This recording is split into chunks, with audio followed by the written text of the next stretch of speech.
The Book's Galaxy. The Lair of the White Worm. Chapter 1. Adam SALTON arrives. Adam SALTON sauntered into the Empire Club, Sydney, and found awaiting him a letter from his grand-uncle. He had first heard from the old gentleman less than a year before, when Richard SALTON had claimed kinship, stating that he had been unable to write earlier, as he had found it very difficult to trace his grandnephew's address. Adam was delighted and replied cordially. He had often heard his father speak of the older branch of the family with whom his people had long lost touch. Some interesting correspondence had ensued. Adam eagerly opened the letter, which had only just arrived, and conveyed a cordial invitation to stop with his grand-uncle at Lesser Hill for as long a time as he could spare. "Indeed," Richard SALTON went on, "I am in hopes that you will make your permanent home here. You see, my dear boy, you and I are all that remain of our race, and it is but fitting that you should succeed me when the time comes. In this year of grace, 1860, I am close on 80 years of age, and though we have been a long-lived race, the span of life cannot be prolonged beyond reasonable bounds. I am prepared to like you, and to make your home with me as happy as you could wish. So do come at once on receipt of this, and find the welcome I am waiting to give you. I send, in case such may make matters easy for you, a banker's draft for £200. Come soon, so that we may both of us enjoy many happy days together. If you are able to give me the pleasure of seeing you, send me as soon as you can a letter telling me when to expect you. Then when you arrive at Plymouth or Southampton or whatever port you are bound for, wait on board, and I will meet you at the earliest hour possible." Old Mr. SALTON was delighted when Adam's reply arrived and sent a groom hotfoot to his crony, Sir Nathaniel de Salis, to inform him that his grand-nephew was due at Southampton on the 12th of June. Mr. SALTON gave instructions to have ready a carriage early on the important day to start for Stafford, where he would catch the 11:40 in the morning train. He would stay that night with his grand-nephew, either on the ship, which would be a new experience for him, or, if his guest should prefer it, at a hotel. In either case, they would start in the early morning for home. He had given instructions to his bailiff to send the postilion carriage on to Southampton, to be ready for their journey home, and to arrange for relays of his own horses to be sent on at once. He intended that his grand-nephew, who had been all his life in Australia, should see something of rural England on the drive. He had plenty of young horses of his own breeding and breaking, and could depend on a journey memorable to the young man. The luggage would be sent on by rail to Stafford, where one of his carts would meet it. Mr. SALTON, during the journey to Southampton, often wondered if his grand-nephew was as much excited as he was at the idea of meeting so near a relation for the first time, and it was with an effort that he controlled himself. The endless railway lines and switches round the Southampton docks fired his anxiety afresh. As the train drew up on the dockside, he was getting his hand traps together, when the carriage door was wrenched open and a young man jumped in. "How are you, uncle? I recognized you from the photo you sent me. I wanted to meet you as soon as I could, but everything is so strange to me that I didn't quite know what to do. However, here I am. I am glad to see you, sir. I have been dreaming of this happiness for thousands of miles. Now I find that the reality beats all the dreaming." As he spoke, the old man and the young one were heartily wringing each other's hands. The meeting, so auspiciously begun, proceeded well. Adam, seeing that the old man was interested in the novelty of the ship, suggested that he should stay the night on board, and that he would himself be ready to start at any hour and go anywhere that the other suggested. This affectionate willingness to fall in with his own plans quite won the old man's heart. He warmly accepted the invitation, and at once they became not only on terms of affectionate relationship, but almost like old friends. The heart of the old man, which had been empty for so long, found a new delight. The young man found, on landing in the old country, a welcome and a surrounding in full harmony with all his dreams throughout his wanderings and solitude, and the promise of a fresh and adventurous life. It was not long before the old man accepted him to full relationship by calling him by his Christian name. After a long talk on affairs of interest, they retired to the cabin, which the elder was to share. Richard SALTON put his hands affectionately on the boy's shoulders, though Adam was in his 27th year. He was a boy, and always would be to his grand-uncle. "I am so glad to find you as you are, my dear boy, just such a young man as I had always hoped for as a son," in the days when I still had such hopes. However, that is all past. But thank God there is a new life to begin for both of us. To you must be the larger part, but there is still time for some of it to be shared in common.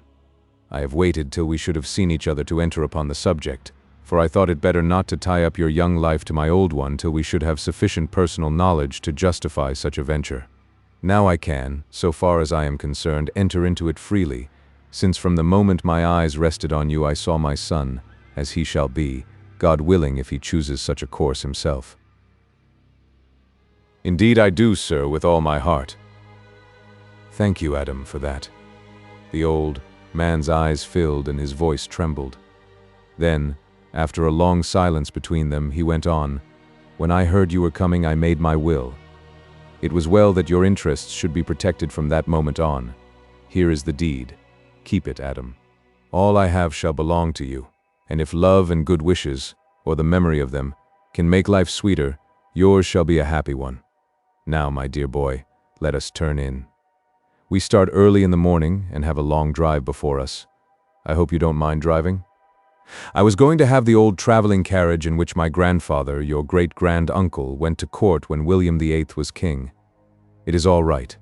They built well in those days, and it has been kept in perfect order. But I think I have done better. I have sent the carriage in which I travel myself. The horses are of my own breeding, and relays of them shall take us all the way. I hope you like horses? They have long been one of my greatest interests in life. I love them, sir, and I am happy to say I have many of my own. My father gave me a horse farm for myself when I was 18. I devoted myself to it, and it has gone on. Before I came away, my steward gave me a memorandum that we have in my own place more than 1,000, nearly all good. I am glad, my boy, another link between us. Just fancy what a delight it will be, sir, to see so much of England and with you. Thank you again, my boy. I will tell you all about your future home and its surroundings as we go. We shall travel in old-fashioned state, I tell you. My grandfather always drove 4 in hand, and so shall we. Oh, thanks, sir, thanks. May I take the ribbons sometimes? Whenever you choose, Adam. The team is your own. Every horse we use today is to be your own. You are too generous, uncle. Not at all. Only an old man's selfish pleasure. It is not every day that an heir to the old home comes back, and, oh, by the way, no, we had better turn in now. I shall tell you the rest in the morning. Chapter 2. The CASWALLS of CASTRA REGIS. Mr. SALTON had all his life been an early riser, and necessarily an early waker. But early as he woke on the next morning, and although there was an excuse for not prolonging sleep in the constant whir and rattle of the donkey engine winches of the great ship, he met the eyes of Adam fixed on him from his berth. His grand-nephew had given him the sofa, occupying the lower berth himself. The old man, despite his great strength and normal activity, was somewhat tired by his long journey of the day before, and the prolonged and exciting interview which followed it. So he was glad to lie still and rest his body, whilst his mind was actively exercised in taking in all he could of his strange surroundings. Adam, too, after the pastoral habit to which he had been bred, woke with the dawn, and was ready to enter on the experiences of the new day whenever it might suit his elder companion. It was little wonder, then, that so soon as each realized the other's readiness, they simultaneously jumped up and began to dress. The steward had by previous instructions early breakfast prepared, and it was not long before they went down the gangway on shore in search of the carriage. They found Mr. SALTON's bailiff looking out for them on the dock, and he brought them at once to where the carriage was waiting in the street. Richard SALTON pointed out with pride to his young companion the suitability of the vehicle for every need of travel. To it were harnessed 4 useful horses, with a postilion to each pair. "See," said the old man proudly, "how it has all the luxuries of useful travel, silence and isolation as well as speed. There is nothing to obstruct the view of those traveling and no one to overhear what they may say.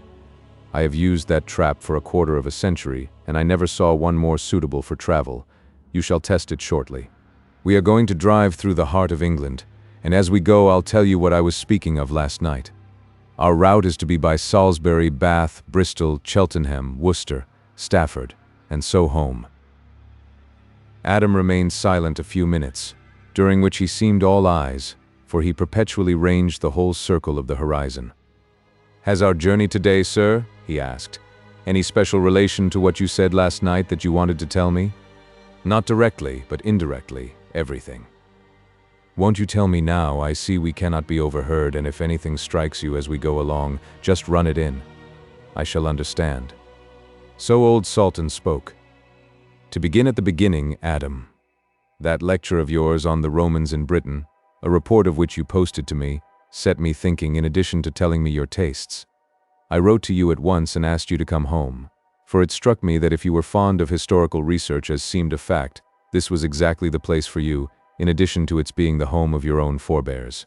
If you could learn so much of the British Romans so far away in New South Wales, where there cannot be even a tradition of them, what might you not make of the same amount of study on the very spot?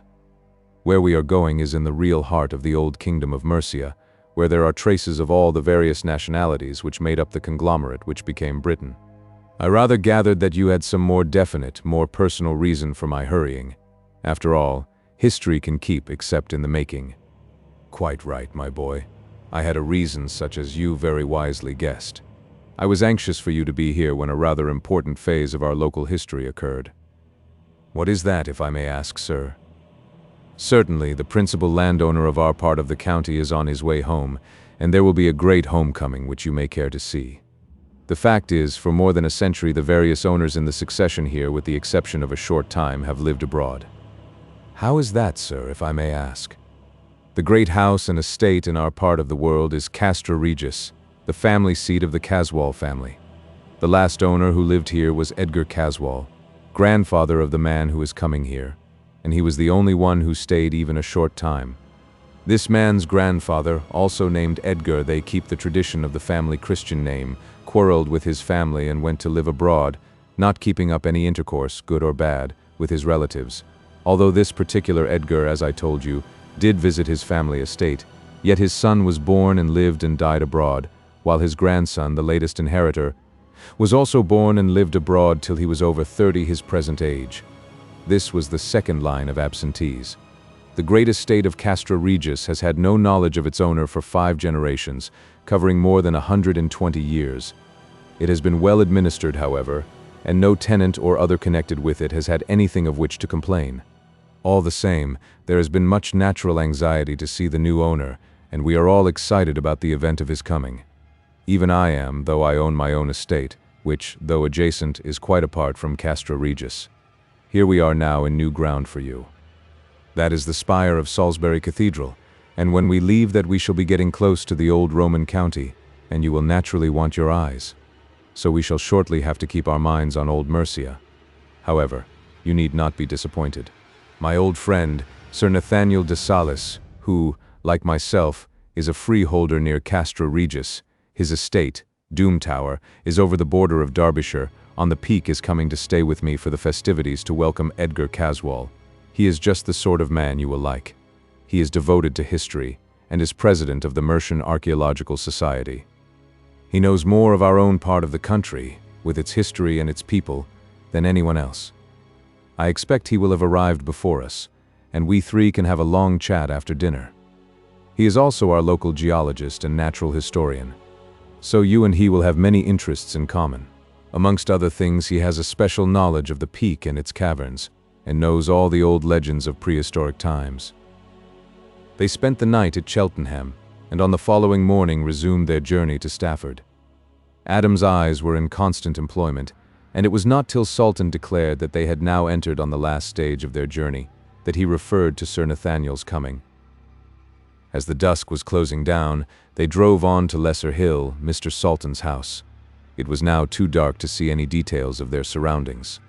Adam could just see that it was on the top of a hill, not quite so high as that which was covered by the castle, on whose tower flew the flag, and which was all ablaze with moving lights, manifestly used in the preparations for the festivities on the morrow. So Adam deferred his curiosity till daylight. His grand-uncle was met at the door by a fine old man, who greeted him warmly. "I came over early, as you wished. I suppose this is your grand-nephew. I am glad to meet you, Mr. Adam Sultan. I am Nathaniel de Salis, and your uncle is one of my oldest friends." Adam, from the moment of their eyes meeting, felt as if they were already friends. The meeting was a new note of welcome to those that had already sounded in his ears. The cordiality with which Sir Nathaniel and Adam met made the imparting of information easy. Sir Nathaniel was a clever man of the world, who had traveled much, and within a certain area studied deeply. He was a brilliant conversationalist, as was to be expected from a successful diplomatist, even under unstimulating conditions. But he had been touched and to a certain extent fired by the younger man's evident admiration and willingness to learn from him. Accordingly, the conversation, which began on the most friendly basis, soon warmed to an interest above proof, as the old man spoke of it next day to Richard Salton. He knew already that his old friend wanted his grand-nephew to learn all he could of the subject in hand, and so had during his journey from the peak put his thoughts in sequence for narration and explanation. Accordingly, Adam had only to listen, and he must learn much that he wanted to know. When dinner was over and the servants had withdrawn, leaving the three men at their wine, Sir Nathaniel began. "I gather from your uncle, by the way, I suppose we had better speak of you as uncle and nephew instead of going into exact relationship?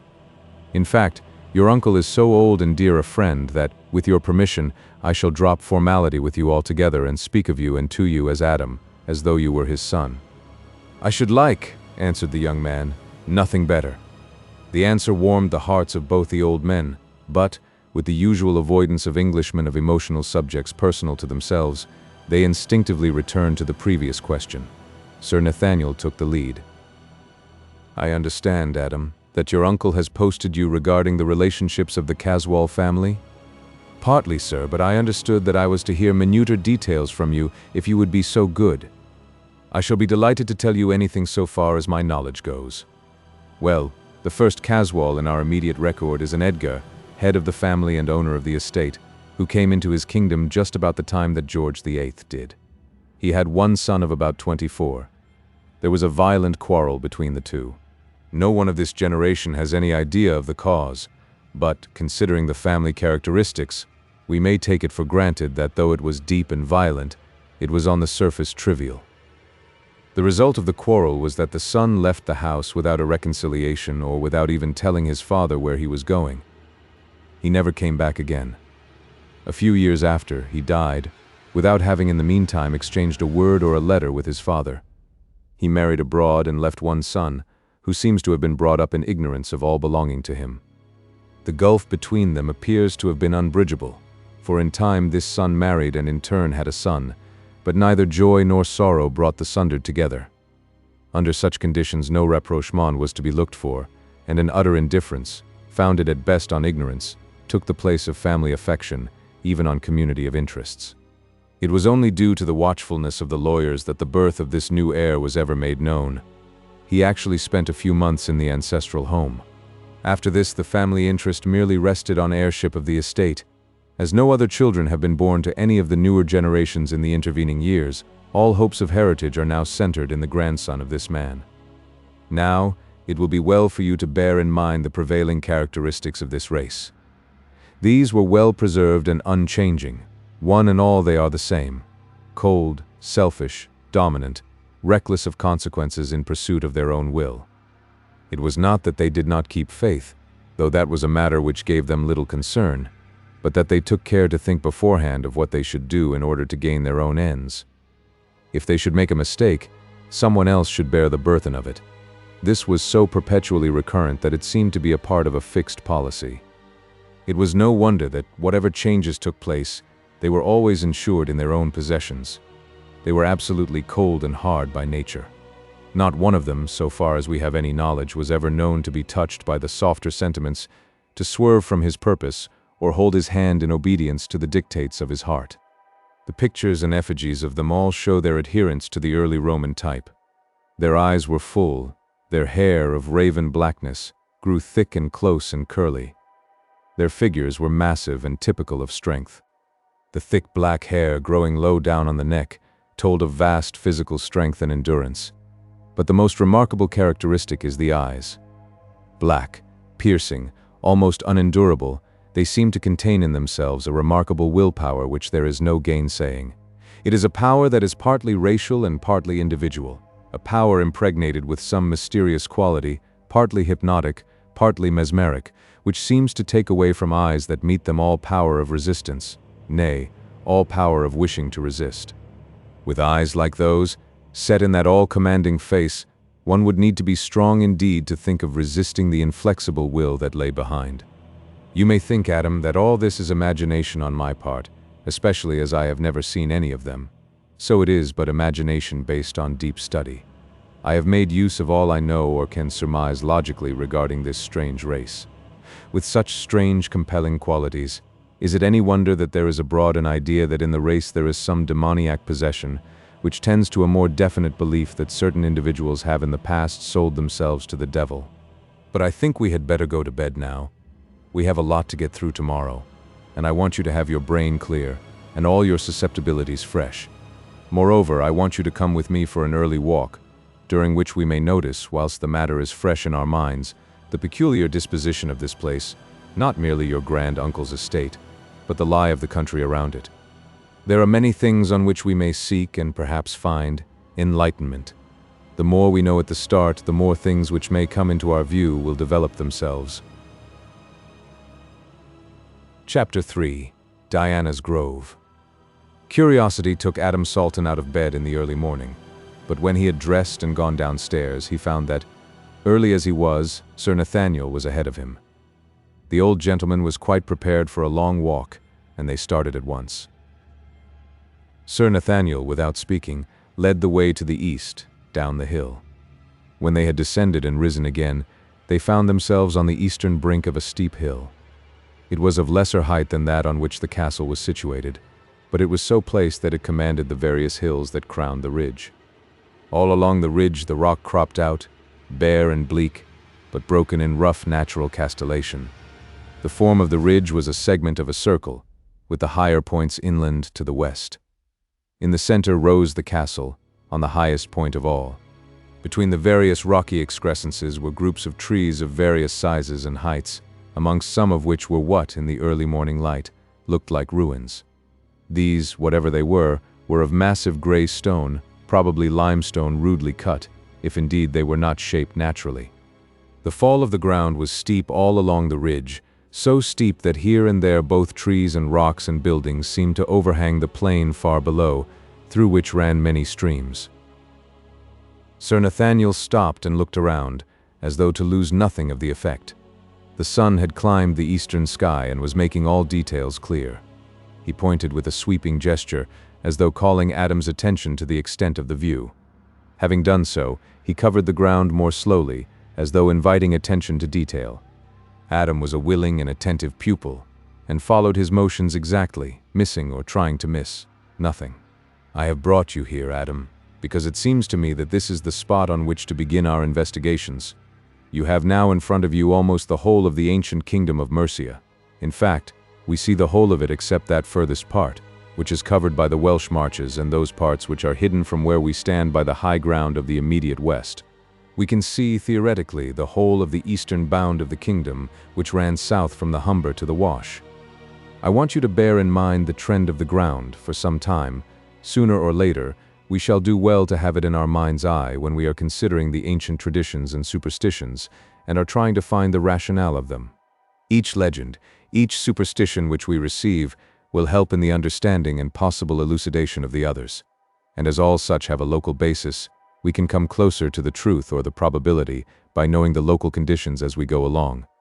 It will help us to bring to our aid such geological truth as we may have between us.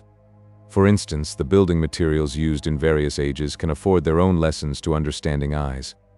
The very heights and shapes and materials of these hills, nay, even of the wide plain that lies between us and the sea, have in themselves the materials of enlightening books. For instance, sir, said Adam, venturing a question. Well, look at those hills which surround the main one where the site for the castle was wisely chosen on the highest ground. Take the others. There is something ostensible in each of them, and in all probability something unseen and unproved, but to be imagined also. For instance, continued Adam, let us take them seriatim, that to the east, where the trees are, lower down, that was once the location of a Roman temple, possibly founded on a pre-existing druidical one. Its name implies the former, and the grove of ancient oaks suggests the latter. Please explain. The old name translated means Diana's Grove, then the next one higher than it. But just beyond it, is called mercy, in all probability a corruption or familiarization of the word Mercia, with a Roman pun included. We learn from early manuscripts that the place was called Villula Misericordiae. It was originally a nunnery founded by Queen Bertha, but done away with by King Penda, the reactionary to paganism after St. Augustine. Then comes your uncle's place, Lesser Hill. Though it is so close to the castle, it is not connected with it. It is a freehold, and so far as we know of equal age. It has always belonged to your family. Then there only remains the castle.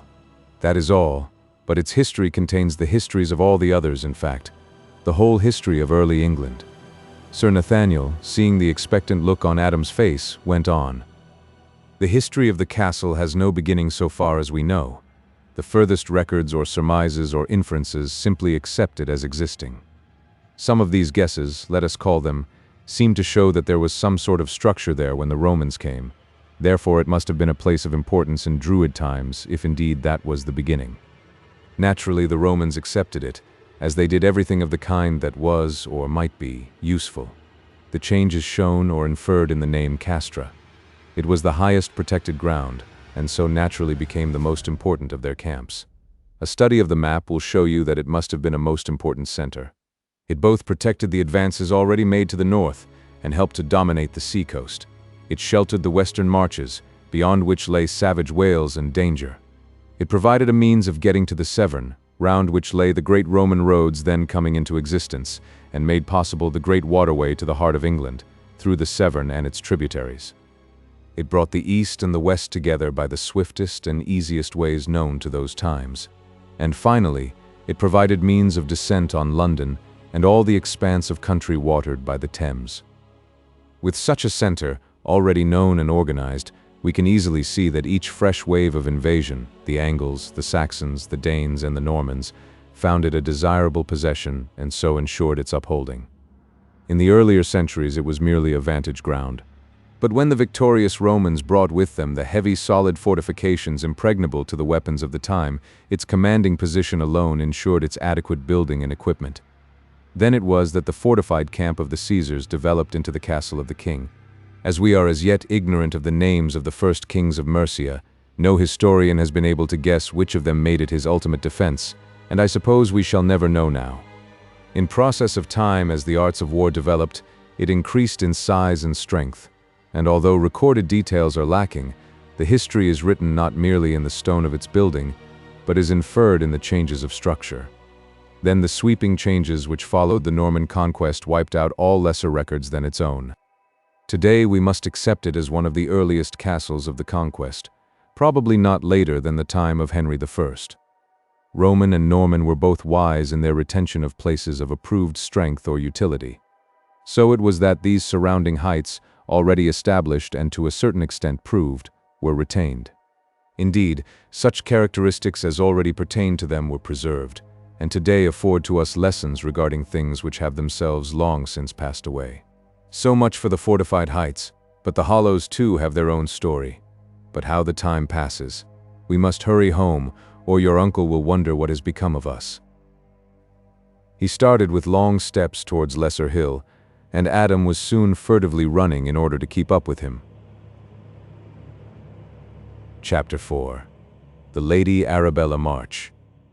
Now, there is no hurry, but so soon as you are both ready we shall start, Mr. SALTON said when breakfast had begun. I want to take you first to see a remarkable relic of Mercia, and then we'll go to Liverpool through what is called the Great Vale of Cheshire. You may be disappointed, but take care not to prepare your mind, this to Adam, for anything stupendous or heroic.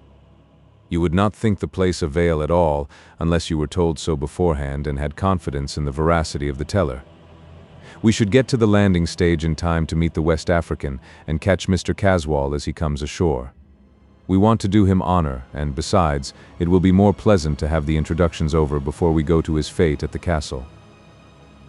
The carriage was ready, the same as had been used the previous day, but they were different horses, magnificent animals, and keen for work.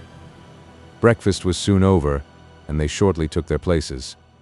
The postilions had their orders and were quickly on their way at an exhilarating pace. Presently, in obedience to Mr. SALTON's signal, The carriage drew up opposite a great heap of stones by the wayside.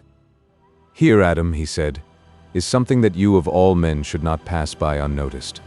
That heap of stones brings us at once to the dawn of the Anglian kingdom. It was begun more than 1,000 years ago in the latter part of the 7th century, in memory of a murder. Wulfhere, king of Mercia, nephew of Penda, here murdered his 2 sons for embracing Christianity. As was the custom of the time, each passerby added a stone to the memorial heap. Penda represented heathen reaction after St. Augustine's mission. Sir Nathaniel can tell you as much as you want about this, and put you, if you wish, on the track of such accurate knowledge as there is." Whilst they were looking at the heap of stones, they noticed that another carriage had drawn up beside them, and the passenger, there was only one, was regarding them curiously. The carriage was an old heavy traveling one, with arms blazoned on it gorgeously. The men took off their hats, as the occupant, a lady, addressed them. "How do you do, Sir Nathaniel? How do you do, Mr. Sultan? I hope you have not met with any accident. Look at me." As she spoke, she pointed to where one of the heavy springs was broken across, the broken metal showing bright. Adam spoke up at once. "Oh, that can soon be put right." "Soon? There is no one near who can mend a break like that." "I can." "You?" She looked incredulously at the dapper young gentleman who spoke. "You? Why, it's a workman's job." "All right, I am a workman, though that is not the only sort of work I do. I am an Australian, and as we have to move about fast, we are all trained to farriery and such mechanics as come into travel. I am quite at your service. I hardly know how to thank you for your kindness, of which I gladly avail myself. I don't know what else I can do, as I wish to meet Mr. Caswall of CASTRA REGIS, who arrives home from Africa today. It is a notable homecoming. All the countryside want to do him honor." She looked at the old men and quickly made up her mind as to the identity of the stranger. "You must be Mr. Adam Sultan of Lesser Hill. I am Lady Arabella March of Diana's Grove." As she spoke, she turned slightly to Mr. Sultan, who took the hint and made a formal introduction. So soon as this was done, Adam took some tools from his uncle's carriage and at once began work on the broken spring. He was an expert workman, and the breach was soon made good. Adam was gathering the tools which he had been using, which, after the manner of all workmen, had been scattered about, when he noticed that several black snakes had crawled out from the heap of stones and were gathering round him. This naturally occupied his mind, and he was not thinking of anything else when he noticed Lady Arabella, who had opened the door of the carriage, slip from it with a quick gliding motion. She was already among the snakes when he called out to warn her. But there seemed to be no need of warning. The snakes had turned and were wriggling back to the mound as quickly as they could. He laughed to himself behind his teeth as he whispered, "No need to fear there. They seem much more afraid of her than she of them." All the same, he began to beat on the ground with a stick which was lying close to him, with the instinct of one used to such vermin. In an instant he was alone beside the mound with Lady Arabella, who appeared quite unconcerned at the incident. Then he took a long look at her, and her dress alone was sufficient to attract attention. She was clad in some kind of soft white stuff, which clung close to her form, showing to the full every movement of her sinuous figure. She wore a close-fitting cap of some fine fur of dazzling white. Coiled round her white throat was a large necklace of emeralds, whose profusion of color dazzled when the sun shone on them. Her voice was peculiar, very low and sweet, and so soft that the dominant note was of sibilation. Her hands, too, were peculiar, long, flexible, white, with a strange movement as of waving gently to and fro. She appeared quite at ease and, after thanking Adam, said that if any of his uncle's party were going to Liverpool, she would be most happy to join forces. "Whilst you are staying here, Mr. Sultan, you must look on the grounds of Diana's Grove as your own, so that you may come and go just as you do in Lesser Hill. There are some fine views, and not a few natural curiosities which are sure to interest you if you are a student of natural history, especially of an earlier kind, when the world was younger." The heartiness with which she spoke, and the warmth of her words, not of her manner, which was cold and distant, made him suspicious. In the meantime, both his uncle and Sir Nathaniel had thanked her for the invitation, of which, however, they said they were unable to avail themselves. Adam had a suspicion that, though she answered regretfully, she was in reality relieved. When he had got into the carriage with the two old men, and they had driven off, he was not surprised when Sir Nathaniel spoke. I could not but feel that she was glad to be rid of us. She can play her game better alone. What is her game? Asked Adam unthinkingly. All the county knows it, my boy. Caswall is a very rich man. Her husband was rich when she married him, or seemed to be. When he committed suicide, it was found that he had nothing left, and the estate was mortgaged up to the hilt. Her only hope is in a rich marriage. I suppose I need not draw any conclusion. You can do that as well as I can. Adam remained silent nearly all the time they were traveling through the alleged Vale of Cheshire. He thought much during that journey and came to several conclusions, though his lips were unmoved. One of these conclusions was that he would be very careful about paying any attention to Lady Arabella. He was himself a rich man, how rich not even his uncle had the least idea, and would have been surprised had he known. The remainder of the journey was uneventful, and upon arrival at Liverpool they went aboard the West African, which had just come to the landing stage. There his uncle introduced himself to Mr. Caswall, and followed this up by introducing Sir Nathaniel and then Adam.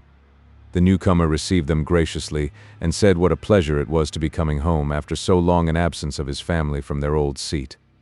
Adam was pleased at the warmth of the reception, but he could not avoid a feeling of repugnance at the man's face. He was trying hard to overcome this when a diversion was caused by the arrival of Lady Arabella. The diversion was welcome to all. The two sultans and Sir Nathaniel were shocked at Caswall's face, so hard, so ruthless, so selfish, so dominant. God help any, was the common thought, who is under the domination of such a man. Presently his African servant approached him, and at once their thoughts changed to a larger toleration. Caswall looked indeed a savage, but a cultured savage. In him were traces of the softening civilization of ages, of some of the higher instincts and education of man, no matter how rudimentary these might be. But the face of Oolanga, as his master called him, was unreformed, unsoftened savage, and inherent in it were all the hideous possibilities of a lost, devil-ridden child of the forest and the swamp, the lowest of all created things that could be regarded as in some form ostensibly human. Lady Arabella and Oolanga arrived almost simultaneously, and Adam was surprised to notice what effect their appearance had on each other. The woman seemed as if she could not condescend to exhibit any concern or interest in such a creature. On the other hand, the Negro's bearing was such as in itself to justify her pride. He treated her not merely as a slave treats his master, but as a worshipper would treat a deity.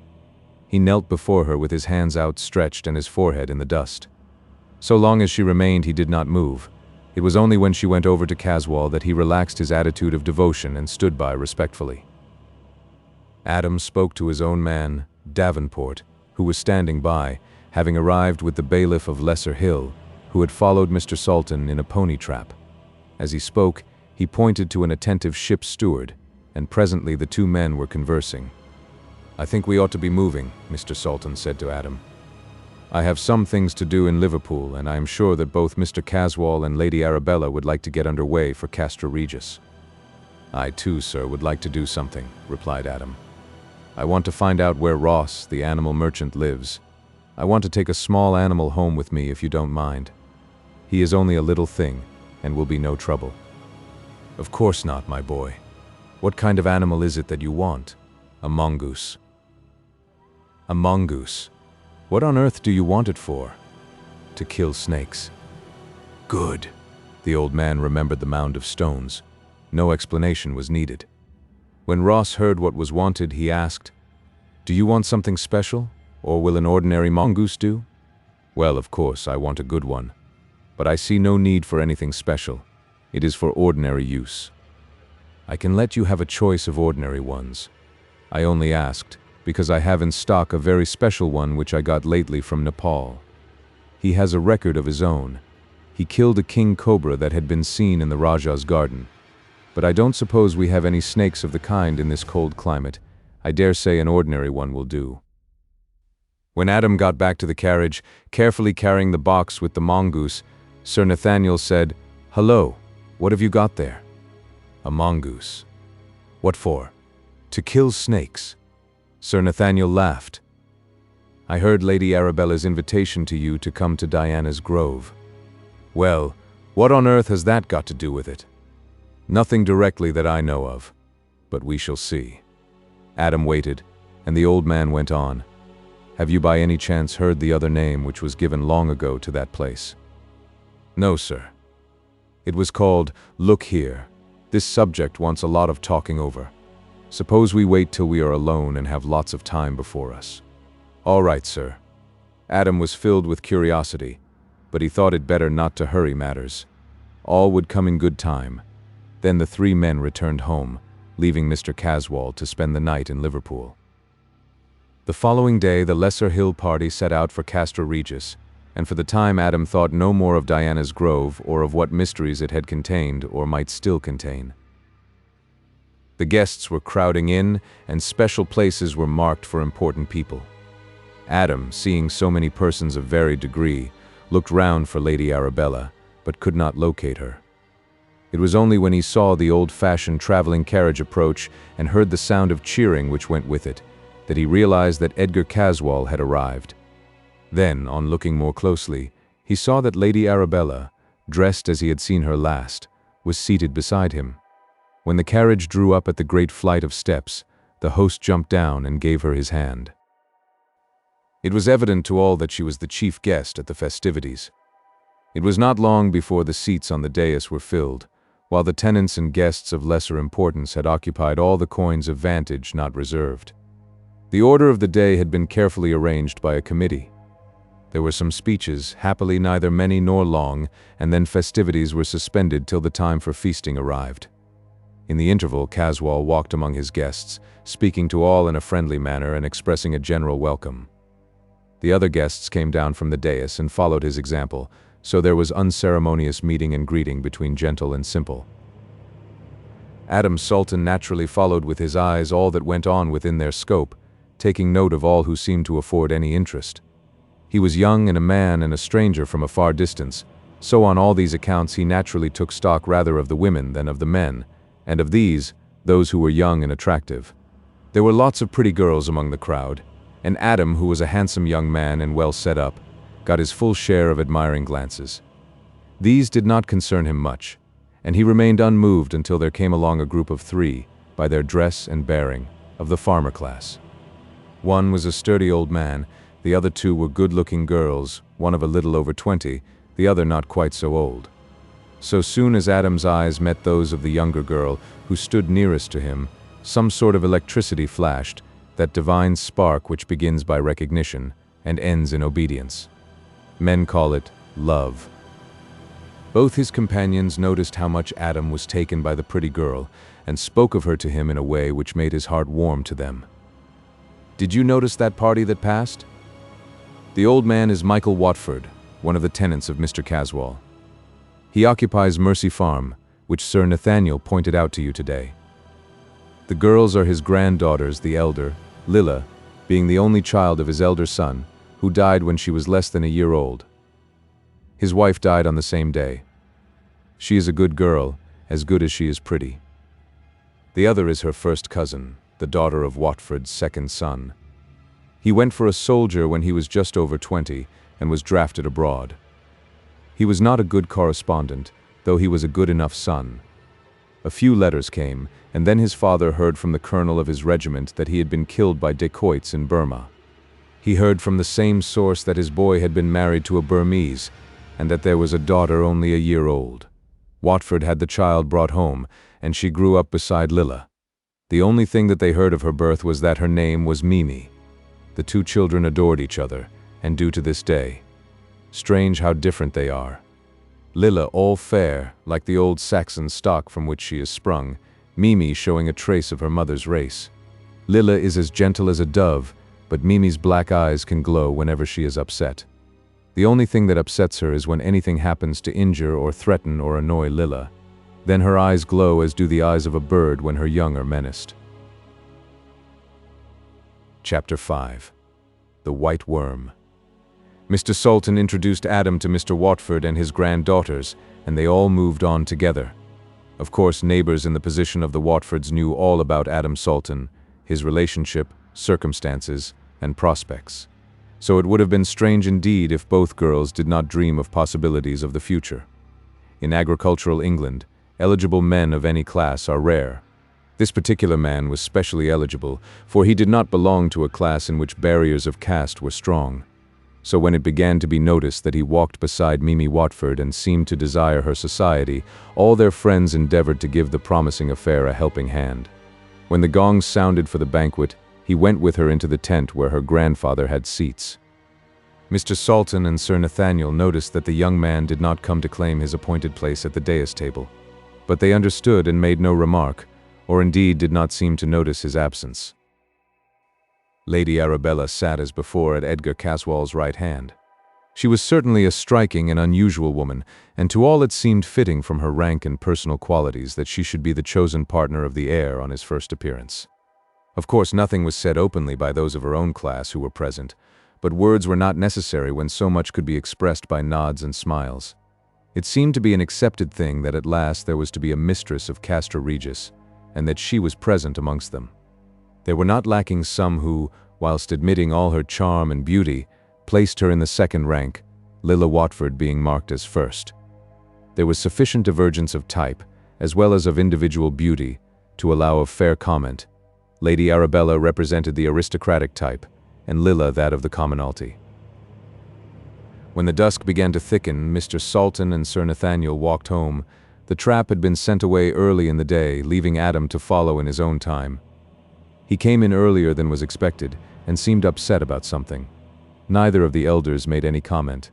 They all lit cigarettes, and as dinner time was close at hand, went to their rooms to get ready. Adam had evidently been thinking in the interval. He joined the others in the drawing room, looking ruffled and impatient, a condition of things seen for the first time. The others, with the patience or the experience of age, trusted to time to unfold and explain things. They had not long to wait. After sitting down and standing up several times, Adam suddenly burst out. "That fellow seems to think he owns the earth.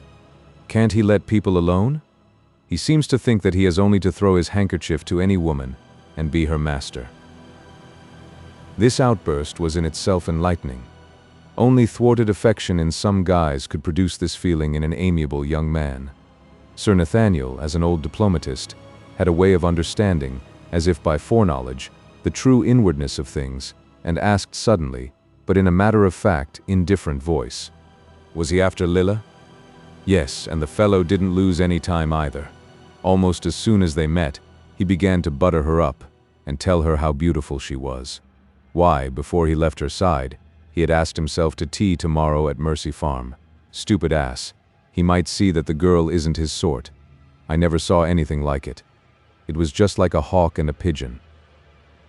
As he spoke, Sir Nathaniel turned and looked at Mr. Salton, a keen look which implied a full understanding. "Tell us all about it, Adam. There are still a few minutes before dinner, and we shall all have better appetites when we have come to some conclusion on this matter." "There is nothing to tell, sir, that is the worst of it. I am bound to say that there was not a word said that a human being could object to. He was very civil, and all that was proper, just what a landlord might be to a tenant's daughter. Yet, well, I don't know how it was, but it made my blood boil." "How did the hawk and the pigeon come in?" Sir Nathaniel's voice was soft and soothing, nothing of contradiction or overdone curiosity in it, a tone eminently suited to win confidence. "I can hardly explain. I can only say that he looked like a hawk and she like a dove, and now that I think of it, that is what they each did look like, and do look like in their normal condition." "That is so," came the soft voice of Sir Nathaniel. Adam went on. "Perhaps that early Roman look of his set me off, but I wanted to protect her. She seemed in danger. She seems in danger, in a way, from all you young men. I couldn't help noticing the way that even you looked as if you wished to absorb her." "I hope both you young men will keep your heads cool," put in Mr. Salton. "You know, Adam, it won't do to have any quarrel between you, especially so soon after his homecoming and your arrival here.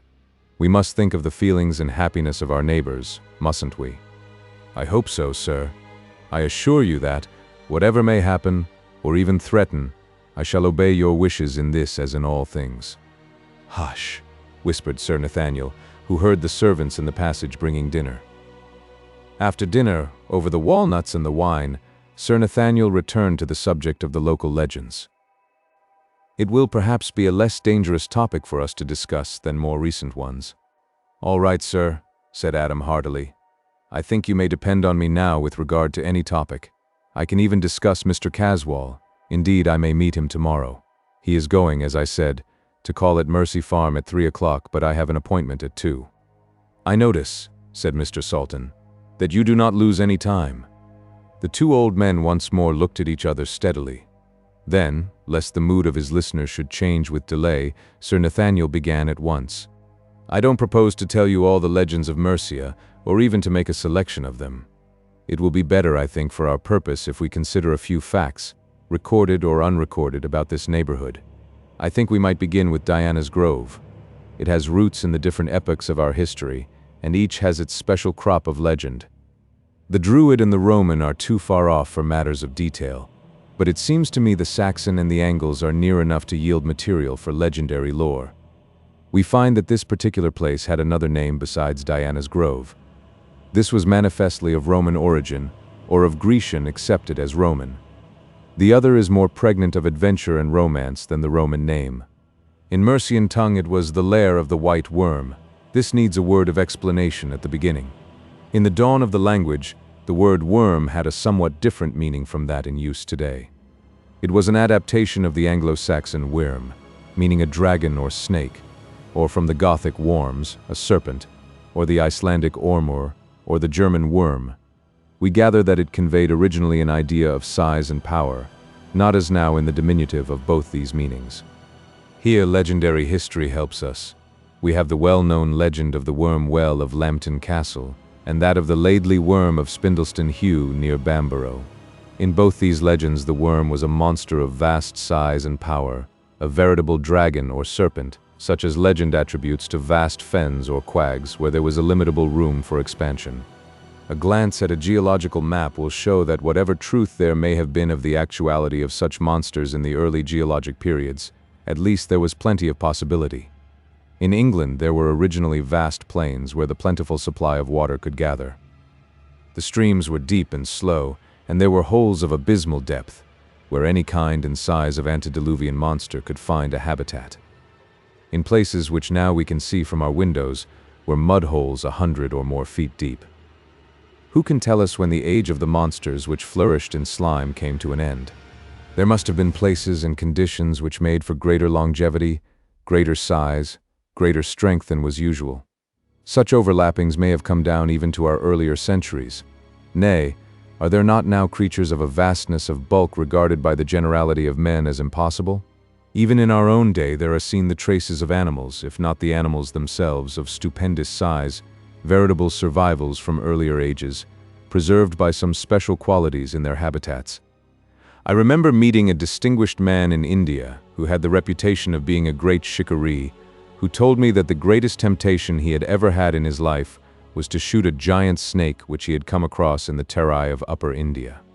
He was on a tiger shooting expedition, and as his elephant was crossing a nullah, it squealed. He looked down from his howdah and saw that the elephant had stepped across the body of a snake which was dragging itself through the jungle. So far as I could see, he said, it must have been 80 or 100 feet in length. Fully 40 or 50 feet was on each side of the track, and though the weight which it dragged had thinned it, it was as thick round as a man's body. I suppose you know that when you are after tiger, it is a point of honor not to shoot at anything else, as life may depend on it. I could easily have spined this monster, but I felt that I must not, so, with regret, I had to let it go. Just imagine such a monster anywhere in this country, and at once we could get a sort of idea of the worms which possibly did frequent the great morasses which spread round the mouths of many of the great European rivers. I haven't the least doubt, sir, that there may have been such monsters as you have spoken of still existing at a much later period than is generally accepted, replied Adam. Also, if there were such things, that this was the very place for them. I have tried to think over the matter since you pointed out the configuration of the ground, but it seems to me that there is a hiatus somewhere. Are there not mechanical difficulties? In what way? Well, our antique monster must have been mighty heavy, and the distances he had to travel were long and the ways difficult. From where we are now sitting down to the level of the mud holes is a distance of several hundred feet, I am leaving out of consideration altogether any lateral distance. Is it possible that there was a way by which a monster could travel up and down, and yet no chance recorder have ever seen him? Of course we have the legends, but is not some more exact evidence necessary in a scientific investigation? My dear Adam, all you say is perfectly right, and, were we starting on such an investigation, we could not do better than follow your reasoning. But, my dear boy, you must remember that all this took place thousands of years ago. You must remember, too, that all records of the kind that would help us are lacking. Also, that the places to be considered were desert, so far as human habitation or population are considered. In the vast desolation of such a place as complied with the necessary conditions, there must have been such profusion of natural growth as would bar the progress of men formed as we are. The lair of such a monster would not have been disturbed for hundreds or thousands of years. Moreover, these creatures must have occupied places quite inaccessible to man. A snake who could make himself comfortable in a quagmire 100 feet deep would be protected on the outskirts by such stupendous morasses as now no longer exist, or which, if they exist anywhere at all, can be on very few places on the earth's surface. Far be it from me to say that in more elemental times such things could not have been. The condition belongs to the geologic age, the great birth and growth of the world, when natural forces ran riot, when the struggle for existence was so savage that no vitality which was not founded in a gigantic form could have even a possibility of survival. That such a time existed, we have evidences in geology, but there only. We can never expect proofs such as this age demands. We can only imagine or surmise such things or such conditions and such forces as overcame them. Chapter 6. Hawk and Pigeon. At breakfast time next morning, Sir Nathaniel and Mr. Salton were seated when Adam came hurriedly into the room. "Any news?" asked his uncle mechanically. "4. "For what?" asked Sir Nathaniel. "Snakes," said Adam, helping himself to a grilled kidney. "4 snakes. I don't understand." "Mongoose," said Adam, and then added explanatorily, "I was out with the mongoose just after 3. 4 snakes in one morning. Why, I didn't know there were so many on the Brow, the local name for the western cliff. I hope that wasn't the consequence of our talk of last night." "It was, sir, but not directly. But, God bless my soul, you didn't expect to get a snake like the Lambton worm, did you? Why, a mongoose, to tackle a monster like that, if there were one, would have to be bigger than a haystack. These were ordinary snakes, about as big as a walking stick. Well, it's pleasant to be rid of them, big or little. That is a good mongoose, I am sure. He'll clear out all such vermin round here," said Mr. Salton. Adam went quietly on with his breakfast. Killing a few snakes in a morning was no new experience to him. He left the room the moment breakfast was finished, and went to the study that his uncle had arranged for him. Both Sir Nathaniel and Mr. Salton took it that he wanted to be by himself, so as to avoid any questioning or talk of the visit that he was to make that afternoon. They saw nothing further of him till about half an hour before dinner time. Then he came quietly into the smoking room, where Mr. Salton and Sir Nathaniel were sitting together, ready dressed. "I suppose there is no use waiting. We had better get it over at once," remarked Adam. His uncle, thinking to make things easier for him, said, "Get what over?" There was a sign of shyness about him at this.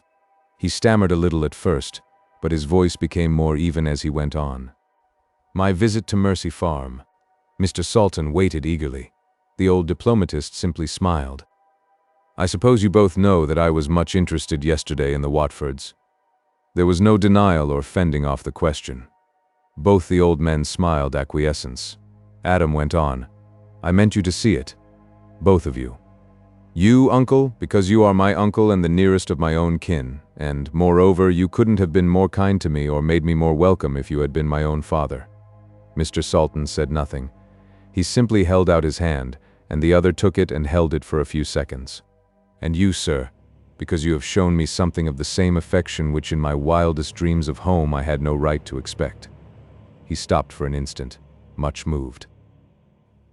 Sir Nathaniel answered softly, laying his hand on the youth's shoulder. "You are right, my boy, quite right. That is the proper way to look at it. And I may tell you that we old men, who have no children of our own, feel our hearts growing warm when we hear words like those. Then Adam hurried on, speaking with a rush, as if he wanted to come to the crucial point. Mr. Watford had not come in, but Lilla and Mimi were at home, and they made me feel very welcome. They have all a great regard for my uncle. I am glad of that anyway, for I like them all much. We were having tea when Mr. Caswall came to the door, attended by the Negro. Lilla opened the door herself. The window of the living room at the farm is a large one, and from within you cannot help seeing anyone coming. Mr. Caswall said he had ventured to call, as he wished to make the acquaintance of all his tenants in a less formal way and more individually than had been possible to him on the previous day. The girls made him welcome. They are very sweet girls, those, sir. Someone will be very happy someday there with either of them. And that man may be you, Adam, said Mr. SALTON heartily. A sad look came over the young man's eyes, and the fire his uncle had seen there died out. Likewise the timbre left his voice, making it sound lonely. Such might crown my life, but that happiness, I fear, is not for me, or not without pain and loss and woe. Well, it's early days yet, cried Sir Nathaniel heartily. The young man turned on him his eyes, which had now grown excessively sad. Yesterday, a few hours ago, that remark would have given me new hope, new courage, but since then I have learned too much. The old man, skilled in the human heart, did not attempt to argue in such a matter. Too early to give in, my boy. I am not of a giving-in kind, replied the young man earnestly, but after all it is wise to realize a truth, and when a man, though he is young, feels as I do, as I have felt ever since yesterday, when I first saw Mimi's eyes, his heart jumps. He does not need to learn things, he knows. There was silence in the room, during which the twilight stole on imperceptibly. It was Adam who again broke the silence. Do you know, uncle, if we have any second sight in our family? No, not that I ever heard about. Why? Because, he answered slowly, I have a conviction which seems to answer all the conditions of second sight. And then? Asked the old man, much perturbed. And then the usual inevitable. What in the Hebrides and other places where the sight is a cult, a belief, is called the doom, the court from which there is no appeal. I have often heard of second sight.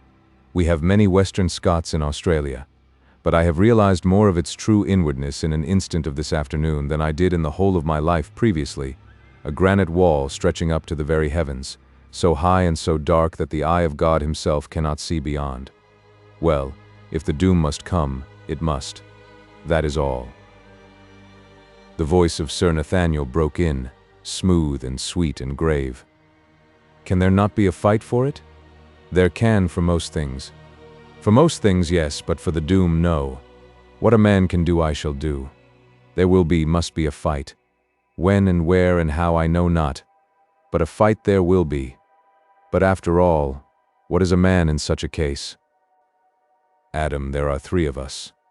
Sultan looked at his old friend as he spoke, and that old friend's eyes blazed.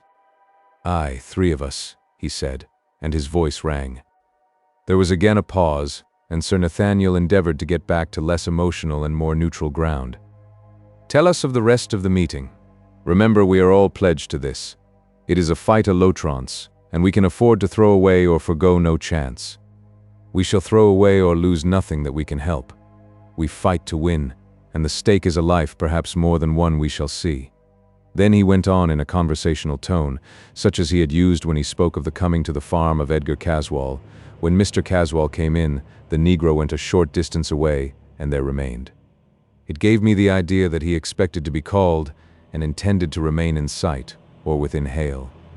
Then Mimi got another cup and made fresh tea, and we all went on together. Was there anything uncommon? Were you all quite friendly? Asked Sir Nathaniel quietly. Quite friendly.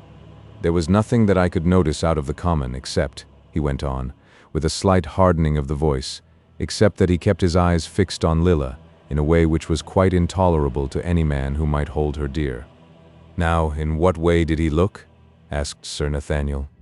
There was nothing in itself offensive, but no one could help noticing it. You did. Miss Watford herself, who was the victim, and Mr. Caswall, who was the offender, are out of range as witnesses. Was there anyone else who noticed? Mimi did. Her face flamed with anger as she saw the look. What kind of look was it? Over-ardent or too admiring, or what? Was it the look of a lover or one who fain would be? You understand? Yes, sir, I quite understand. Anything of that sort I should of course notice. It would be part of my preparation for keeping my self-control to which I am pledged. If it were not amatory, was it threatening? Where was the offense? Adams smiled kindly at the old man. It was not amatory. Even if it was, such was to be expected. I should be the last man in the world to object, since I am myself an offender in that respect. Moreover, not only have I been taught to fight fair, but by nature I believe I am just. I would be as tolerant of and as liberal to a rival as I should expect him to be to me. No, the look I mean was nothing of that kind, and so long as it did not lack proper respect, I should not of my own part condescend to notice it. Did you ever study the eyes of a hound? At rest? No, when he is following his instincts. Or, better still, Adam went on, the eyes of a bird of prey when he is following his instincts. Not when he is swooping, but merely when he is watching his quarry. No, said Sir Nathaniel, I don't know that I ever did. Why, may I ask? That was the look.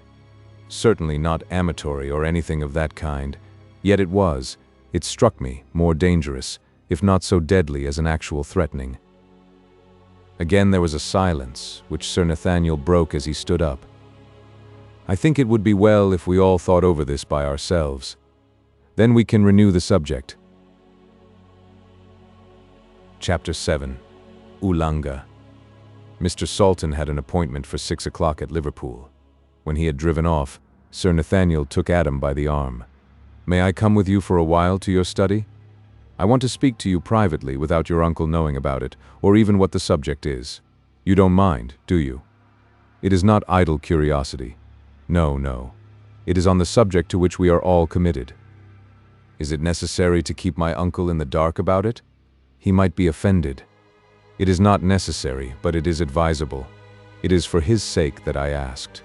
My friend is an old man, and it might concern him unduly, even alarm him.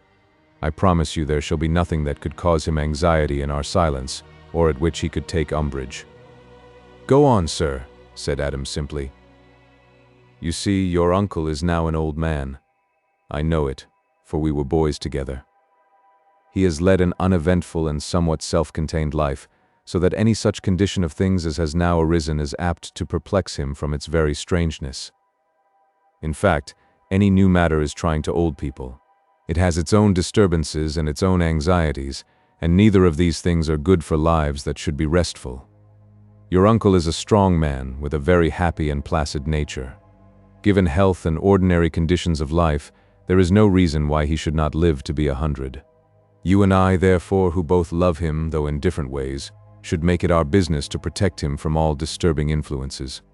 I am sure you will agree with me that any labor to this end would be well spent. All right, my boy. I see your answer in your eyes, so we need say no more of that. And now, here his voice changed, tell me all that took place at that interview. There are strange things in front of us, how strange we cannot at present even guess.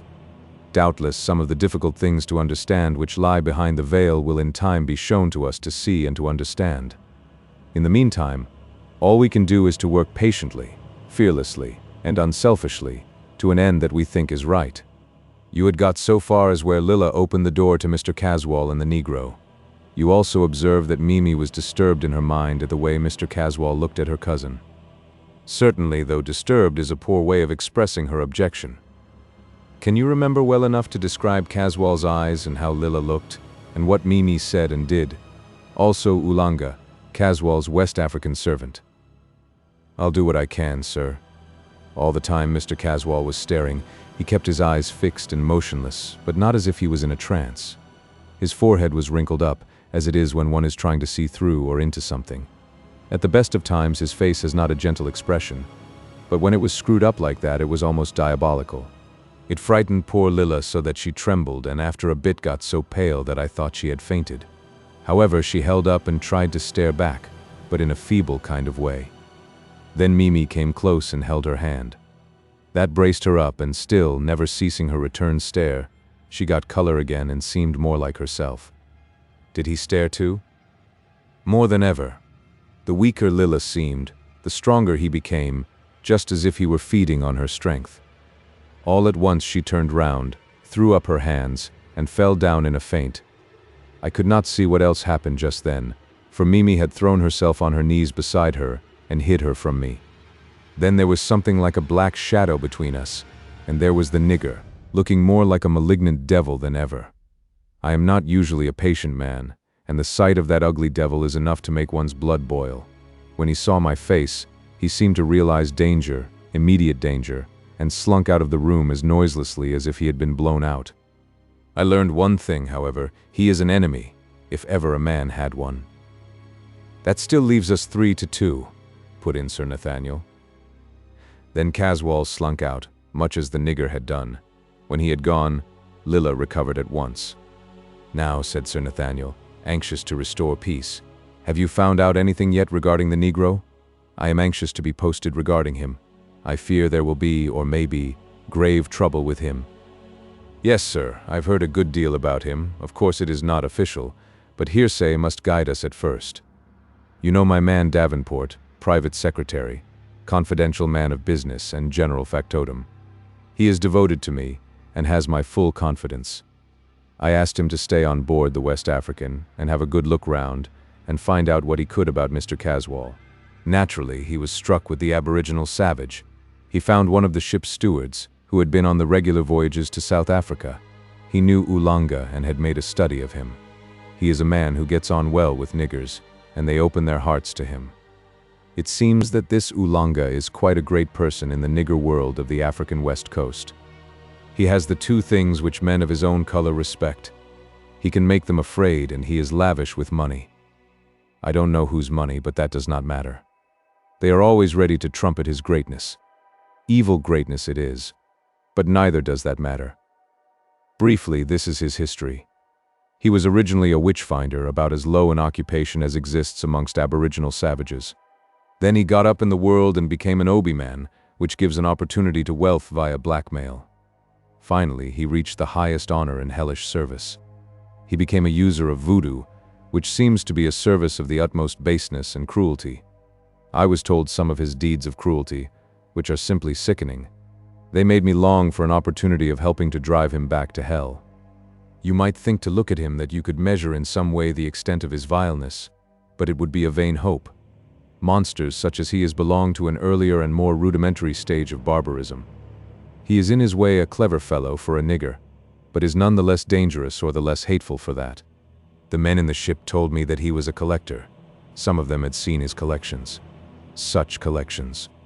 All that was potent for evil in bird or beast or even in fish. Beaks that could break and rend and tear, all the birds represented were of a predatory kind. Even the fishes are those which are born to destroy, to wound, to torture. The collection, I assure you, was an object lesson in human malignity. This being has enough evil in his face to frighten even a strong man. It is little wonder that the sight of it put that poor girl into a dead faint. Nothing more could be done at the moment, so they separated. Adam was up in the early morning and took a smart walk round the brow. As he was passing Diana's grove, he looked in on the short avenue of trees and noticed the snakes killed on the previous morning by the mongoose. They all lay in a row, straight and rigid, as if they had been placed by hands. Their skins seemed damp and sticky, and they were covered all over with ants and other insects. They looked loathsome, so after a glance he passed on. A little later, when his steps took him, naturally enough, past the entrance to Mercy Farm, he was passed by the Negro, moving quickly under the trees wherever there was shadow. Laid across one extended arm, looking like dirty towels across a rail, he had the horrid-looking snakes. He did not seem to see Adam. No one was to be seen at Mercy except a few workmen in the farmyard, so, after waiting on the chance of seeing Mimi, Adam began to go slowly home. Once more he was passed on the way. This time it was by Lady Arabella, walking hurriedly and so furiously angry that she did not recognize him, even to the extent of acknowledging his beau. When Adam got back to Lesser Hill, he went to the coach house where the box with the mongoose was kept, and took it with him, intending to finish at the mound of stone what he had begun the previous morning with regard to the extermination. He found that the snakes were even more easily attacked than on the previous day. No less than 6 were killed in the first half hour. As no more appeared, he took it for granted that the morning's work was over, and went towards home. The mongoose had by this time become accustomed to him, and was willing to let himself be handled freely. Adam lifted him up and put him on his shoulder and walked on. Presently he saw a lady advancing towards him, and recognized Lady Arabella. Hitherto the mongoose had been quiet, like a playful, affectionate kitten, but when the two got close, Adam was horrified to see the mongoose, in a state of the wildest fury, with every hair standing on end, jump from his shoulder and run towards Lady Arabella. It looked so furious and so intent on attack that he called a warning. "Look out! Look out! The animal is furious and means to attack." Lady Arabella looked more than ever disdainful and was passing on. The mongoose jumped at her in a furious attack. Adam rushed forward with his stick, the only weapon he had. But just as he got within striking distance, the lady drew out a revolver and shot the animal, breaking his backbone. Not satisfied with this, she poured shot after shot into him till the magazine was exhausted. There was no coolness or hauteur about her now. She seemed more furious even than the animal, her face transformed with hate, and as determined to kill as he had appeared to be. Adam, not knowing exactly what to do, lifted his hat in apology and hurried on to Lesser Hill. Chapter 8. Survivals. At breakfast, Sir Nathaniel noticed that Adam was put out about something, but he said nothing. The lesson of silence is better remembered in age than in youth. When they were both in the study, where Sir Nathaniel followed him, Adam at once began to tell his companion of what had happened. Sir Nathaniel looked graver and graver as the narration proceeded, and when Adam had stopped, he remained silent for several minutes before speaking. "This is very grave. I have not formed any opinion yet, but it seems to me at first impression that this is worse than anything I had expected." "Why, sir?" said Adam. "Is the killing of a mongoose, no matter by whom, so serious a thing as all that?" His companion smoked on quietly for quite another few minutes before he spoke. "When I have properly thought it over, I may moderate my opinion, but in the meantime it seems to me that there is something dreadful behind all this. Something that may affect all our lives, that may mean the issue of life or death to any of us." Adam sat up quickly. "Do tell me, sir, what is in your mind if, of course, you have no objection, or do not think it better to withhold it." "I have no objection, Adam. In fact, if I had, I should have to overcome it. I fear there can be no more reserved thoughts between us." "Indeed, sir, that sounds serious, worse than serious." "Adam, I greatly fear that the time has come for us, for you and me, at all events, to speak out plainly to one another. Does not there seem something very mysterious about this?" "I have thought so, sir, all along. The only difficulty one has is what one is to think and where to begin. Let us begin with what you have told me. First, take the conduct of the mongoose. He was quiet, even friendly and affectionate with you. He only attacked the snakes, which is, after all, his business in life." "That is so." "Then we must try to find some reason why he attacked Lady Arabella. May it not be that a mongoose may have merely the instinct to attack, that nature does not allow or provide him with the fine reasoning powers to discriminate who he is to attack? Of course, that may be so. But, on the other hand, should we not satisfy ourselves why he does wish to attack anything? If for centuries, this particular animal is known to attack only one kind of other animal, are we not justified in assuming that when one of them attacks a hitherto unclassed animal, he recognizes in that animal some quality which it has in common with the hereditary enemy? "That is a good argument, sir," Adam went on, "but a dangerous one. If we followed it out, it would lead us to believe that Lady Arabella is a snake. We must be sure, before going to such an end, that there is no point as yet unconsidered which would account for the unknown thing which puzzles us." "In what way?" "Well, suppose the instinct works on some physical basis, for instance, smell. If there were anything in recent juxtaposition to the attacked which would carry the scent, surely that would supply the missing cause." "Of course," Adam spoke with conviction.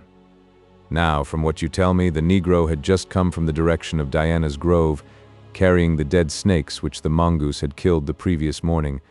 Might not the scent have been carried that way?" "Of course it might, and probably was. I never thought of that. Is there any possible way of guessing approximately how long a scent will remain? You see, this is a natural scent, and may derive from a place where it has been effective for thousands of years. Then, does a scent of any kind carry with it any form or quality of another kind, either good or evil? I ask you because one ancient name of the house lived in by the lady who was attacked by the mongoose was the Lair of the White Worm.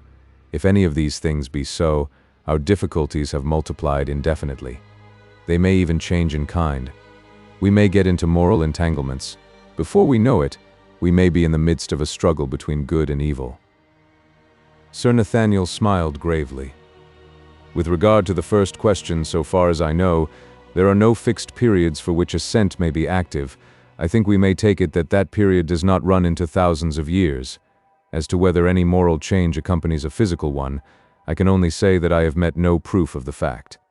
At the same time, we must remember that good and evil are terms so wide as to take in the whole scheme of creation and all that is implied by them and by their mutual action and reaction. Generally, I would say that in the scheme of a first cause anything is possible. So long as the inherent forces or tendencies of any one thing are veiled from us, we must expect mystery. There is one other question on which I should like to ask your opinion. Suppose that there are any permanent forces appertaining to the past, what we may call survivals. Do these belong to good as well as to evil? For instance, if the scent of the primeval monster can so remain in proportion to the original strength, can the same be true of things of good import? Sir Nathaniel thought for a while before he answered. We must be careful not to confuse the physical and the moral. I can see that already you have switched on the moral entirely, so perhaps we had better follow it up first. On the side of the moral, we have certain justification for belief in the utterances of revealed religion. For instance, the effectual fervent prayer of a righteous man availeth much is altogether for good. We have nothing of a similar kind on the side of evil, but if we accept this dictum we need have no more fear of mysteries. These become thenceforth merely obstacles. Adam suddenly changed to another phase of the subject. And now, sir, may I turn for a few minutes to purely practical things, or rather to matters of historical fact? Sir Nathaniel bowed acquiescence. We have already spoken of the history, so far as it is known, of some of the places round us. CASTRA Regis, Diana's Grove, and the Lair of the White Worm. I would like to ask if there is anything not necessarily of evil import about any of the places.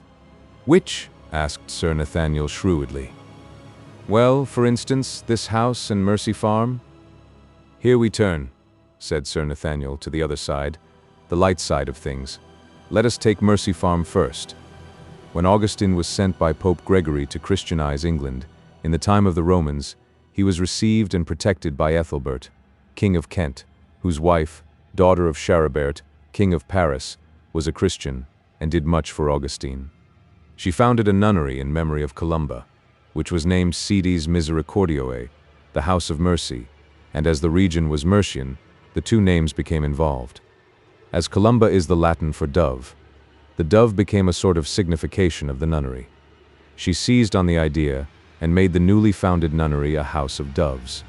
Someone sent her a freshly discovered dove, a sort of carrier, but which had in the white feathers of its head and neck the form of a religious cowl. The nunnery flourished for more than a century when, in the time of Penda, who was the reactionary of heathendom, it fell into decay. In the meantime, the doves, protected by religious feeling, had increased mightily and were known in all Catholic communities. When King Offa ruled in Mercia, about 150 years later, he restored Christianity, and under its protection the nunnery of St. Columba was restored and its doves flourished again. In process of time this religious house again fell into desuetude, but before it disappeared it had achieved a great name for good works, and in especial for the piety of its members. If deeds and prayers and hopes and earnest thinking leave anywhere any moral effect, Mercy Farm and all around it have almost the right to be considered holy ground. Thank you, sir, said Adam earnestly, and was silent. Sir Nathaniel understood. After lunch that day, Adam casually asked Sir Nathaniel to come for a walk with him. The keen-witted old diplomatist guessed that there must be some motive behind the suggestion, and he at once agreed. As soon as they were free from observation, Adam began. I am afraid, sir, that there is more going on in this neighborhood than most people imagine. I was out this morning, and on the edge of the small wood, I came upon the body of a child by the roadside.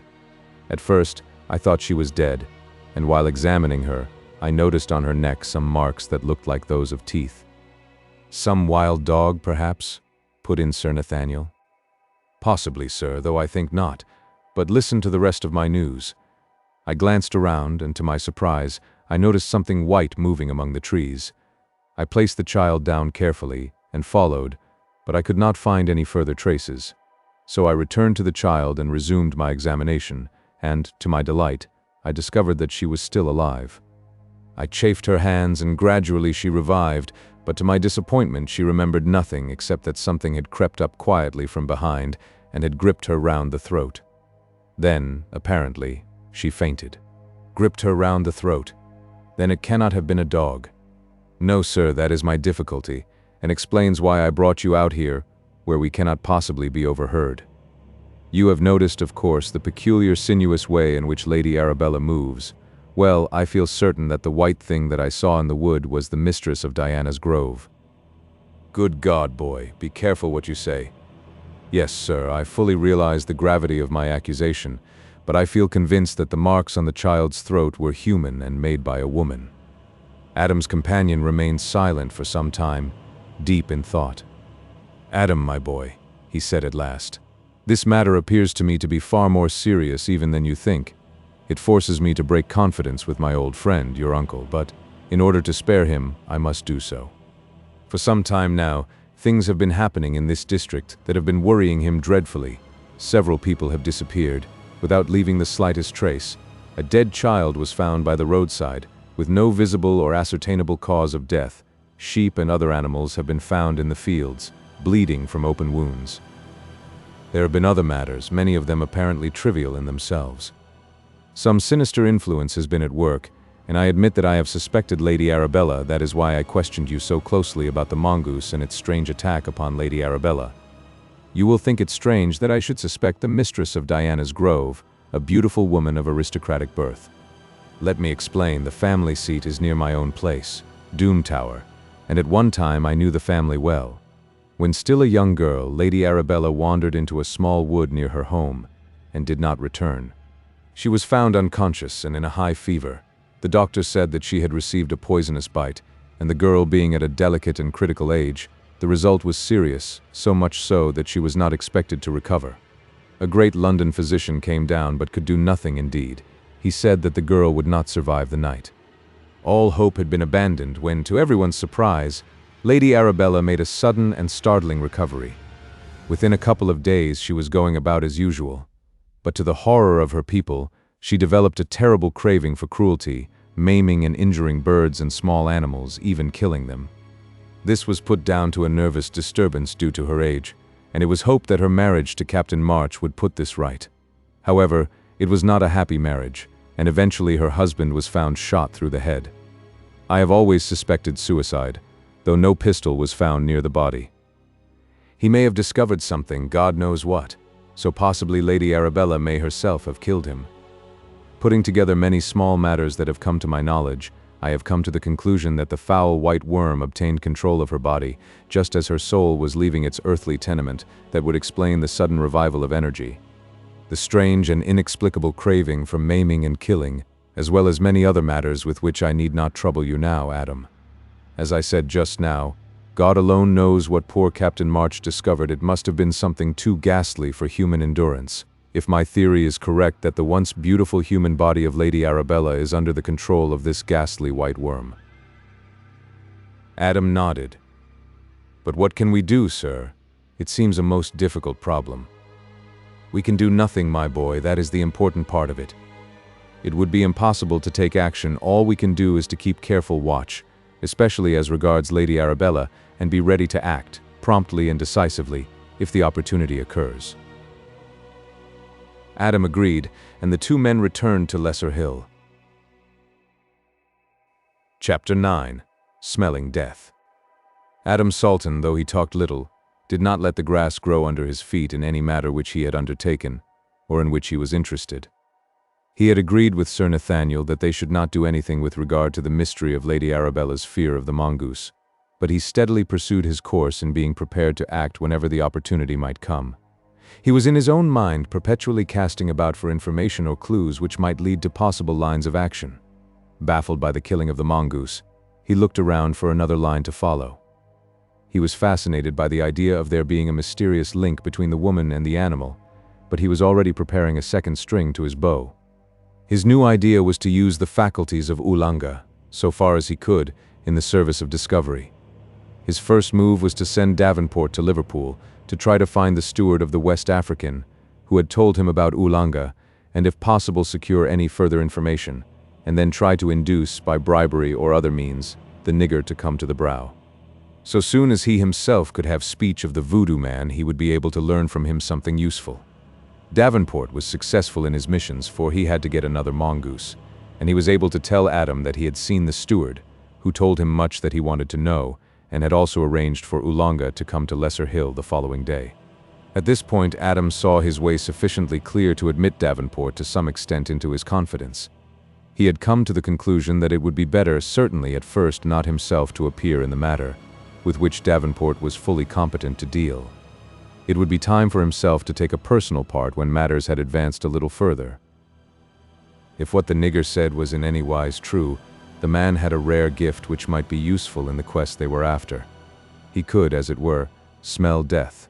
If anyone was dead, if anyone had died, or if a place had been used in connection with death, he seemed to know the broad fact by intuition.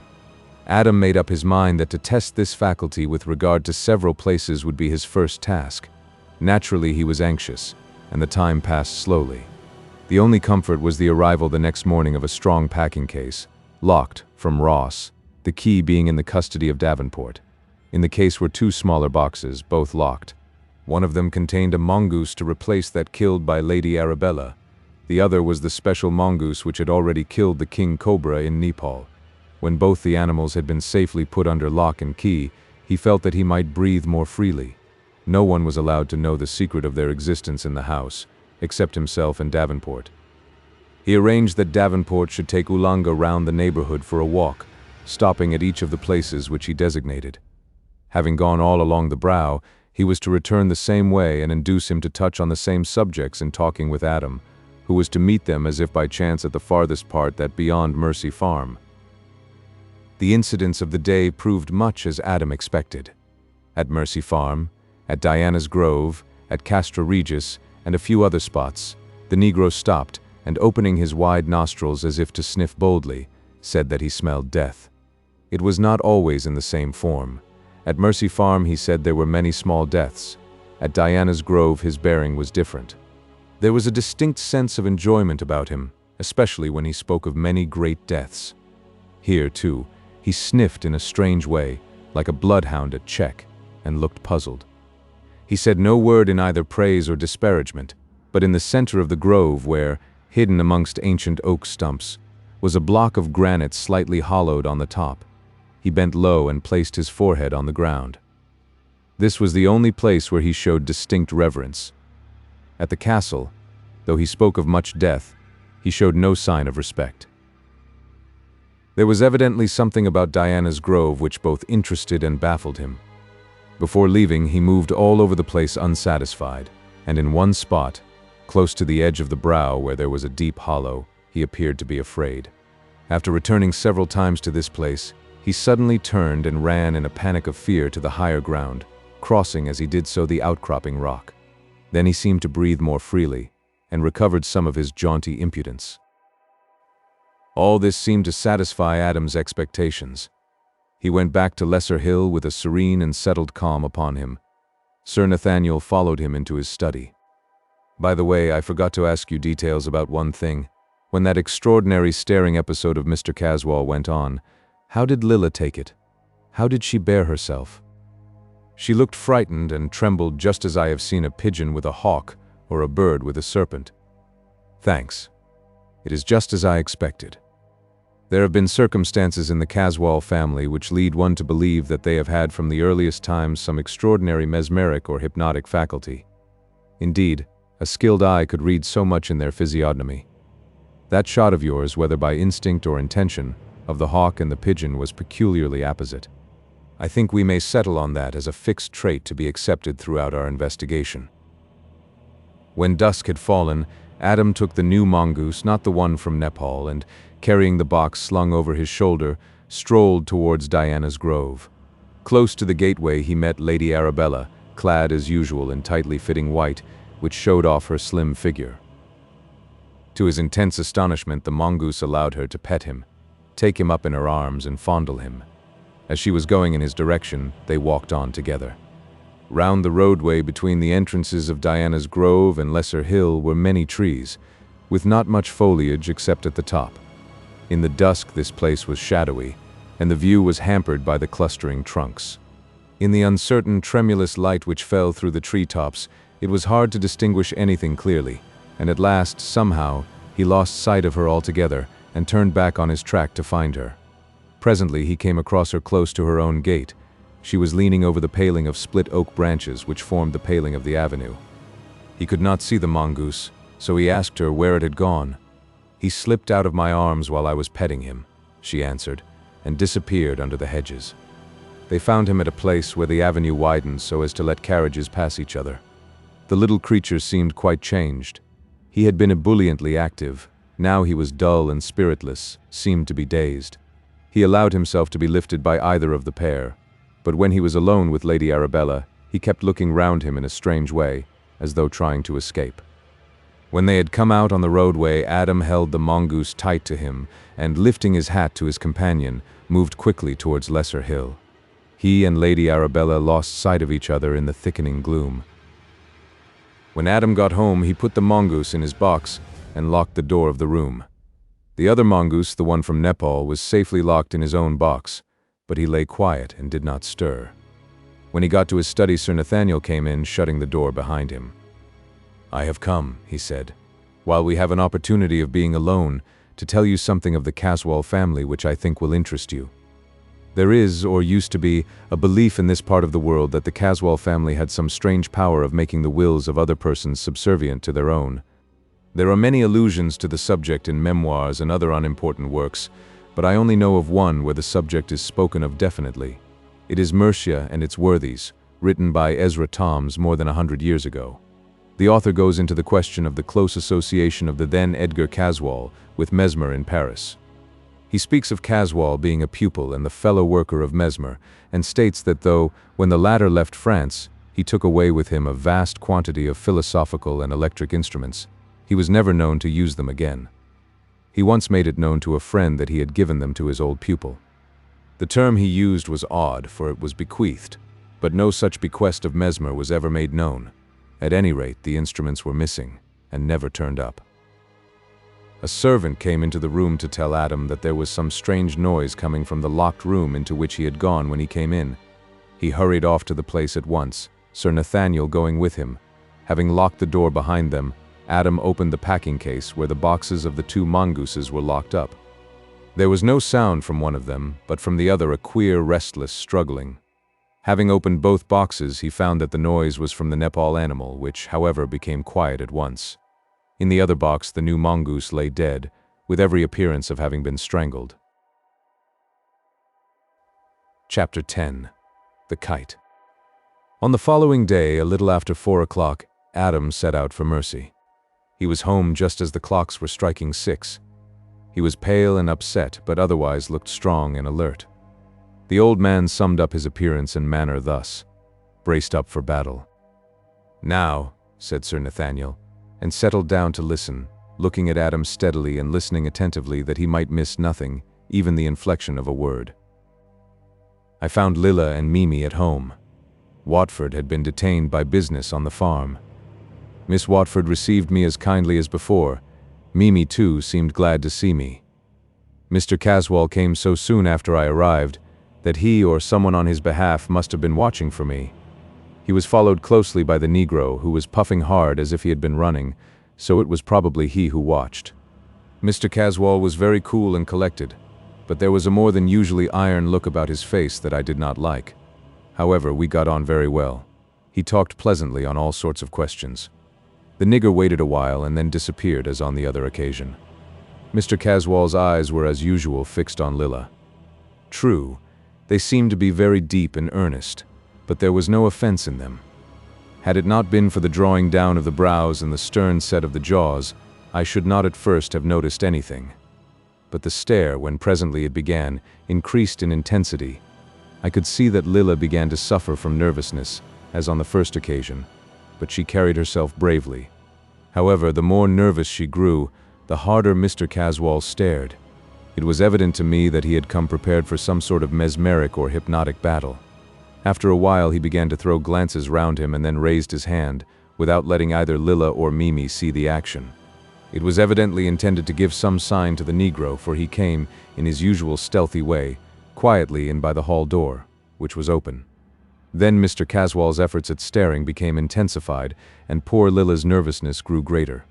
Mimi, seeing that her cousin was distressed, came close to her, as if to comfort or strengthen her with the consciousness of her presence. This evidently made a difficulty for Mr. Caswall, for his efforts, without appearing to get feebler, seemed less effective. This continued for a little while to the gain of both Lilla and Mimi. Then there was a diversion. Without word or apology, the door opened, and Lady Arabella March entered the room. I had seen her coming through the great window. Without a word, she crossed the room and stood beside Mr. Caswall. It really was very like a fight of a peculiar kind, and the longer it was sustained, the more earnest, the fiercer it grew. That combination of forces, the overlord, the white woman, and the black man, would have cost some, probably all of them, their lives in the southern states of America. To us, it was simply horrible. But all that you can understand. This time, to go on in sporting phrase, it was understood by all to be a fight to a finish, and the mixed group did not slacken a moment or relax their efforts. On Lilla, the strain began to tell disastrously. She grew pale, a patchy pallor, which meant that her nerves were out of order. She trembled like an aspen, and though she struggled bravely, I noticed that her legs would hardly support her. A dozen times she seemed about to collapse in a faint, but each time, on catching sight of Mimi's eyes, she made a fresh struggle and pulled through. By now Mr. Caswall's face had lost its appearance of passivity. His eyes glowed with a fiery light. He was still the old Roman in inflexibility of purpose, but grafted onto the Roman was a new berserker fury. His companions in the baleful work seemed to have taken on something of his feeling. Lady Arabella looked like a soulless, pitiless being, not human, unless it revived old legends of transformed human beings who had lost their humanity in some transformation or in the sweep of natural savagery. As for the Negro, well, I can only say that it was solely due to the self-restraint which you impressed on me that I did not wipe him out as he stood, without warning, without fair play, without a single one of the graces of life and death. Lilla was silent in the helpless concentration of deadly fear. Mimi was all resolve and self-forgetfulness, so intent on the sole struggle in which she was engaged that there was no possibility of any other thought. As for myself, the bonds of will which held me inactive seemed like bands of steel which numbed all my faculties, except sight and hearing. We seemed fixed in an impasse. Something must happen, though the power of guessing was inactive. As in a dream, I saw Mimi's hand move restlessly, as if groping for something. Mechanically it touched that of Lilla, and in that instant she was transformed. It was as if youth and strength entered afresh into something already dead to sensibility and intention.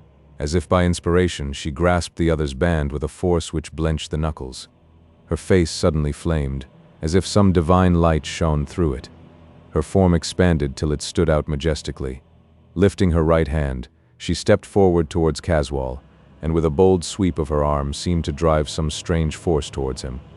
Again and again was the gesture repeated, the man falling back from her at each movement. Towards the door he retreated, she following. There was a sound as of the cooing sob of doves, which seemed to multiply and intensify with each second. The sound from the unseen source rose and rose as he retreated, till finally it swelled out in a triumphant peal, as she, with a fierce sweep of her arm, seemed to hurl something at her foe, and he, moving his hands blindly before his face, appeared to be swept through the doorway and out into the open sunlight. All at once my own faculties were fully restored. I could see and hear everything, and be fully conscious of what was going on. Even the figures of the baleful group were there, though dimly seen as through a veil, a shadowy veil. I saw Lilla sink down in a swoon, and Mimi throw up her arms in a gesture of triumph. As I saw her through the great window, the sunshine flooded the landscape, which, however, was momentarily becoming eclipsed by an onrush of a myriad birds. By the next morning, daylight showed the actual danger which threatened. From every part of the eastern counties reports were received concerning the enormous immigration of birds. Experts were sending on their own account, on behalf of learned societies and through local and imperial governing bodies, reports dealing with the matter and suggesting remedies. The reports closer to home were even more disturbing. All day long it would seem that the birds were coming thicker from all quarters. Doubtless many were going as well as coming, but the mass seemed never to get less. Each bird seemed to sound some note of fear or anger or seeking, and the whirring of wings never ceased nor lessened. The air was full of a muttered throb. No window or barrier could shut out the sound, till the ears of any listener became dulled by the ceaseless murmur. So monotonous it was, so cheerless, so disheartening, so melancholy, that all longed, but in vain, for any variety, no matter how terrible it might be. The second morning the reports from all the districts round were more alarming than ever.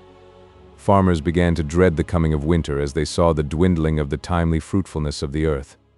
And as yet it was only a warning of evil, not the evil accomplished. The ground began to look bare whenever some passing sound temporarily frightened the birds. Edgar Caswall tortured his brain for a long time unavailingly, to think of some means of getting rid of what he, as well as his neighbors, had come to regard as a plague of birds. At last he recalled a circumstance which promised a solution of the difficulty. The experience was of some years ago in China, far up country, towards the headwaters of the Yangtze, where the smaller tributaries spread out in a sort of natural irrigation scheme to supply the wilderness of paddy fields. It was at the time of the ripening rice, and the myriads of birds which came to feed on the coming crop was a serious menace, not only to the district, but to the country at large. The farmers, who were more or less afflicted with the same trouble every season, knew how to deal with it. They made a vast kite, which they caused to be flown over the center spot of the incursion.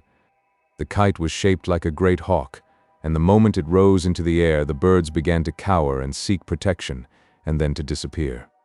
So long as that kite was flying overhead, the birds lay low and the crop was saved. Accordingly, Caswall ordered his men to construct an immense kite, adhering as well as they could to the lines of a hawk. Then he and his men, with a sufficiency of cord, began to fly it high overhead. The experience of China was repeated. The moment the kite rose, the birds hid or sought shelter. The following morning, the kite was still flying high. No bird was to be seen as far as the eye could reach from CASTRA REGIS. But there followed in turn what proved even a worse evil. All the birds were cowed. Their sounds stopped. Neither song nor chirp was heard. Silence seemed to have taken the place of the normal voices of bird life. But that was not all. The silence spread to all animals. The fear and restraint which brooded amongst the denizens of the air began to affect all life. Not only did the birds cease song or chirp, but the lowing of the cattle ceased in the fields, and the varied sounds of life died away. In place of these things was only a soundless gloom, more dreadful, more disheartening, more soul-killing than any concourse of sounds, no matter how full of fear and dread. Pious individuals put up constant prayers for relief from the intolerable solitude. After a little there were signs of universal depression which those who ran might read. One and all, the faces of men and women seemed bereft of vitality, of interest, of thought, and most of all of hope. Men seemed to have lost the power of expression of their thoughts. The soundless air seemed to have the same effect as the universal darkness when men gnawed their tongues with pain. From this infliction of silence there was no relief. Everything was affected. Gloom was the predominant note. Joy appeared to have passed away as a factor of life, and this creative impulse had nothing to take its place. That giant spot in high air was a plague of evil influence. It seemed like a new misanthropic belief which had fallen on human beings, carrying with it the negation of all hope. After a few days, men began to grow desperate. Their very words as well as their senses seemed to be in chains. Edgar Caswall again tortured his brain to find any antidote or palliative of this greater evil than before. He would gladly have destroyed the kite, or caused its flying to cease. But the instant it was pulled down, the birds rose up in even greater numbers. All those who depended in any way on agriculture sent pitiful protests to CASTRA REGIS. It was strange indeed what influence that weird kite seemed to exercise. Even human beings were affected by it, as if both it and they were realities. As for the people at Mercy Farm, it was like a taste of actual death. Lila felt it most. If she had been indeed a real dove, with a real kite hanging over her in the air, she could not have been more frightened or more affected by the terror this created. Of course, some of those already drawn into the vortex noticed the effect on individuals. Those who were interested took care to compare their information. Strangely enough, as it seemed to the others, the person who took the ghastly silence least to heart was the Negro. By nature he was not sensitive to, or afflicted by, nerves. This alone would not have produced the seeming indifference, so they set their minds to discover the real cause. Adam came quickly to the conclusion that there was for him some compensation that the others did not share, and he soon believed that that compensation was in one form or another the enjoyment of the sufferings of others. Thus the black had a never-failing source of amusement. Lady Arabella's cold nature rendered her immune to anything in the way of pain or trouble concerning others. Edgar Caswall was far too haughty a person, and too stern of nature, to concern himself about poor or helpless people, much less the lower order of mere animals. Mr. Watford, Mr. Salton, and Sir Nathaniel were all concerned in the issue, partly from kindness of heart, for none of them could see suffering, even of wild birds, unmoved, and partly on account of their property, which had to be protected, or ruin would stare them in the face before long. Lila suffered acutely. As time went on, her face became pinched, and her eyes dull with watching and crying.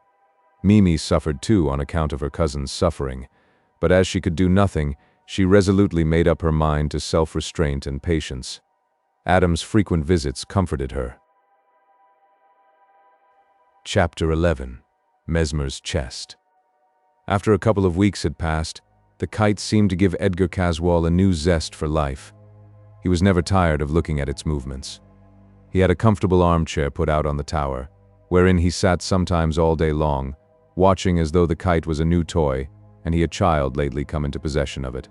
He did not seem to have lost interest in Lila, for he still paid an occasional visit at Mercy Farm. Indeed, his feeling towards her, whatever it had been at first, had now so far changed that it had become a distinct affection of a purely animal kind. Indeed, it seemed as though the man's nature had become corrupted, and that all the baser and more selfish and more reckless qualities had become more conspicuous. There was not so much sternness apparent in his nature because there was less self-restraint. Determination had become indifference. The visible change in Edgar was that he grew morbid, sad, silent. The neighbors thought he was going mad. He became absorbed in the kite and watched it not only by day, but often all night long. It became an obsession to him. Caswall took a personal interest in the keeping of the great kite flying. He had a vast coil of cord efficient for the purpose, which worked on a roller fixed on the parapet of the tower. There was a winch for the pulling in of the slack, the outgoing line being controlled by a racket. There was invariably one man at least, day and night, on the tower to attend to it. At such an elevation there was always a strong wind, and at times the kite rose to an enormous height, as well as traveling for great distances laterally. In fact, the kite became, in a short time, one of the curiosities of CASTRA REGIS and all around it. Edgar began to attribute to it, in his own mind, almost human qualities. It became to him a separate entity, with a mind and a soul of its own. Being idle-handed all day, he began to apply to what he considered the service of the kite some of his spare time, and found a new pleasure, a new object in life, in the old schoolboy game of sending up runners to the kite. The way this is done is to get round pieces of paper so cut that there is a hole in the center, through which the string of the kite passes. The natural action of the wind pressure takes the paper along the string, and so up to the kite itself, no matter how high or how far it may have gone. In the early days of this amusement, Edgar Caswall spent hours. Hundreds of such messengers flew along the string, until soon he bethought him of writing messages on these papers, so that he could make known his ideas to the kite. It may be that his brain gave way under the opportunities given by his illusion of the entity of the toy and its power of separate thought. From sending messages he came to making direct speech to the kite, without, however, ceasing to send the runners. Doubtless, the height of the tower, seated as it was on the hilltop, the rushing of the ceaseless wind, the hypnotic effect of the lofty altitude of the speck in the sky at which he gazed, and the rushing of the paper messengers up the string till sight of them was lost in distance. All helped to further affect his brain, undoubtedly giving way under the strain of beliefs and circumstances which were at once stimulating to the imagination, occupative of his mind, and absorbing. The next step of intellectual decline was to bring to bear on the main idea of the conscious identity of the kite all sorts of subjects which had imaginative force or tendency of their own. He had, in Castra Regis, a large collection of curious and interesting things formed in the past by his forebears of similar tastes to his own. There were all sorts of strange anthropological specimens, both old and new, which had been collected through various travels in strange places. Ancient Egyptian relics from tombs and mummies, curios from Australia, New Zealand, and the South Seas, idols and images, from Tartar icons to ancient Egyptian, Persian, and Indian objects of worship, objects of death and torture of American Indians, and, above all, a vast collection of lethal weapons of every kind and from every place: Chinese high-pinders, double knives, Afghan double-edged scimitars made to cut a body in two, heavy knives from all the eastern countries, ghost daggers from Tibet, the terrible kukri of the Gorkha and other hill tribes of India, assassins' weapons from Italy and Spain. Even the knife which was formerly carried by the slave drivers of the Mississippi region. Death and pain of every kind were fully represented in that gruesome collection. That it had a fascination for Oolanga goes without saying. He was never tired of visiting the museum in the tower, and spent endless hours in inspecting the exhibits, till he was thoroughly familiar with every detail of all of them. He asked permission to clean and polish and sharpen them, a favor which was readily granted. In addition to the above objects, there were many things of a kind to awaken human fear. Stuffed serpents of the most objectionable and horrid kind, giant insects from the tropics, fearsome in every detail, fishes and crustaceans covered with weird spikes, dried octopuses of great size. Other things, too, there were, not less deadly though seemingly innocuous, dried fungi, traps intended for birds, beasts, fishes, reptiles, and insects, machines which could produce pain of any kind and degree, and the only mercy of which was the power of producing speedy death. Caswall, who had never before seen any of these things except those which he had collected himself, found a constant amusement and interest in them. He studied them, their uses, their mechanism, where there was such, and their places of origin, until he had an ample and real knowledge of all concerning them. Many were secret and intricate, but he never rested till he found out all the secrets. When once he had become interested in strange objects and the way to use them, he began to explore various likely places for similar finds. He began to inquire of his household where strange lumber was kept. Several of the men spoke of old Simon Chester as one who knew everything in and about the house. Accordingly, he sent for the old man, who came at once. He was very old, nearly 90 years of age, and very infirm. He had been born in the castle, and had served its succession of masters present or absent ever since. When Edgar began to question him on the subject regarding which he had sent for him, old Simon exhibited much perturbation. In fact, he became so frightened that his master, fully believing that he was concealing something, ordered him to tell at once what remained unseen, and where it was hidden away. Face to face with discovery of his secret, the old man, in a pitiable state of concern, spoke out even more fully than Mr. Caswall had expected.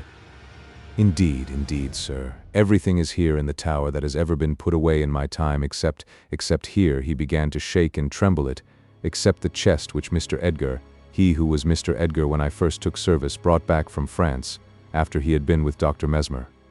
The trunk has been kept in my room for safety, but I shall send it down here now." "What is in it?" asked Edgar sharply. "That I do not know. Moreover, it is a peculiar trunk, without any visible means of opening." "Is there no lock?" "I suppose so, sir, but I do not know. There is no keyhole." "Send it here, and then come to me yourself." The trunk, a heavy one with steel bands round it, but no lock or keyhole, was carried in by two men. Shortly afterwards, old Simon attended his master. When he came into the room, Mr. Caswall himself went and closed the door. Then he asked, "How do you open it?" "I do not know, sir." "Do you mean to say that you never opened it?" "Most certainly I say so, Your Honor. How could I?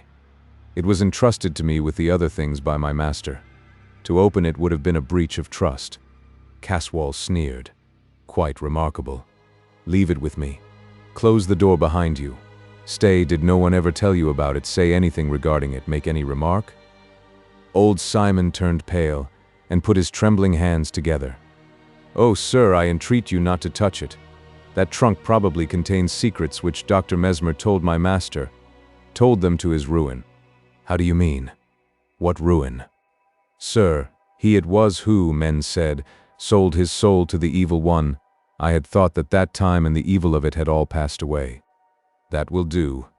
Go away, but remain in your own room, or within call. I may want you. The old man bowed deeply and went out trembling, but without speaking a word. Chapter 12. The chest opened. Left alone in the turret room, Edgar Caswall carefully locked the door and hung a handkerchief over the keyhole. Next, he inspected the windows and saw that they were not overlooked from any angle of the main building. Then he carefully examined the trunk, going over it with a magnifying glass. He found it intact. The steel bands were flawless. The whole trunk was compact. After sitting opposite to it for some time, and the shades of evening beginning to melt into darkness, he gave up the task and went to his bedroom, after locking the door of the turret room behind him and taking away the key. He woke in the morning at daylight and resumed his patient but unavailing study of the metal trunk. This he continued during the whole day with the same result, humiliating disappointment, which overwrought his nerves and made his head ache. The result of the long strain was seen later in the afternoon, when he sat locked within the turret room before the still baffling trunk, distrait, listless, and yet agitated, sunk in a settled gloom. As the dusk was falling, he told the steward to send him 2 men, strong ones. These he ordered to take the trunk to his bedroom. In that room he then sat on into the night, without pausing even to take any food. His mind was in a whirl, a fever of excitement. The result was that when, late in the night, he locked himself in his room, his brain was full of odd fancies. He was on the high road to mental disturbance.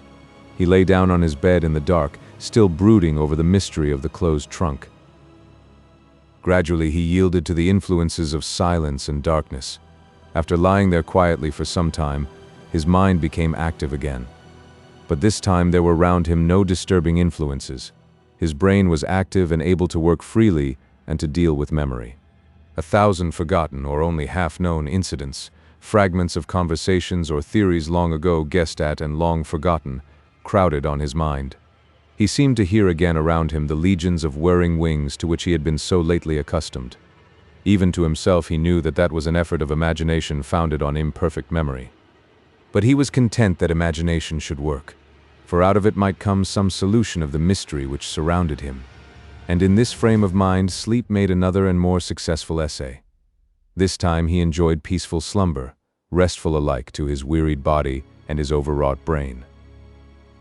In his sleep he arose, and, as if in obedience to some influence beyond and greater than himself, lifted the great trunk and set it on a strong table at one side of the room, from which he had previously removed a quantity of books.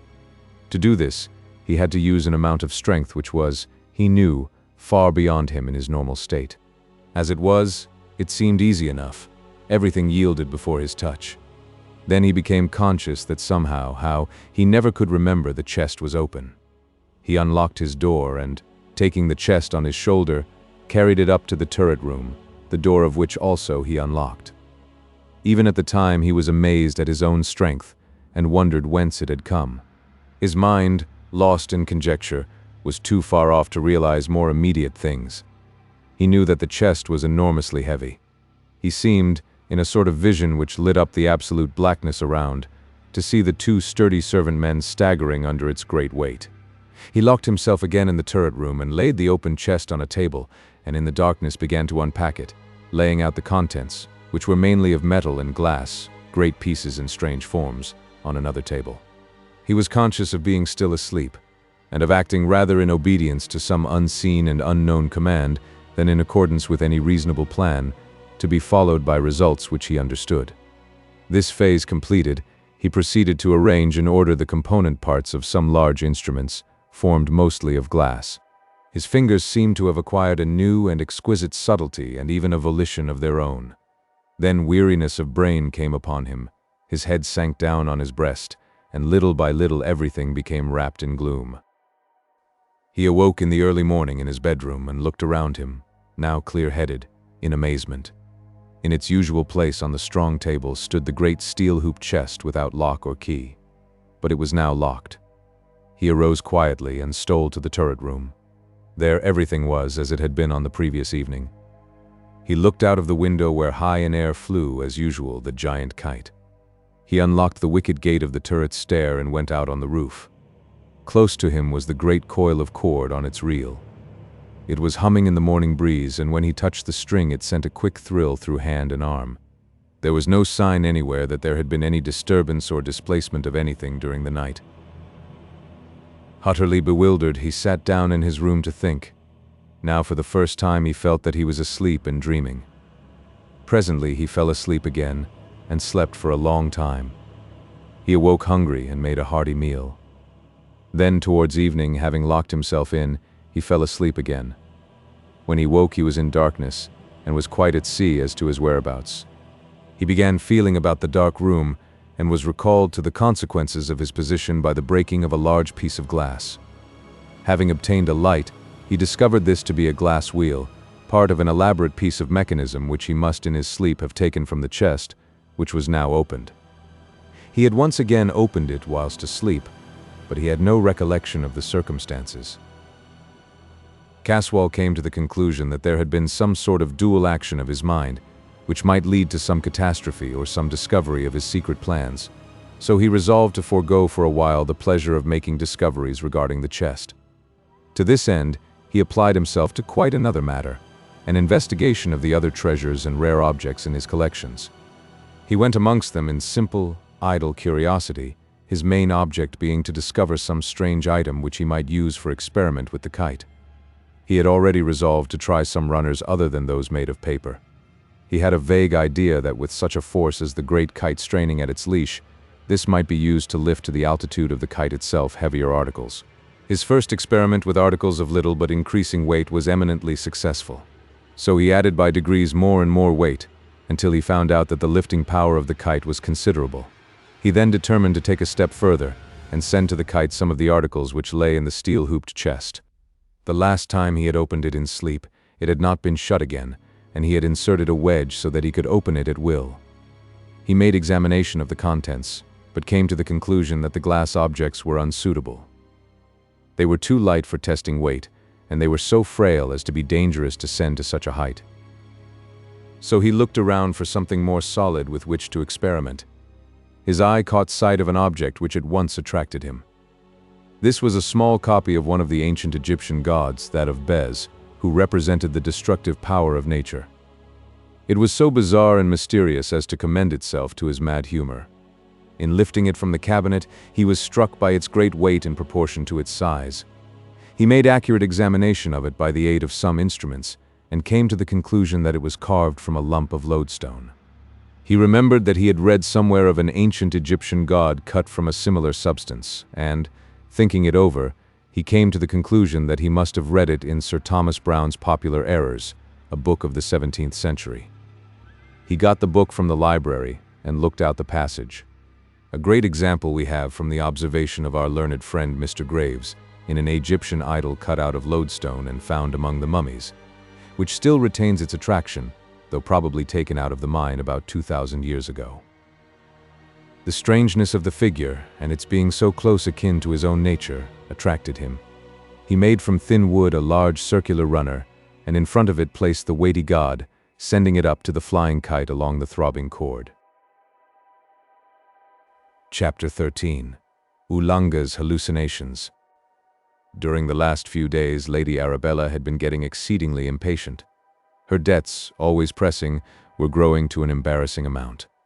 The only hope she had of comfort in life was a good marriage, but the good marriage on which she had fixed her eye did not seem to move quickly enough. Indeed, it did not seem to move at all in the right direction. Edgar Caswall was not an ardent wooer. From the very first he seemed difficile, but he had been keeping to his own room ever since his struggle with Mimi Watford. On that occasion, Lady Arabella had shown him in an unmistakable way what her feelings were. Indeed, she had made it known to him, in a more overt way than pride should allow, that she wished to help and support him. The moment when she had gone across the room to stand beside him in his mesmeric struggle had been the very limit of her voluntary action. It was quite bitter enough, she felt, that he did not come to her, but now that she had made that advance, she felt that any withdrawal on his part would, to a woman of her class, be nothing less than a flaming insult. Had she not classed herself with his nigger servant, an unreformed savage? Had she not shown her preference for him at the festival of his homecoming? Had she not? Lady Arabella was cold-blooded, and she was prepared to go through all that might be necessary of indifference, and even insult, to become chatelaine of Castra Regis. In the meantime, she would show no hurry. She must wait. She might, in an unostentatious way, come to him again. She knew him now and could make a keen guess at his desires with regard to Lilla Watford. With that secret in her possession, she could bring pressure to bear on Caswall, which would make it no easy matter for him to evade her. The great difficulty was how to get near him. He was shut up within his castle and guarded by a defense of convention which she could not pass without danger of ill repute to herself. Over this question she thought and thought for days and nights. At last she decided that the only way would be to go to him openly at Castra Regis. Her rank and position would make such a thing possible if carefully done. She could explain matters afterwards if necessary. Then, when they were alone, she would use her arts and her experience to make him commit himself. After all, he was only a man, with a man's dislike of difficult or awkward situations. She felt quite sufficient confidence in her own womanhood to carry her through any difficulty which might arise. From Diana's Grove she heard each day the luncheon gong from Castra Regis sound, and knew the hour when the servants would be in the back of the house. She would enter the house at that hour, and, pretending that she could not make anyone hear her, would seek him in his own rooms. The tower was, she knew, away from all the usual sounds of the house, and moreover she knew that the servants had strict orders not to interrupt him when he was in the turret chamber. She had found out, partly by the aid of an opera glass and partly by judicious questioning, that several times lately a heavy chest had been carried to and from his room, and that it rested in the room each night. She was, therefore, confident that he had some important work on hand which would keep him busy for long spells. Meanwhile, another member of the household at Castra Regis had schemes which he thought were working to fruition. A man in the position of a servant has plenty of opportunity of watching his betters and forming opinions regarding them. Oolanga was in his way a clever, unscrupulous rogue, and he felt that with things moving round him in this great household, there should be opportunities of self-advancement. Being unscrupulous and stealthy, and a savage, he looked to dishonest means. He saw plainly enough that Lady Arabella was making a dead set at his master, and he was watchful of the slightest sign of anything which might enhance this knowledge. Like the other men in the house, he knew of the carrying to and fro of the great chest, and had got it into his head that the care exercised in its porterage indicated that it was full of treasure. He was forever lurking around the turret rooms on the chance of making some useful discovery. But he was as cautious as he was stealthy, and took care that no one else watched him. It was thus that the Negro became aware of Lady Arabella's venture into the house, as she thought, unseen. He took more care than ever, since he was watching another, that the positions were not reversed. More than ever he kept his eyes and ears open and his mouth shut. Seeing Lady Arabella gliding up the stairs towards his master's room, he took it for granted that she was there for no good, and doubled his watching intentness and caution. Oolanga was disappointed, but he dared not exhibit any feeling lest it should betray that he was hiding. Therefore he slunk downstairs again noiselessly, and waited for a more favorable opportunity of furthering his plans. It must be borne in mind that he thought that the heavy trunk was full of valuables, and that he believed that Lady Arabella had come to try to steal it.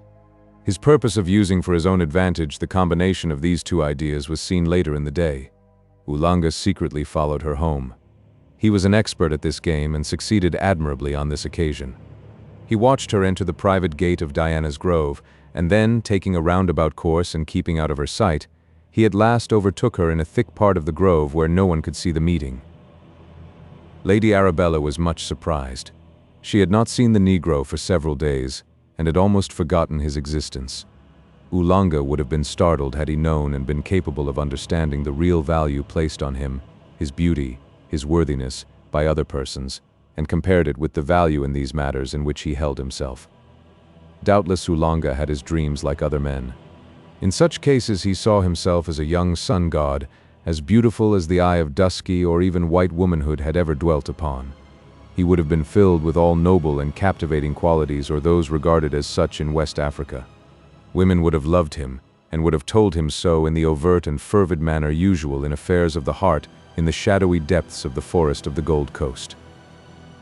Oolanga came close behind Lady Arabella, and in a hushed voice, suitable to the importance of his task, and in deference to the respect he had for her and the place, began to unfold the story of his love. Lady Arabella was not usually a humorous person, but no man or woman of the white race could have checked the laughter which rose spontaneously to her lips. The circumstances were too grotesque, the contrast too violent, for subdued mirth. The man a debased specimen of one of the most primitive races of the earth, and of an ugliness which was simply devilish. The woman of high degree, beautiful, accomplished. She thought that her first moment's consideration of the outrage, it was nothing less in her eyes, had given her the full material for thought. But every instant after threw new and varied lights on the affront. Her indignation was too great for passion. Only irony or satire would meet the situation. Her cold, cruel nature helped, and she did not shrink to subject this ignorant savage to the merciless firelash of her scorn. Oolanga was dimly conscious that he was being flouted, but his anger was no less keen because of the measure of his ignorance. So he gave way to it, as does a tortured beast. He ground his great teeth together, raved, stamped, and swore in barbarous tongues and with barbarous imagery. Even Lady Arabella felt that it was well she was within reach of help, or he might have offered her brutal violence, even have killed her. "Am I to understand," she said with cold disdain, so much more effective to wound than hot passion, "that you are offering me your love? Your love?" For reply he nodded his head. The scorn of her voice, in a sort of baleful hiss, sounded and felt like the lash of a whip. "And you dared? You, a savage, a slave, the basest thing in the world of vermin. Take care. I don't value your worthless life more than I do that of a rat or a spider. Don't let me ever see your hideous face here again, or I shall rid the earth of you." As she was speaking, she had taken out her revolver and was pointing it at him. In the immediate presence of death, his impudence forsook him, and he made a weak effort to justify himself. His speech was short, consisting of single words. To Lady Arabella it sounded mere gibberish, but it was in his own dialect, and meant love, marriage, wife. From the intonation of the words, she guessed, with her woman's quick intuition, at their meaning, but she quite failed to follow when, becoming more pressing, he continued to urge his suit in a mixture of the grossest animal passion and ridiculous threats.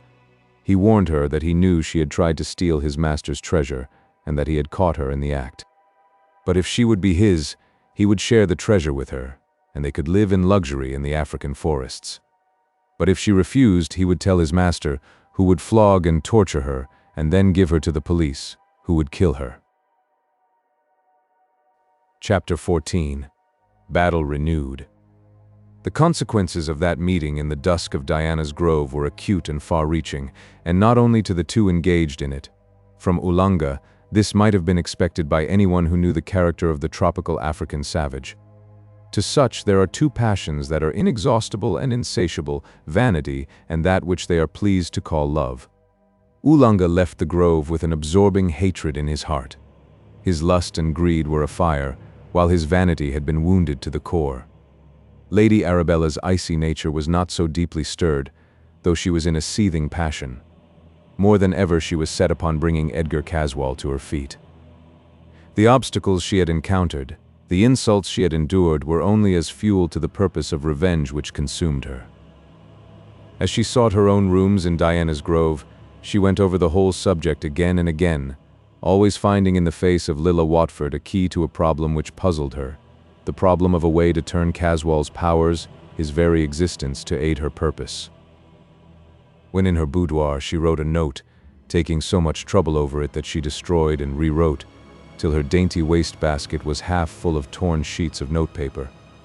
When quite satisfied, she copied out the last sheet afresh, and then carefully burned all the spoiled fragments. She put the copied note in an emblazoned envelope and directed it to Edgar Caswall at CASTRA REGIS. This she sent off by one of her grooms. The letter ran, "Dear Mr. Caswall, I want to have a chat with you on a subject in which I believe you are interested. Will you kindly call for me one day after lunch, say at 3 or 4 o'clock, and we can walk a little way together. Only as far as Mercy Farm, where I want to see Lilla and Mimi Watford. We can take a cup of tea at the farm. Do not bring your African servant with you, as I am afraid his face frightens the girls. After all, he is not pretty, is he? I have an idea you will be pleased with your visit this time. Yours sincerely, Arabella March." At 3:30 next day, Edgar Caswall called at Diana's Grove. Lady Arabella met him on the roadway outside the gate. She wished to take the servants into her confidence as little as possible. She turned when she saw him coming and walked beside him towards Mercy Farm, keeping step with him as they walked. When they got near Mercy, she turned and looked around her, expecting to see Oolanga or some sign of him. He was, however, not visible. He had received from his master peremptory orders to keep out of sight, an order for which the African scored a new offense up against her. They found Lilla and Mimi at home and seemingly glad to see them, though both the girls were surprised at the visit coming so soon after the other. The proceedings were a repetition of the battle of souls of the former visit. On this occasion, however, Edgar Caswall had only the presence of Lady Arabella to support him, Oolanga being absent. But Mimi lacked the support of Adam SALTON, which had been of such effective service before. This time the struggle for supremacy of will was longer and more determined. Caswall felt that if he could not achieve supremacy, he had better give up the idea, so all his pride was enlisted against Mimi.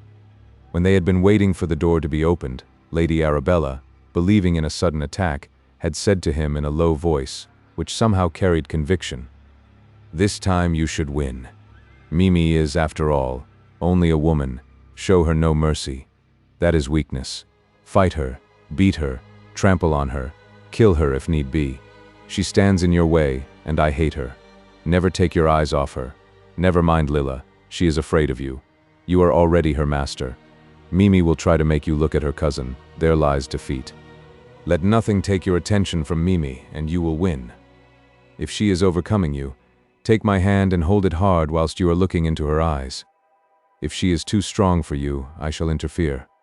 I'll make a diversion, and under cover of it you must retire unbeaten, even if not victorious. Hush. They are coming." The two girls came to the door together. Strange sounds were coming up over the brow from the west. It was the rustling and crackling of the dry reeds and rushes from the lowlands. The season had been an unusually dry one. Also, the strong east wind was helping forward enormous flocks of birds, most of them pigeons with white cowls. Not only were their wings whirring, but their cooing was plainly audible. From such a multitude of birds, the mass of sound, individually small, assumed the volume of a storm. Surprised at the influx of birds, to which they had been strangers so long, they all looked towards Castra Regis, from whose high tower the great kite had been flying as usual. But even as they looked, the cord broke, and the great kite fell headlong in a series of sweeping dives. Its own weight, and the aerial force opposed to it which caused it to rise, combined with the strong easterly breeze, had been too much for the great length of cord holding it. Somehow, the mishap to the kite gave new hope to Mimi. It was as though the side issues had been shorn away, so that the main struggle was thenceforth on simpler lines. She had a feeling in her heart, as though some religious chord had been newly touched. It may, of course, have been that with the renewal of the bird voices a fresh courage, a fresh belief in the good issue of the struggle came too. In the misery of silence, from which they had all suffered for so long, any new train of thought was almost bound to be a boon. As the inrush of birds continued, their wings beating against the crackling rushes, Lady Arabella grew pale and almost fainted. "What is that?" she asked suddenly. To Mimi, born and bred in Siam, the sound was strangely like an exaggeration of the sound produced by a snake charmer. Edgar Caswall was the first to recover from the interruption of the falling kite. After a few minutes he seemed to have quite recovered his sang-froid, and was able to use his brains to the end which he had in view. Mimi too quickly recovered herself, but from a different cause. With her it was a deep religious conviction that the struggle round her was of the powers of good and evil, and that good was triumphing. The very appearance of the snowy birds, with the cowls of St. Columba, heightened the impression. With this conviction strong upon her, she continued the strange battle with fresh vigor. She seemed to tower over Caswall, and he to give back before her oncoming. Once again her vigorous passes drove him to the door. He was just going out backward when Lady Arabella, who had been gazing at him with fixed eyes, caught his hand and tried to stop his movement. She was, however, unable to do any good, and so, holding hands, they passed out together. As they did so, the strange music which had so alarmed Lady Arabella suddenly stopped. Instinctively they all looked towards the tower of Castra Regis and saw that the workmen had refixed the kite, which had risen again and was beginning to float out to its former station. As they were looking, the door opened and Michael Watford came into the room. By that time all had recovered their self-possession, and there was nothing out of the common to attract his attention. As he came in, seeing inquiring looks all around him, he said, "The new influx of birds is only the annual migration of pigeons from Africa. I am told that it will soon be over." The second victory of Mimi Watford made Edgar Caswall more moody than ever.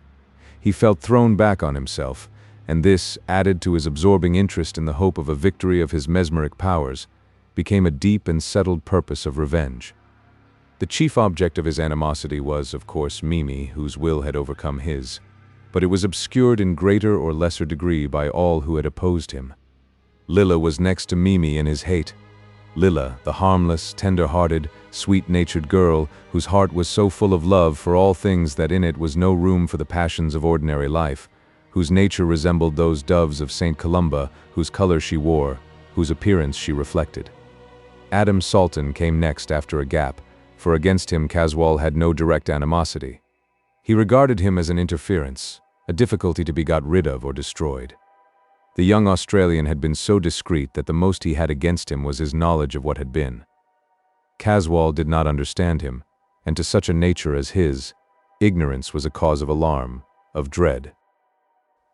Caswall resumed his habit of watching the great kite straining at its cord, varying his vigils in this way by a further examination of the mysterious treasures of his house, especially MESMER'S chest. He sat much on the roof of the tower, brooding over his thwarted passion. The vast extent of his possessions, visible to him at that altitude, might, one would have thought, have restored some of his complacency. But the very extent of his ownership, thus perpetually brought before him, created a fresh sense of grievance. How was it, he thought, that with so much at command that others wished for, he could not achieve the dearest wishes of his heart? In this state of intellectual and moral depravity, he found a solace in the renewal of his experiments with the mechanical powers of the kite. For a couple of weeks he did not see Lady Arabella, who was always on the watch for a chance of meeting him. Neither did he see the Watford girls, who studiously kept out of his way. Adam SALTON simply marked time, keeping ready to deal with anything that might affect his friends. He called at the farm and heard from Mimi of the last battle of wills, but it had only one consequence. He got from Ross several more mongooses, including a second king cobra killer, which he generally carried with him in its box whenever he walked out. Mr. Caswall's experiments with the kite went on successfully. Each day he tried the lifting of greater weight, and it seemed almost as if the machine had a sentience of its own, which was increasing with the obstacles placed before it. All this time the kite hung in the sky at an enormous height. The wind was steadily from the north, so the trend of the kite was to the south. All day long, runners of increasing magnitude were sent up. These were only of paper or thin cardboard or leather or other flexible materials. The great height at which the kite hung made a great concave curve in the string, so that as the runners went up they made a flapping sound. If one laid a finger on the string, the sound answered to the flapping of the runner in a sort of hollow intermittent murmur. Edgar Caswall, who was now wholly obsessed by the kite and all belonging to it, found a distinct resemblance between that intermittent rumble and the snake-charming music produced by the pigeons flying through the dry reeds. One day he made a discovery in MESMER'S chest which he thought he would utilize with regard to the runners. This was a great length of wire, fine as human hair, coiled round a finely made wheel, which ran to a wondrous distance freely and as lightly. He tried this on runners, and found it work admirably. Whether the runner was alone or carried something much more weighty than itself, it worked equally well. Also, it was strong enough and light enough to draw back the runner without undue strain. He tried this a good many times successfully, but it was now growing dusk, and he found some difficulty in keeping the runner in sight. So he looked for something heavy enough to keep it still. He placed the Egyptian image of Bez on the fine wire, which crossed the wooden ledge which protected it. Then, the darkness growing, he went indoors and forgot all about it. He had a strange feeling of uneasiness that night, not sleeplessness, for he seemed conscious of being asleep. At daylight he rose, and as usual looked out for the kite. He did not see it in its usual position in the sky, so looked round the points of the compass. He was more than astonished when presently he saw the missing kite struggling as usual against the controlling cord. But it had gone to the further side of the tower, and now hung and strained against the wind to the north. He thought it so strange that he determined to investigate the phenomenon and to say nothing about it in the meantime. In his many travels, Edgar Caswall had been accustomed to use the sextant, and was now an expert in the matter. By the aid of this and other instruments, he was able to fix the position of the kite and the point over which it hung. He was startled to find that exactly under it, so far as he could ascertain, was Diana's grove. He had an inclination to take Lady Arabella into his confidence in the matter, but he thought better of it and wisely refrained. For some reason which he did not try to explain to himself, he was glad of his silence, when, on the following morning, he found, on looking out, that the point over which the kite then hovered was Mercy Farm. When he had verified this with his instruments, he sat before the window of the tower, looking out and thinking. The new locality was more to his liking than the other, but the why of it puzzled him, all the same. He spent the rest of the day in the turret room, which he did not leave all day. It seemed to him that he was now drawn by forces which he could not control, of which, indeed, he had no knowledge, in directions which he did not understand, and which were without his own volition. In sheer helpless inability to think the problem out satisfactorily, he called up a servant and told him to tell Oolanga that he wanted to see him at once in the turret room. The answer came back that the African had not been seen since the previous evening. Caswall was now so irritable that even this small thing upset him. As he was distrait and wanted to talk to somebody, he sent for Simon Chester, who came at once, breathless with hurrying and upset by the unexpected summons. Caswall bade him sit down, and when the old man was in a less uneasy frame of mind, he again asked him if he had ever seen what was in MESMER'S chest or heard it spoken about. Chester admitted that he had once, in the time of the then Mr. Edgar, seen the chest open, which, knowing something of its history and guessing more, so upset him that he had fainted. When he recovered, the chest was closed. From that time, the then Mr. Edgar had never spoken about it again. When Caswall asked him to describe what he had seen when the chest was open, he got very agitated, and, despite all his efforts to remain calm, he suddenly went off into a faint. Caswall summoned servants who applied the usual remedies. Still, the old man did not recover. After the lapse of a considerable time, the doctor who had been summoned made his appearance. A glance was sufficient for him to make up his mind. Still, he knelt down by the old man and made a careful examination. Then he rose to his feet, and in a hushed voice said, "I grieve to say, sir, that he has passed away." Chapter 15. On the Track. Those who had seen Edgar Caswall familiarly since his arrival, and had already estimated his cold-blooded nature at something of its true value, were surprised that he took so to heart the death of old Chester. The fact was that not one of them had guessed correctly at his character. They thought naturally enough that the concern which he felt was that of a master for a faithful old servant of his family. They little thought that it was merely the selfish expression of his disappointment, that he had thus lost the only remaining clue to an interesting piece of family history, one which was now and would be forever wrapped in mystery. Caswall knew enough about the life of his ancestor in Paris to wish to know more fully and more thoroughly all that had been. The period covered by that ancestor's life in Paris was one inviting every form of curiosity. Lady Arabella, who had her own game to play, saw in the métier of sympathetic friend a series of meetings with the man she wanted to secure. She made the first use of the opportunity the day after old Chester's death, indeed, as soon as the news had filtered in through the back door of Diana's grove. At that meeting, she played her part so well that even Caswall's cold nature was impressed. Oolanga was the only one who did not credit her with at least some sense of fine feeling in the matter. In emotional, as in other matters, Oolanga was distinctly a utilitarian, and as he could not understand anyone feeling grief except for his own suffering, pain, or for the loss of money, he could not understand anyone simulating such an emotion except for show intended to deceive.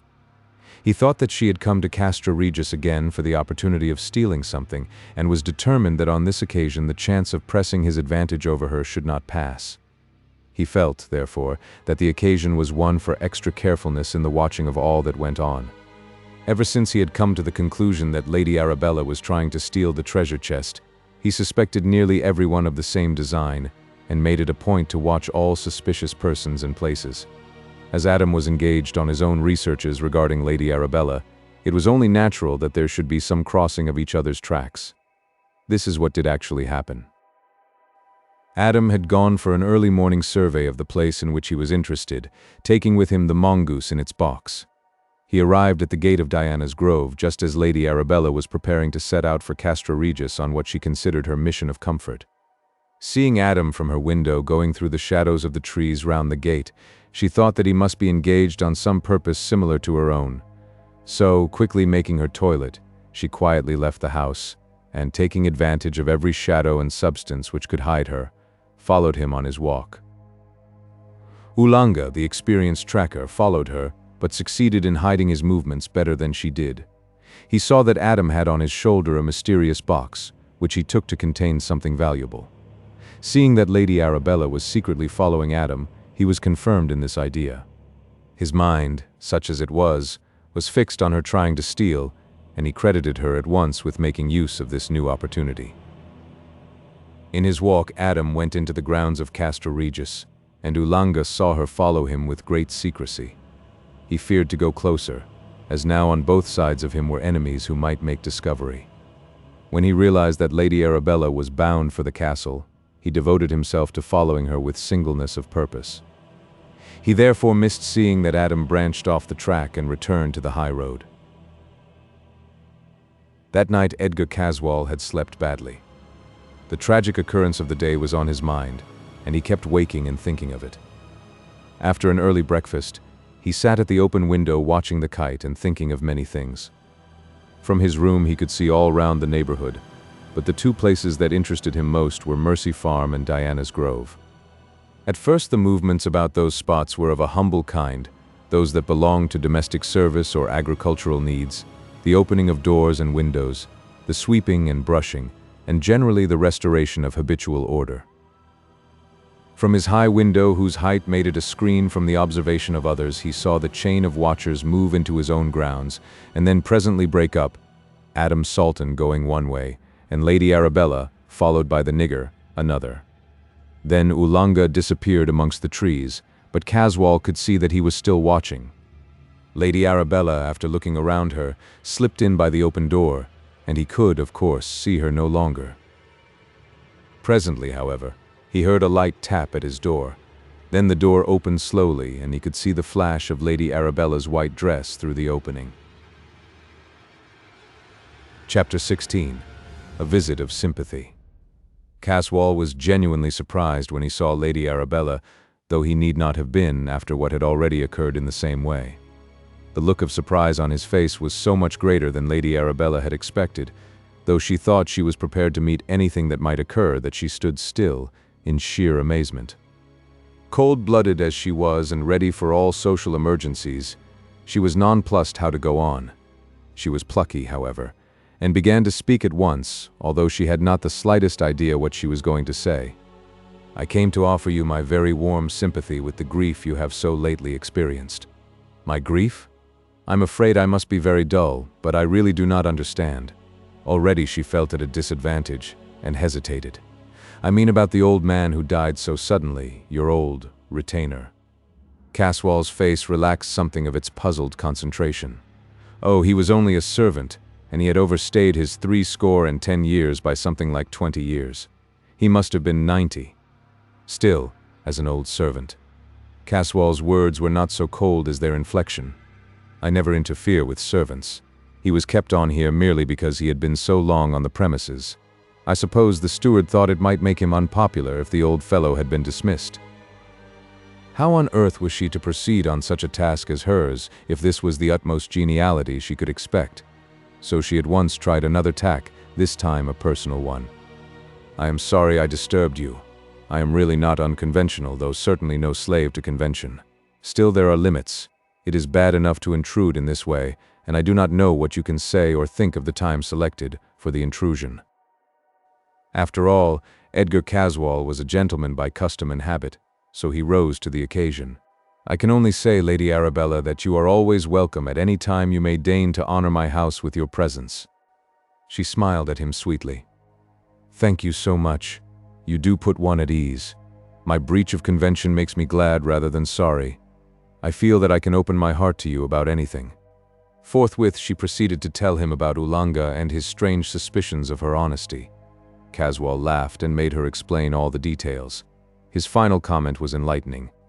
"Let me give you a word of advice. If you have the slightest fault to find with that infernal nigger, shoot him at sight. A swelled-headed nigger with a bee in his bonnet is one of the worst difficulties in the world to deal with. So better make a clean job of it and wipe him out at once." "But what about the law, Mr. Caswall?" "Oh, the law doesn't concern itself much about dead niggers. A few more or less do not matter. To my mind, it's rather a relief." "I'm afraid of you," was her only comment, made with a sweet smile and in a soft voice. "All right," he said, "let us leave it at that. Anyhow, we shall be rid of one of them." "I don't love niggers any more than you do," she replied, "and I suppose one mustn't be too particular where that sort of cleaning up is concerned." Then she changed in voice and manner and asked genially, "And now tell me, am I forgiven?" "You are, dear lady, if there is anything to forgive." As he spoke, seeing that she had moved to go, he came to the door with her, and in the most natural way accompanied her downstairs. He passed through the hall with her and down the avenue. As he went back to the house, she smiled to herself. "Well, that is all right. I don't think the morning has been altogether thrown away." And she walked slowly back to Diana's Grove. Adam Salton followed the line of the brow and refreshed his memory as to the various localities. He got home to Lesser Hill just as Sir Nathaniel was beginning lunch. Mr. Salton had gone to Walsall to keep an early appointment, so he was all alone. When the meal was over, seeing in Adam's face that he had something to speak about, he followed into the study and shut the door. When the two men had lighted their pipes, Sir Nathaniel began. "I have remembered an interesting fact about Diana's Grove. There is, I have long understood, some strange mystery about that house. It may be of some interest, or it may be trivial, in such a tangled skein as we are trying to unravel. Please tell me all you know or suspect. To begin then, of what sort is the mystery, physical, mental, moral, historical, scientific, occult? Any kind of hint will help me." "Quite right. I shall try to tell you what I think, but I have not put my thoughts on the subject in sequence, so you must forgive me if due order is not observed in my narration. I suppose you have seen the house at Diana's Grove? The outside of it. But I have that in my mind's eye, and I can fit into my memory whatever you may mention. The house is very old. Probably the first house of some sort that stood there was in the time of the Romans. This was probably renewed perhaps several times at later periods. The house stands, or rather used to stand here when Mercia was a kingdom. I do not suppose that the basement can be later than the Norman conquest. Some years ago, when I was president of the Mercian Archaeological Society, I went all over it very carefully. This was when it was purchased by Captain March. The house had then been done up so as to be suitable for the bride. The basement is very strong, almost as strong and as heavy as if it had been intended as a fortress. There are a whole series of rooms deep underground. One of them in particular struck me. The room itself is of considerable size, but the masonry is more than massive. In the middle of the room is a sunk well, built up to floor level and evidently going deep underground. There is no windlass nor any trace of there ever having been any. No rope, nothing. Now, we know that the Romans had wells of immense depth from which the water was lifted by the old rag rope. That at Woodhull used to be nearly 1,000 feet. Here, then, we have simply an enormously deep well hole. The door of the room was massive and was fastened with a lock nearly a foot square. It was evidently intended for some kind of protection to someone or something, But no one in those days had ever heard of anyone having been allowed even to see the room. All this is apropos of a suggestion on my part that the well hole was a way by which the white worm, whatever it was, went and came. At that time I would have had a search made, even excavation if necessary, at my own expense. But all suggestions were met with a prompt and explicit negative. So of course I took no further step in the matter. Then it died out of recollection, even of mine. "Do you remember, sir?" asked Adam. "What was the appearance of the room where the well hole was? Was there furniture, in fact, any sort of thing in the room?" "The only thing I remember was a sort of green light, very clouded, very dim, which came up from the well. Not a fixed light, but intermittent and irregular, quite unlike anything I had ever seen." "Do you remember how you got into the well room? Was there a separate door from outside? Or was there any interior room or passage which opened into it?" "I think there must have been some room with a way into it. I remember going up some steep steps. They must have been worn smooth by long use or something of the kind, for I could hardly keep my feet as I went up. Once I stumbled and nearly fell into the well hole." "Was there anything strange about the place? Any queer smell, for instance?" "Queer smell, yes. Like bilge or a rank swamp. It was distinctly nauseating. When I came out, I felt as if I had just been going to be sick. I shall try back on my visit and see if I can recall any more of what I saw or felt." "Then perhaps, sir, later in the day you will tell me anything you may chance to recollect." "I shall be delighted, Adam. If your uncle has not returned by then, I'll join you in the study after dinner, and we can resume this interesting chat." Chapter 17. The Mystery of the Grove. That afternoon, Adam decided to do a little exploring. As he passed through the wood outside the gate of Diana's grove, he thought he saw the African's face for an instant.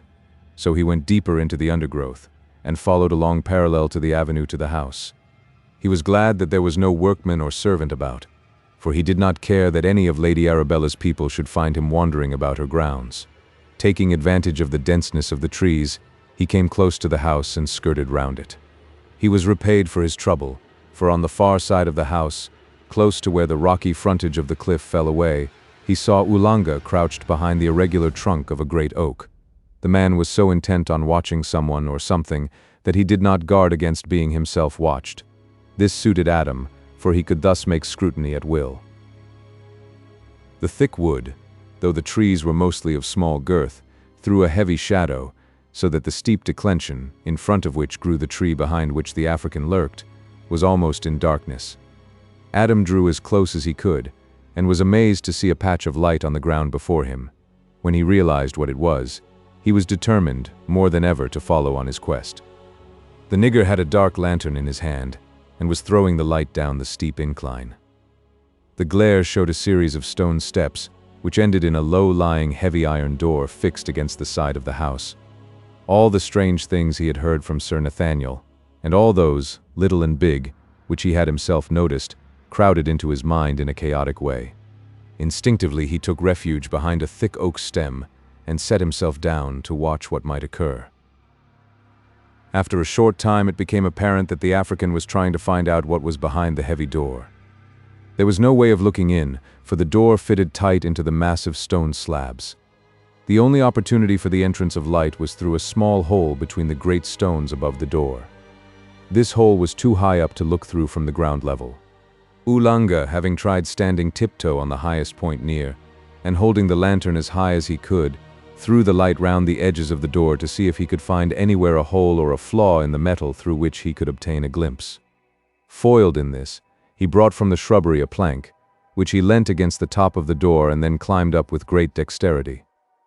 This did not bring him near enough to the window hole to look in, or even to throw the light of the lantern through it, so he climbed down and carried the plank back to the place from which he had got it.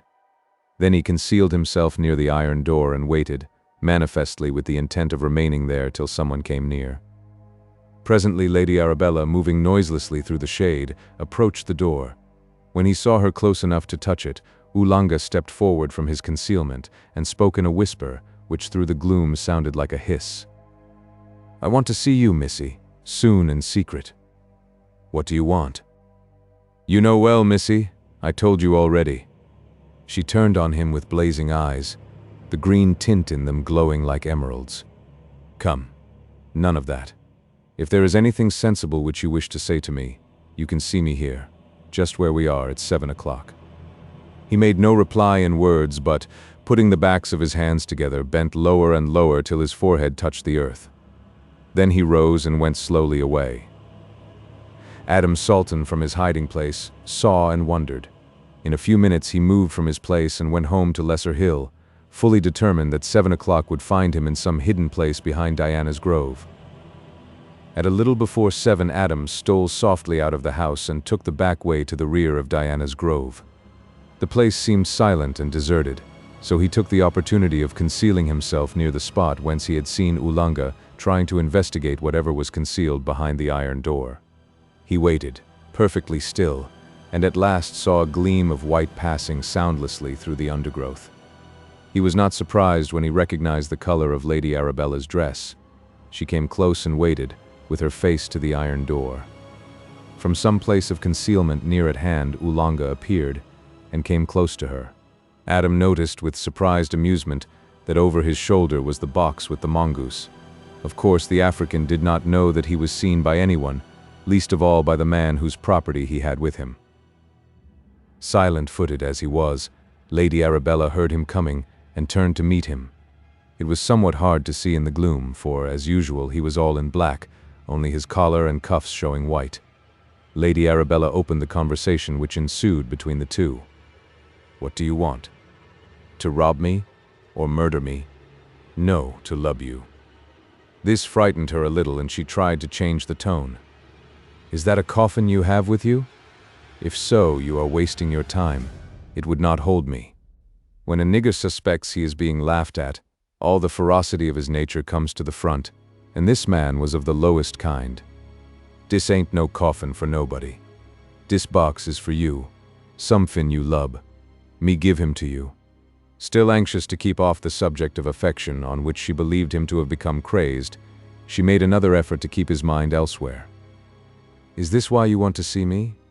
He nodded. "Then come round to the other door, but be quiet. I have no desire to be seen so close to my own house in conversation with a nigger like you." She had chosen the word deliberately. She wished to meet his passion with another kind. Such would, at all events, help to keep him quiet. In the deep gloom she could not see the anger which suffused his face. Rolling eyeballs and grinding teeth are, however, sufficient signs of anger to be decipherable in the dark. She moved round the corner of the house to her right. Oolanga was following her, when she stopped him by raising her hand. "No, not that door," she said. "That is not for niggers. The other door will do well enough for you." Lady Arabella took in her hand a small key which hung at the end of her watch chain, and moved to a small door, low down, round the corner, and a little downhill from the edge of the brow. Oolanga, in obedience to her gesture, went back to the iron door. Adam looked carefully at the mongoose box as the African went by, and was glad to see that it was intact. Unconsciously, as he looked, he fingered the key that was in his waistcoat pocket. When Oolanga was out of sight, Adam hurried after Lady Arabella. Chapter 18. Exit Oolanga. The woman turned sharply as Adam touched her shoulder. "One moment whilst we are alone. You had better not trust that nigger," he whispered. Her answer was crisp and concise. "I don't. Forewarned is forearmed. Tell me if you will, it is for your own protection. Why do you mistrust him? My friend, you have no idea of that man's impudence. Would you believe that he wants me to marry him?" "No," said Adam incredulously, amused in spite of himself. "Yes, and wanted to bribe me to do it by sharing a chest of treasure. At least he thought it was stolen from Mr. Caswall." "Why do you distrust him, Mr. SALTON? Did you notice that box he had slung on his shoulder? That belongs to me. I left it in the gun room when I went to lunch. He must have crept in and stolen it. Doubtless he thinks that it, too, is full of treasure." "He does." "How on earth do you know?" asked Adam. "A little while ago he offered to give it to me, another bribe to accept him. Faugh! I am ashamed to tell you such a thing. The beast." Whilst they had been speaking, she had opened the door, a narrow iron one, well hung, for it opened easily and closed tightly without any creaking or sound of any kind. Within all was dark, but she entered as freely and with as little misgiving or restraint as if it had been broad daylight. For Adam there was just sufficient green light from somewhere for him to see that there was a broad flight of heavy stone steps leading upward. But Lady Arabella, after shutting the door behind her, when it closed tightly without a clang, tripped up the steps lightly and swiftly. For an instant all was dark, but there came again the faint green light which enabled him to see the outlines of things. Another iron door, narrow like the first and fairly high, led into another large room, the walls of which were of massive stones, so closely joined together as to exhibit only one smooth surface. This presented the appearance of having at one time been polished. On the far side, also smooth like the walls, was the reverse of a wide, but not high, iron door. Here there was a little more light, for the high-up aperture over the door opened to the air. Lady Arabella took from her girdle another small key, which she inserted in a keyhole in the center of a massive lock. The great bolt seemed wonderfully hung. For the moment the small key was turned, the bolts of the great lock moved noiselessly, and the iron doors swung open. On the stone steps outside stood Oolanga, with the mongoose box slung over his shoulder. Lady Arabella stood a little on one side, and the African, accepting the movement as an invitation, entered in an obsequious way. The moment, however, that he was inside, he gave a quick look around him. Much death here, big death. Many deaths. Good. Good. He sniffed round as if he was enjoying the scent.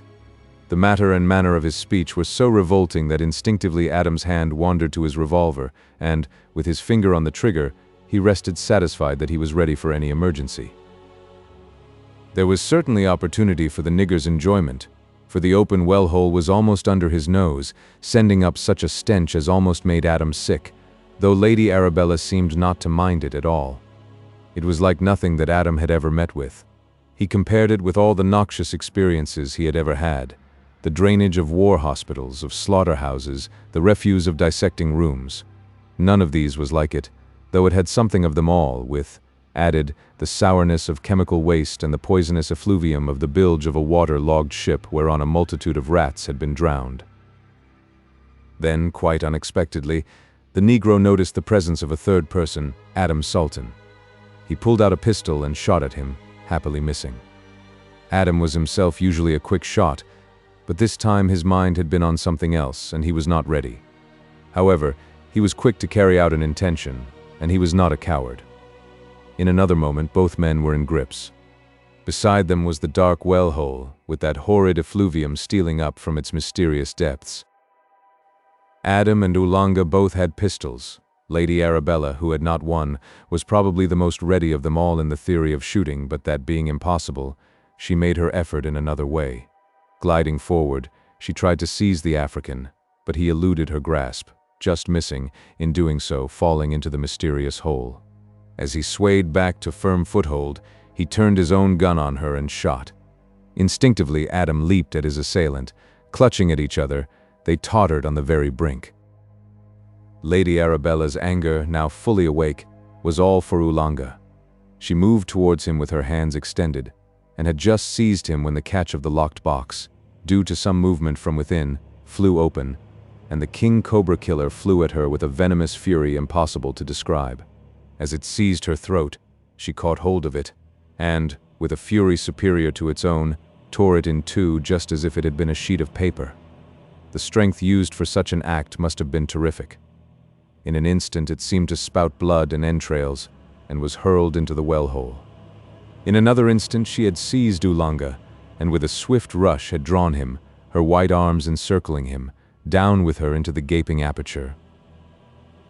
Adam saw a medley of green and red lights blaze in a whirling circle, and as it sank down into the well, a pair of blazing green eyes became fixed, sank lower and lower with frightful rapidity, and disappeared, throwing upward the green light which grew more and more vivid every moment.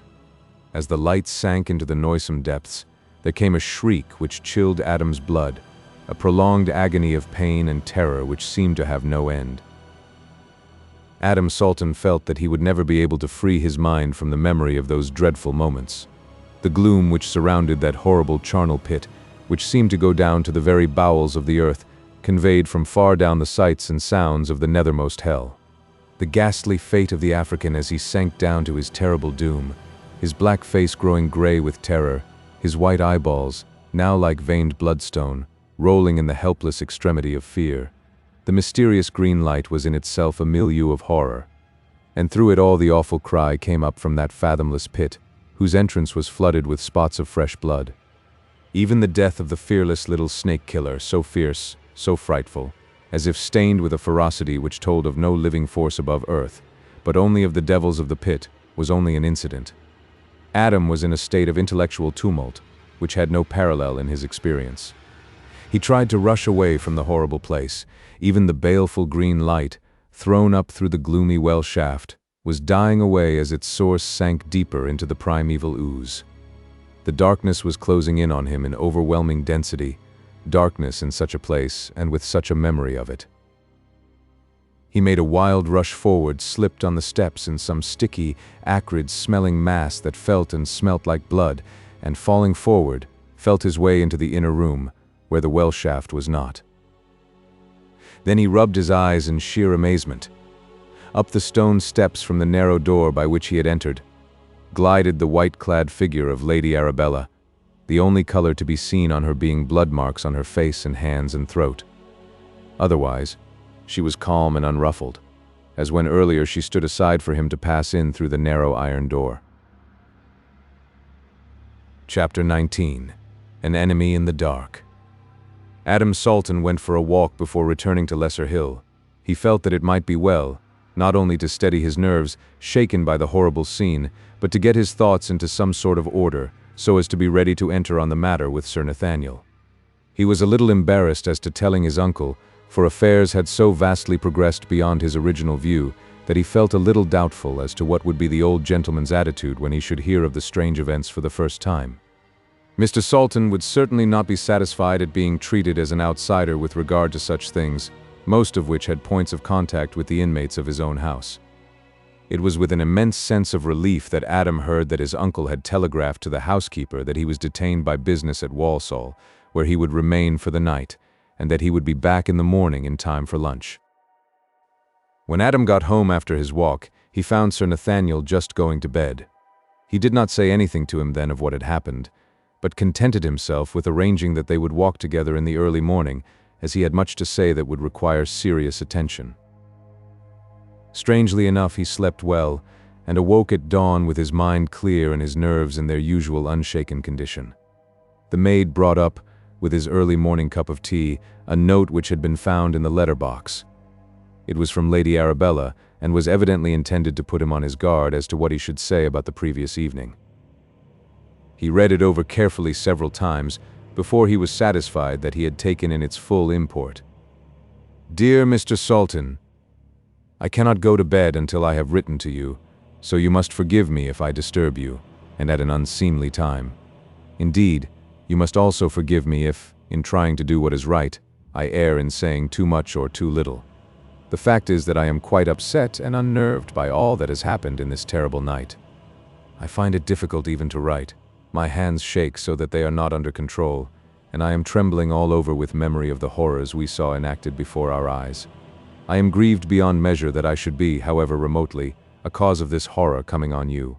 Forgive me if you can, and do not think too hardly of me. This I ask with confidence, for since we shared together the danger, the very pangs of death, I feel that we should be to one another something more than mere friends, that I may lean on you and trust you, assured that your sympathy and pity are for me. You really must let me thank you for the friendliness, the help, the confidence, the real aid at a time of deadly danger and deadly fear which you showed me. That awful man, I shall see him forever in my dreams. His black, malignant face will shut out all memory of sunshine and happiness. I shall eternally see his evil eyes as he threw himself into that well-hole in a vain effort to escape from the consequences of his own misdoing. The more I think of it, the more apparent it seems to me that he had premeditated the whole thing, of course, except his own horrible death. Perhaps you have noticed a fur collar I occasionally wear. It is one of my most valued treasures, an ermine collar studded with emeralds. I had often seen the nigger's eyes gleam covetously when he looked at it. Unhappily, I wore it yesterday. That may have been the cause that lured the poor man to his doom. On the very brink of the abyss, he tore the collar from my neck that was the last I saw of him. When he sank into the hole, I was rushing to the iron door, which I pulled behind me. When I heard that soul-sickening yell, which marked his disappearance in the chasm, I was more glad than I can say that my eyes were spared the pain and horror which my ears had to endure. When I tore myself out of the Negro's grasp as he sank into the well hole, I realized what freedom meant. Freedom. Freedom. Not only from that noisome prison house, which has now such a memory, but from the more noisome embrace of that hideous monster. Whilst I live, I shall always thank you for my freedom. A woman must sometimes express her gratitude, otherwise it becomes too great to bear. I am not a sentimental girl who merely likes to thank a man. I am a woman who knows all, of bad as well as good, that life can give. I have known what it is to love and to lose. But you must not let me bring any unhappiness into your life. I must live on as I have lived alone, and in addition, bear with other woes the memory of this latest insult and horror. In the meantime, I must get away as quickly as possible from Diana's Grove. In the morning I shall go up to town, where I shall remain for a week. I cannot stay longer, as business affairs demand my presence here. I think, however, that a week in the rush of busy London, surrounded with multitudes of commonplace people, will help to soften, I cannot expect total obliteration, the terrible images of the bygone night. When I can sleep easily, which will be, I hope, after a day or two, I shall be fit to return home and take up again the burden which will, I suppose, always be with me. I shall be most happy to see you on my return or earlier. If my good fortune sends you on any errand to London, I shall stay at the Mayfair Hotel. In that busy spot we may forget some of the dangers and horrors we have shared together. Adieu, and thank you, again and again, for all your kindness and consideration to me. Arabella Marsh. Adam was surprised by this effusive epistle, but he determined to say nothing of it to Sir Nathaniel until he should have thought it well over. When Adam met Sir Nathaniel at breakfast, he was glad that he had taken time to turn things over in his mind. The result had been that not only was he familiar with the facts in all their bearings, but he had already so far differentiated them that he was able to arrange them in his own mind according to their values. Breakfast had been a silent function, so it did not interfere in any way with the process of thought. So soon as the door was closed, Sir Nathaniel began. "I see, Adam, that something has occurred, and that you have much to tell me." "That is so, sir. I suppose I had better begin by telling you all I know, all that has happened since I left you yesterday." Accordingly, Adam gave him details of all that had happened during the previous evening. He confined himself rigidly to the narration of circumstances, taking care not to color events by any comment of his own, or any opinion of the meaning of things which he did not fully understand. At first, Sir Nathaniel seemed disposed to ask questions, but shortly gave this up when he recognized that the narration was concise and self-explanatory.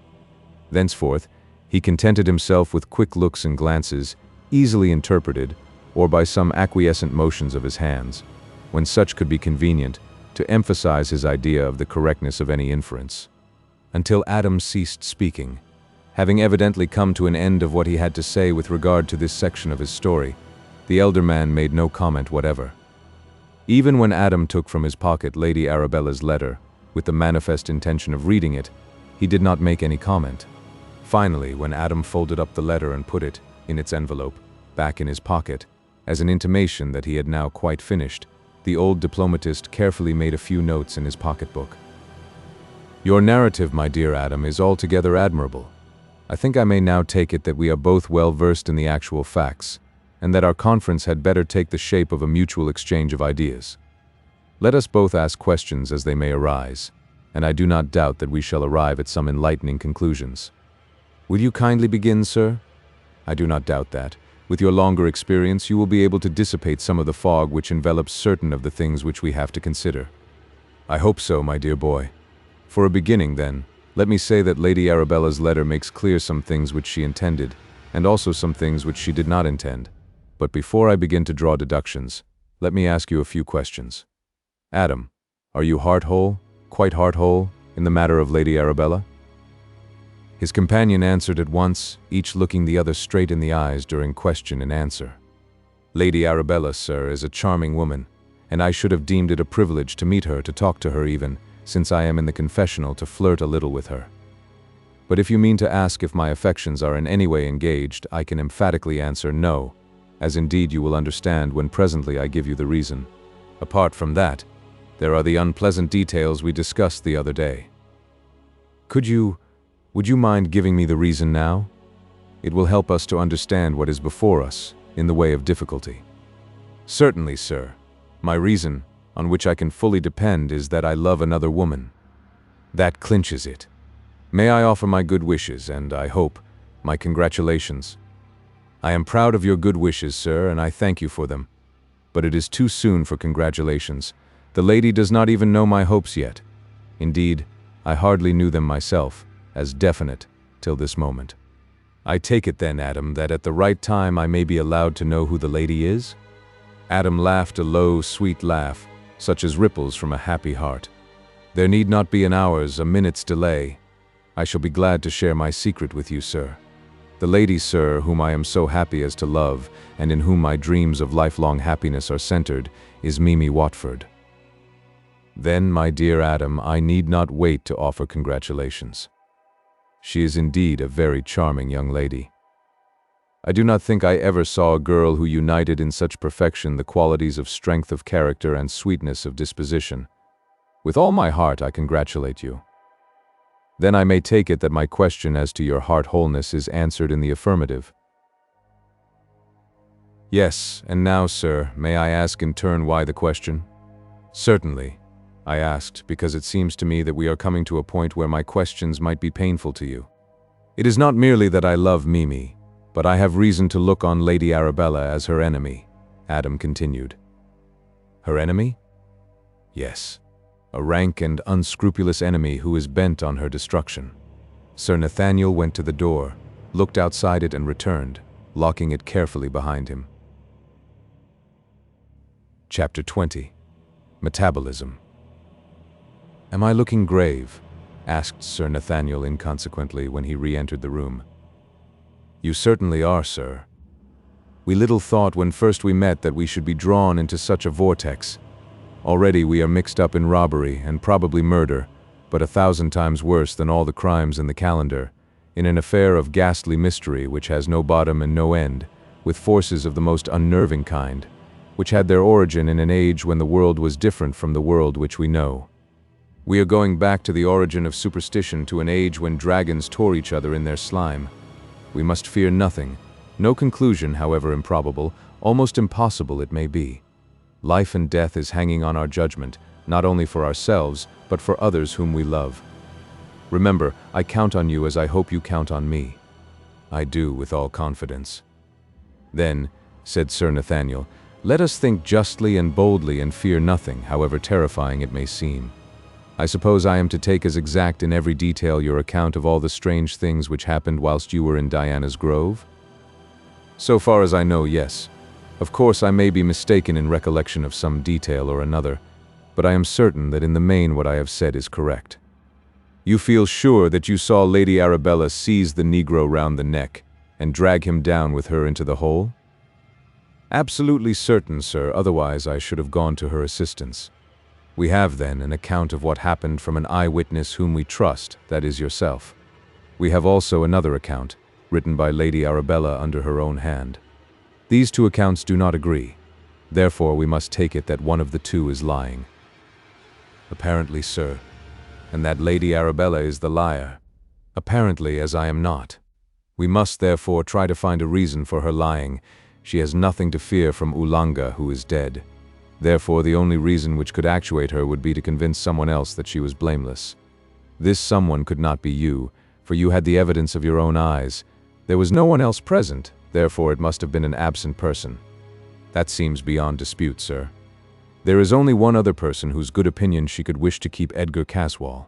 He is the only one who fills the bill. Her lies point to other things besides the death of the African. She evidently wanted it to be accepted that his falling into the well was his own act. I cannot suppose that she expected to convince you, the eyewitness, but if she wished later on to spread the story, it was wise of her to try to get your acceptance of it. That is so.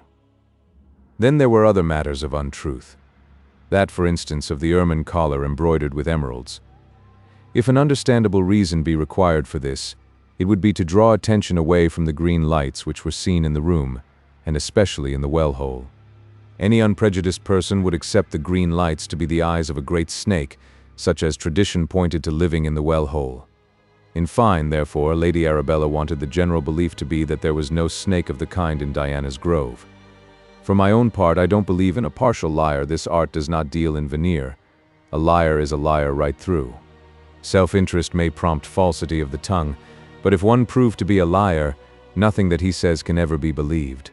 This leads us to the conclusion that because she said or inferred that there was no snake, we should look for one and expect to find it too. Now let me digress. I live, and have for many years lived, in Derbyshire, a county more celebrated for its caves than any other county in England.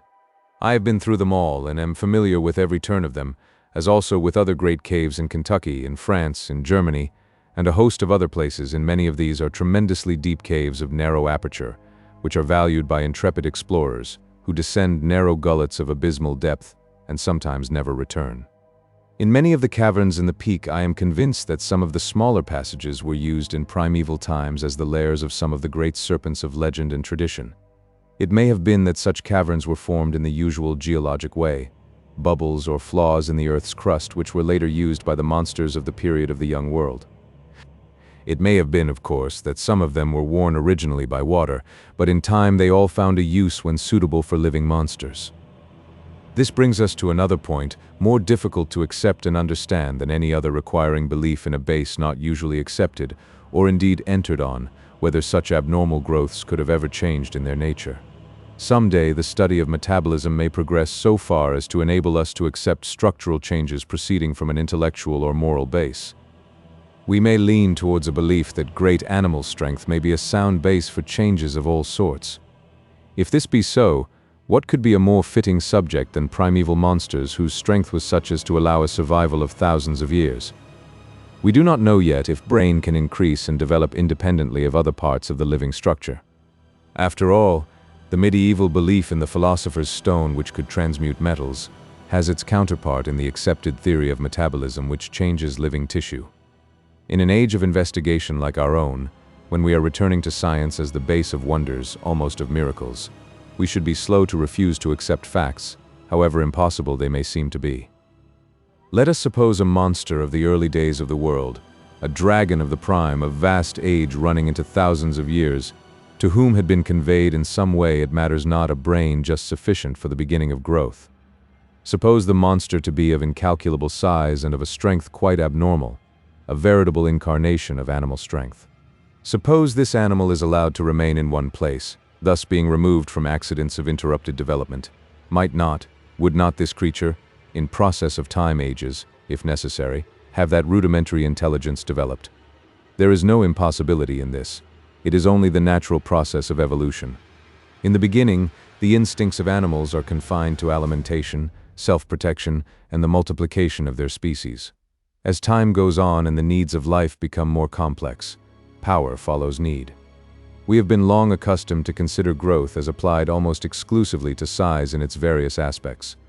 But nature, who has no doctrinaire ideas, may equally apply it to concentration. A developing thing may expand in any given way or form. Now, it is a scientific law that increase implies gain and loss of various kinds. What a thing gains in one direction, it may lose in another. May it not be that Mother Nature may deliberately encourage decrease as well as increase, that it may be an axiom that what is gained in concentration is lost in size? Take, for instance, monsters that tradition has accepted and localized, such as the worm of Lambton or that of Spindleston Heugh. If such a creature were, by its own process of metabolism, to change much of its bulk for intellectual growth, we should at once arrive at a new class of creature, more dangerous perhaps than the world has ever had any experience of, a force which can think, which has no soul and no morals and therefore no acceptance of responsibility. A snake would be a good illustration of this, for it is cold-blooded and therefore removed from the temptations which often weaken or restrict warm-blooded creatures. If, for instance, the worm of Lambton, if such ever existed, were guided to its own ends by an organized intelligence capable of expansion, what form of creature could we imagine which would equal it in potentialities of evil? Why, such a being would devastate a whole country. Now, all these things require much thought, and we want to apply the knowledge usefully, and we should therefore be exact. Would it not be well to resume the subject later in the day? I quite agree, sir. I am in a whirl already, and want to attend carefully to what you say, so that I may try to digest it. Both men seemed fresher and better for the easy, and when they met in the afternoon, each of them had something to contribute to the general stock of information.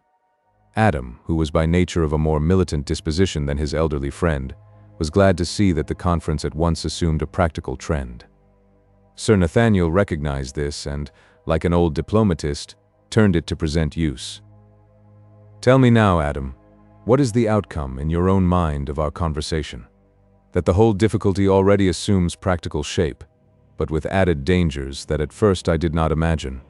What is the practical shape, and what are the added dangers? I am not disputing, but only trying to clear my own ideas by the consideration of yours. So Adam went on. In the past, in the early days of the world, there were monsters who were so vast that they could exist for thousands of years. Some of them must have overlapped the Christian era. They may have progressed intellectually in process of time. If they had in any way so progressed, or even got the most rudimentary form of brain, they would be the most dangerous things that ever were in the world. Tradition says that one of these monsters lived in the marsh of the east and came up to a cave in Diana's Grove, which was also called the Lair of the White Worm. Such creatures may have grown down as well as up.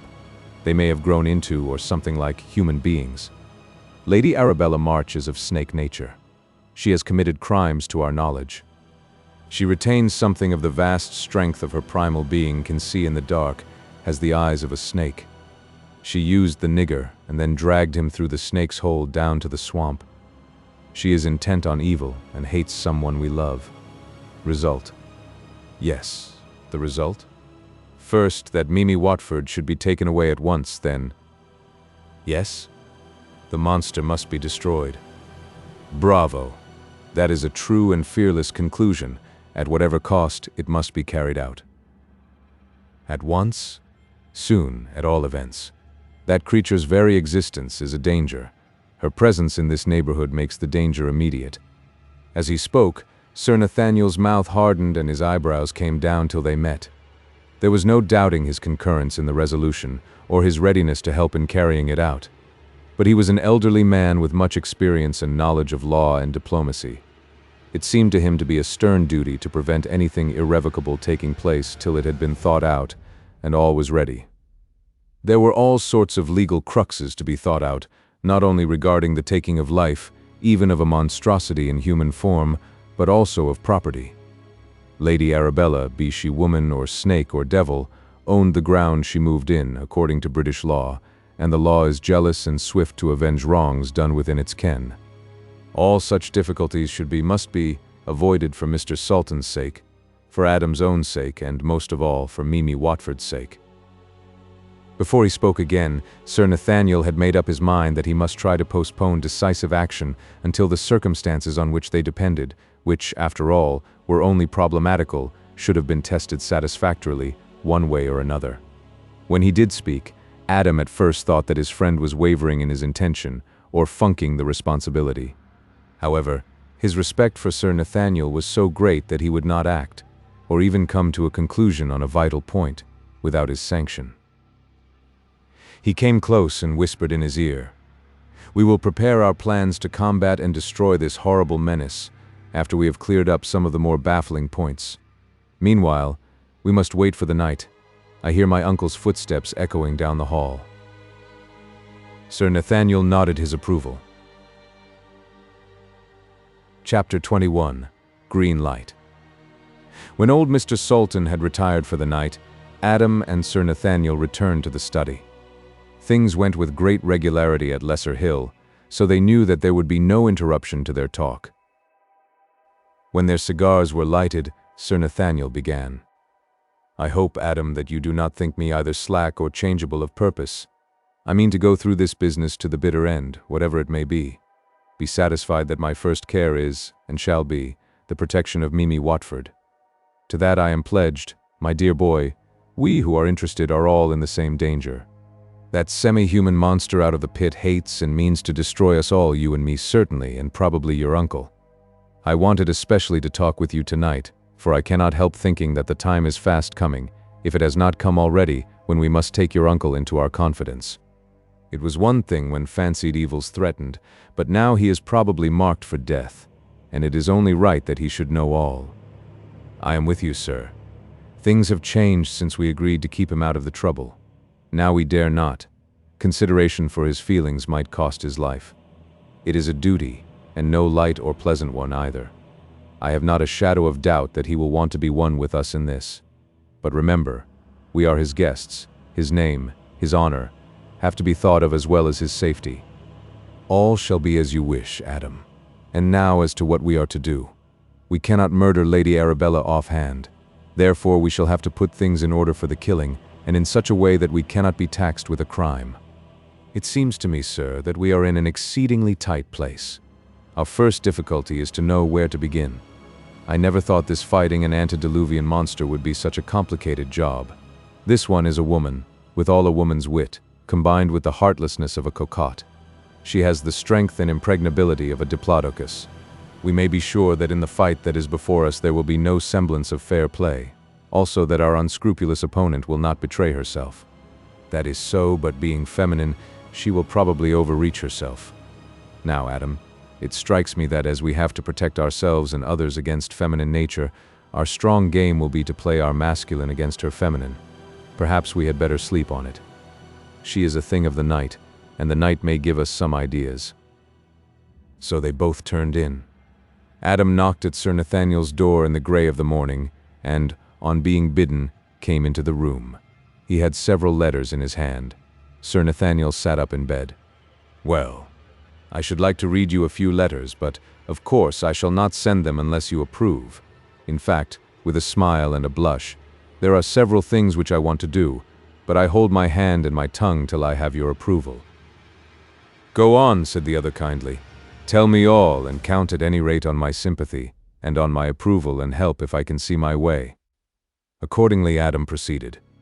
When I told you the conclusions at which I had arrived, I put in the foreground that Mimi Watford should, for the sake of her own safety, be removed, and that the monster which had wrought all the harm should be destroyed. Yes, that is so.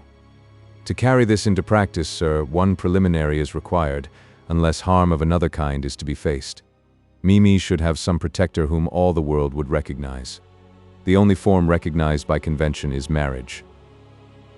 Sir Nathaniel smiled in a fatherly way.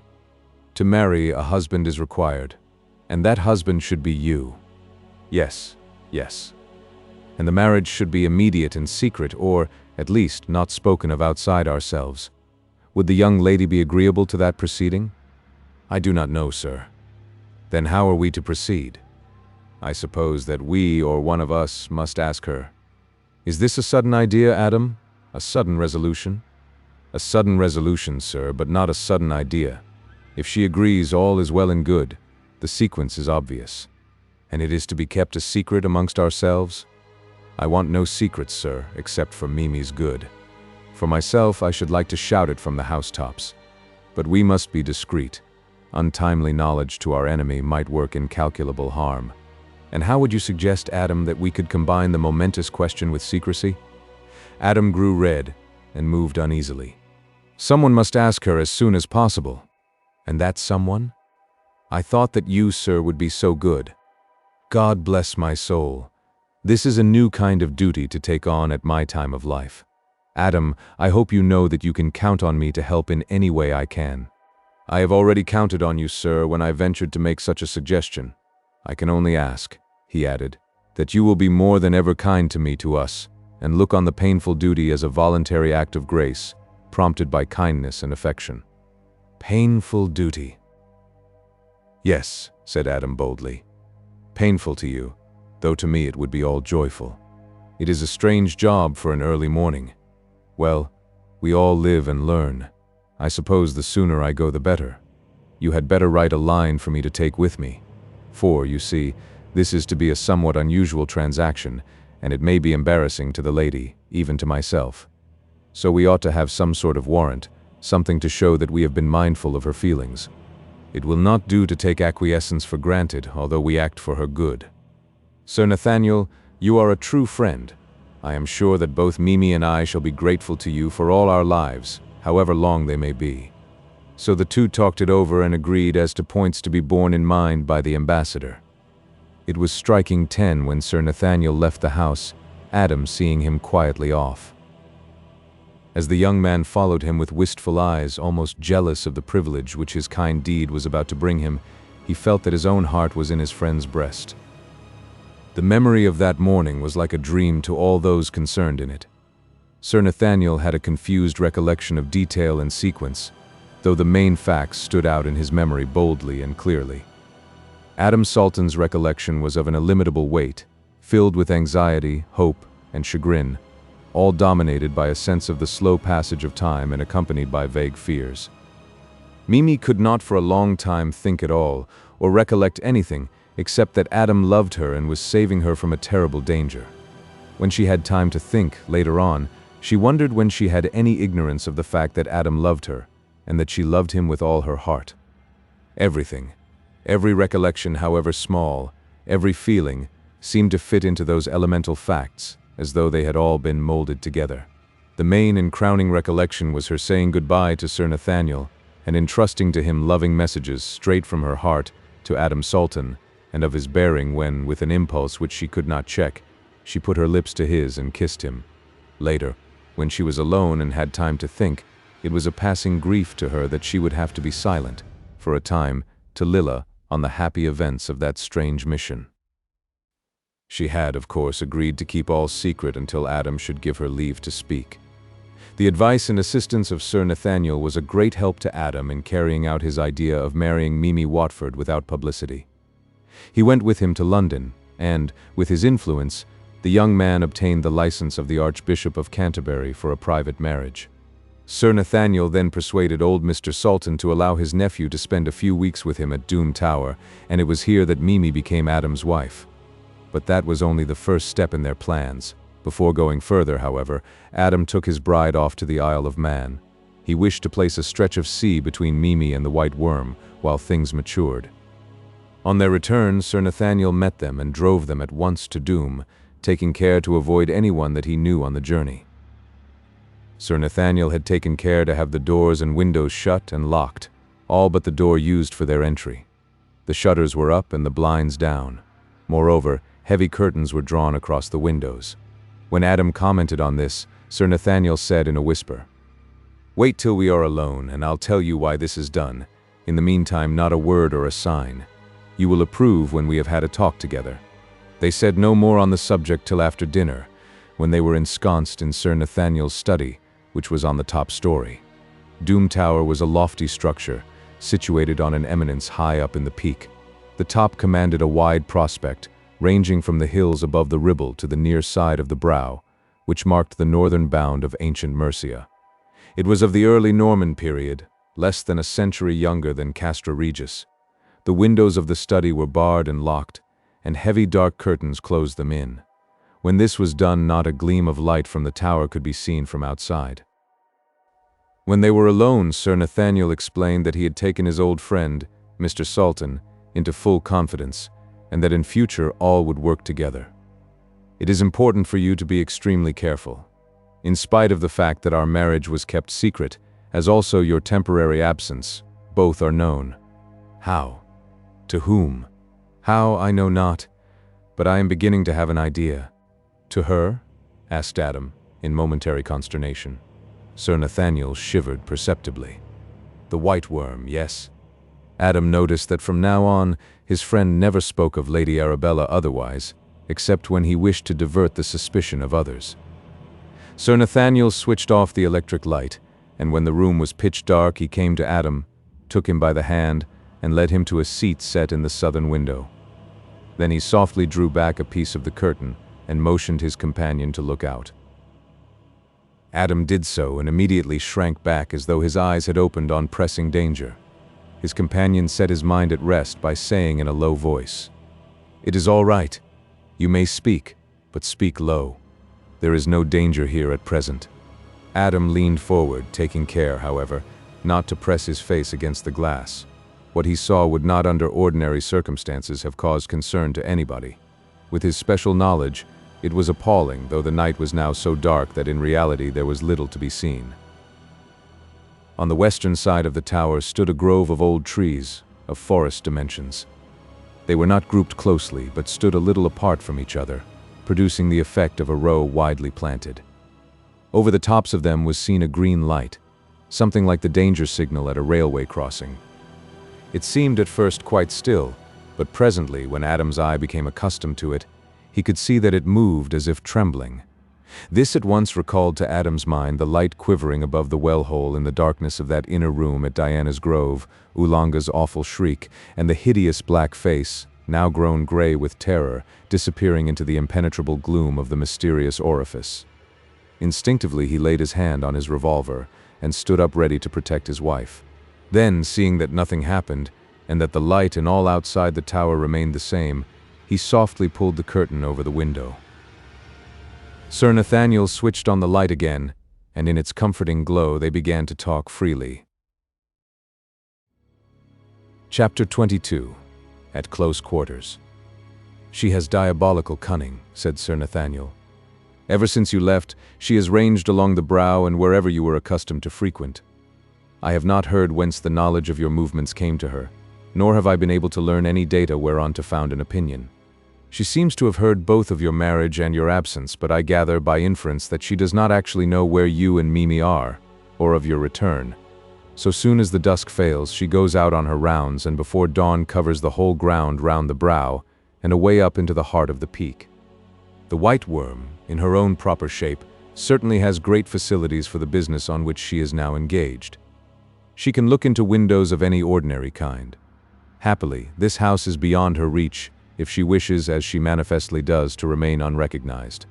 But, even at this height, it is wise to show no lights, lest she might learn something of our presence or absence. Would it not be well, sir, if one of us could see this monster in her real shape at close quarters? I am willing to run the risk, for I take it there would be no slight risk in the doing. I don't suppose anyone of our time has seen her close and lived to tell the tale." Sir Nathaniel held up an expostulatory hand. "Good God, lad, what are you suggesting? Think of your wife, and all that is at stake. It is of Mimi that I think, for her sake, that I am willing to risk whatever is to be risked." Adam's young bride was proud of her man, but she blanched at the thought of the ghastly white worm.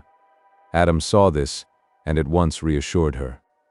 "So long as her ladyship does not know whereabout I am, I shall have as much safety as remains to us.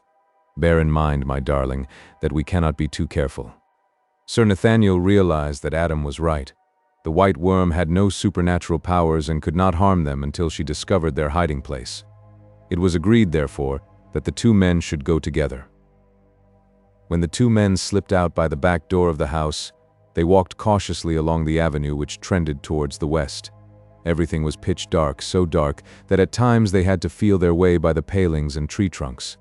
They could still see, seemingly far in front of them and high up, the baleful light which at the height and distance seemed like a faint line. As they were now on the level of the ground, the light seemed infinitely higher than it had from the top of the tower. At the sight Adam's heart fell.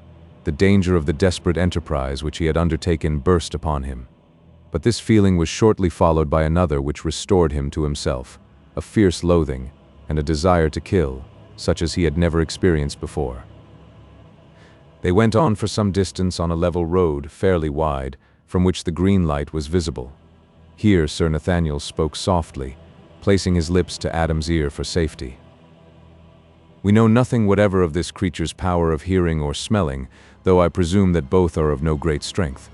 As to seeing, we may presume the opposite, but in any case we must try to keep in the shade behind the tree trunks. The slightest error would be fatal to us." Adam only nodded, in case there should be any chance of the monster seeing the movement. After a time that seemed interminable, they emerged from the circling wood. It was like coming out into sunlight by comparison with the misty blackness which had been around them. There was light enough to see by, though not sufficient to distinguish things at a distance. Adam's eyes sought the green light in the sky. It was still in about the same place, but its surroundings were more visible. It was now at the summit of what seemed to be a long white pole, near the top of which were two pendant white masses, like rudimentary arms or fins. The green light, strangely enough, did not seem lessened by the surrounding starlight, but had a clearer effect and a deeper green. Whilst they were carefully regarding this atom with the aid of an opera glass, their nostrils were assailed by a horrid stench, something like that which rose from the well-hole in Diana's Grove. By degrees, as their eyes got the right focus, they saw an immense towering mass that seemed snowy white. It was tall and thin. The lower part was hidden by the trees which lay between, but they could follow the tall white shaft and the duplicate green lights which topped it. As they looked, there was a movement, the shaft seemed to bend, and the line of green light descended amongst the trees. They could see the green light twinkle as it passed between the obstructing branches. Seeing where the head of the monster was, the two men ventured a little further forward, and saw that the hidden mass at the base of the shaft was composed of vast coils of the great serpent's body, forming a base from which the upright mass rose. As they looked, this lower mass moved, the glistening folds catching the moonlight, and they could see that the monster's progress was along the ground. It was coming towards them at a swift pace, so they turned and ran, taking care to make as little noise as possible, either by their footfalls or by disturbing the undergrowth close to them. They did not stop or pause till they saw before them the high dark tower of doom. Chapter 23. In the Enemy's House.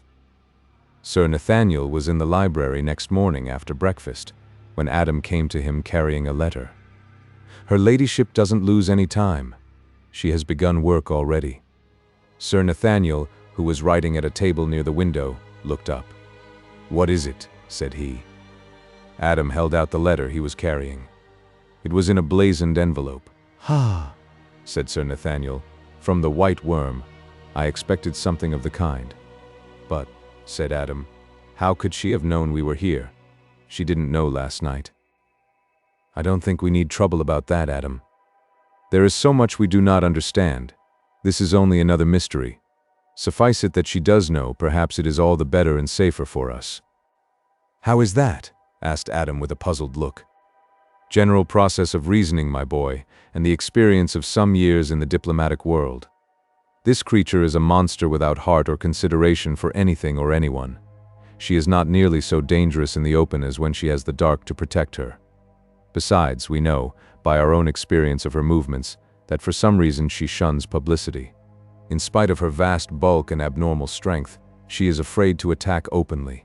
After all, she is only a snake, and with a snake's nature, which is to keep low and squirm, and proceed by stealth and cunning. She will never attack when she can run away, although she knows well that running away would probably be fatal to her. What is the letter about?" Sir Nathaniel's voice was calm and self-possessed. When he was engaged in any struggle of wits, he was all diplomatist. "She asks Mimi and me to tea this afternoon at Diana's Grove, and hopes that you also will favor her." Sir Nathaniel smiled.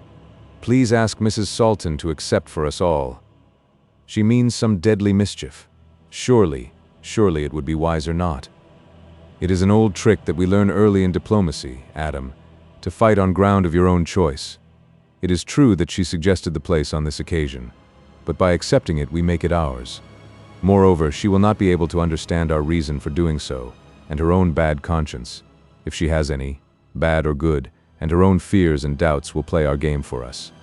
No, my dear boy, let us accept by all means." Adam said nothing, but silently held out his hand, which his companion shook. No words were necessary. When it was getting near tea time, Mimi asked Sir Nathaniel how they were going. "We must make a point of going in state. We want all possible publicity." Mimi looked at him inquiringly. "Certainly, my dear. In the present circumstances, publicity is a part of safety. Do not be surprised if, whilst we are at Diana's Grove, occasional messages come for you, for all or any of us." "I see," said Mrs. Salton. "You are taking no chances." "None, my dear.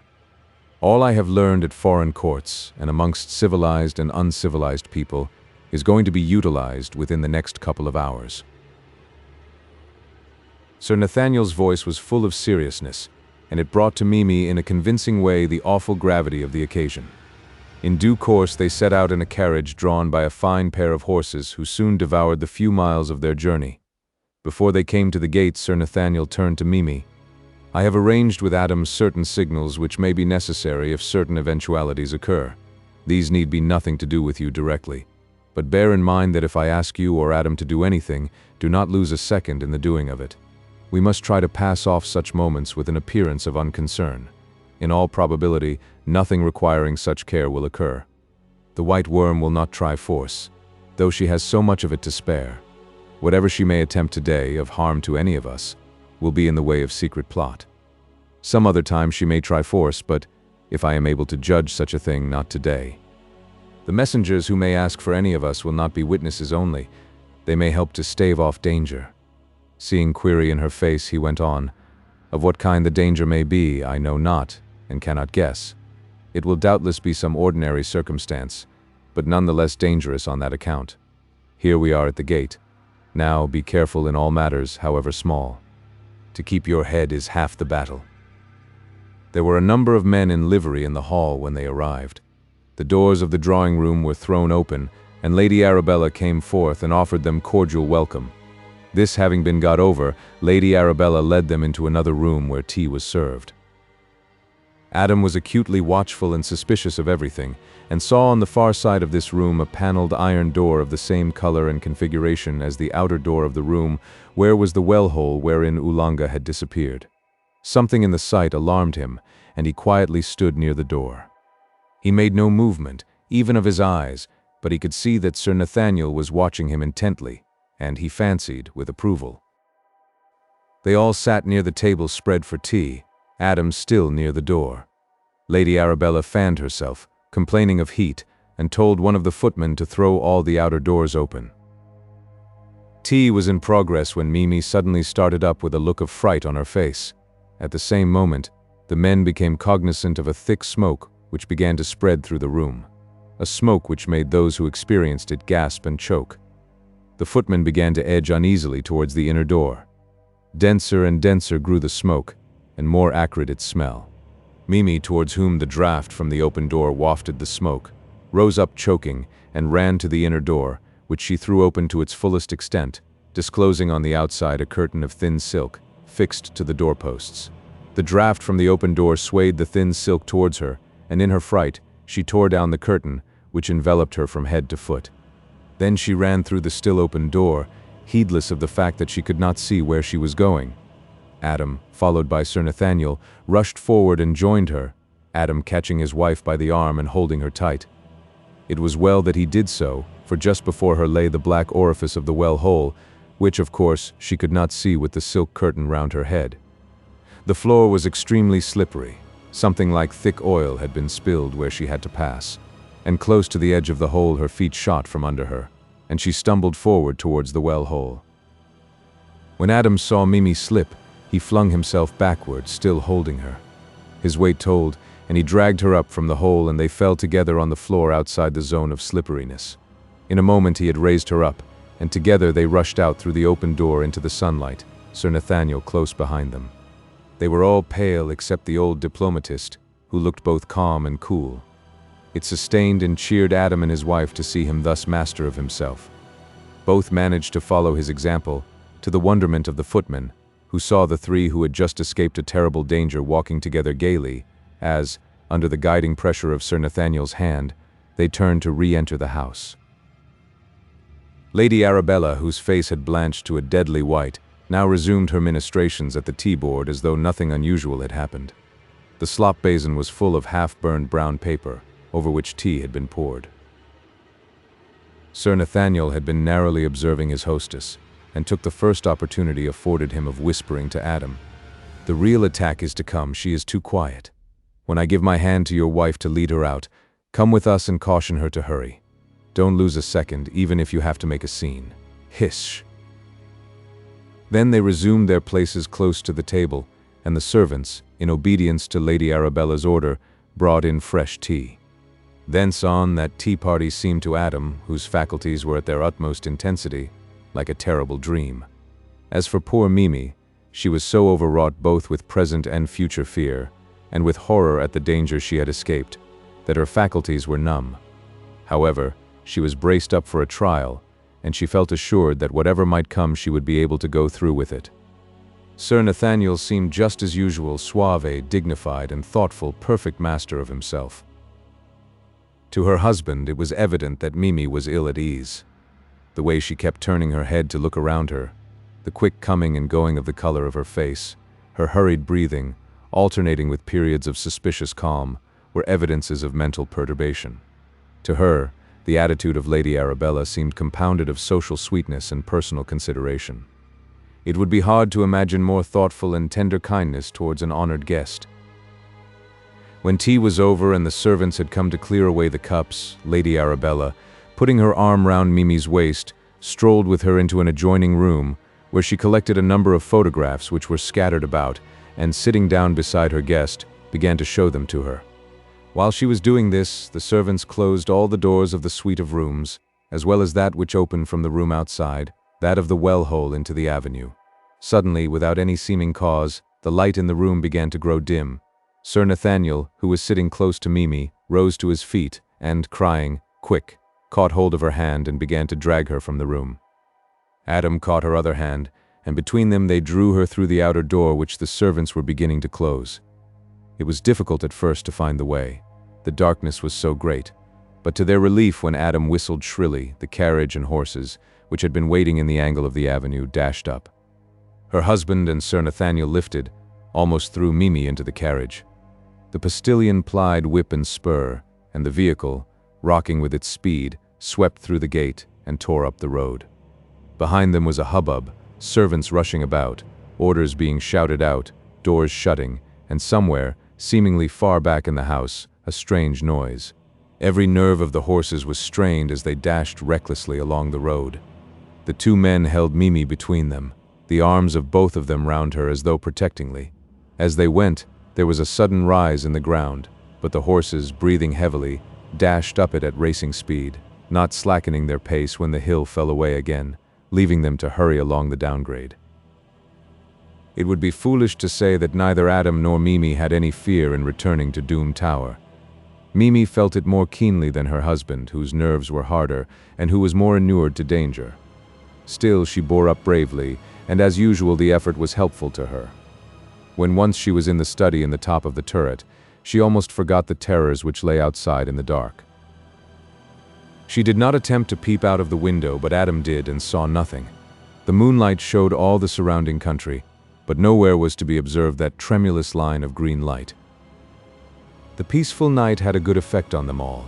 Danger, being unseen, seemed far off. At times it was hard to realize that it had ever been. With courage restored, Adam rose early and walked along the brow, seeing no change in the signs of life in Castra Regis.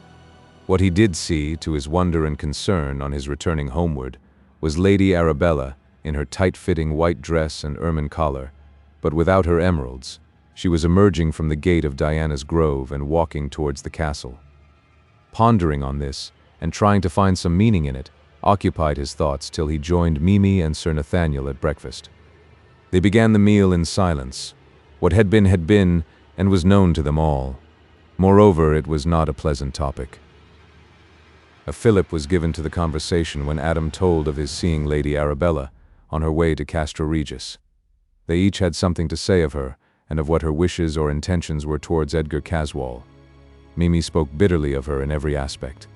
She had not forgotten, and never would, never could, the occasion when, to harm Lilla, the woman had consorted even with the nigger. As a social matter, she was disgusted with her for following up the rich landowner, throwing herself at his head so shamelessly, was how she expressed it.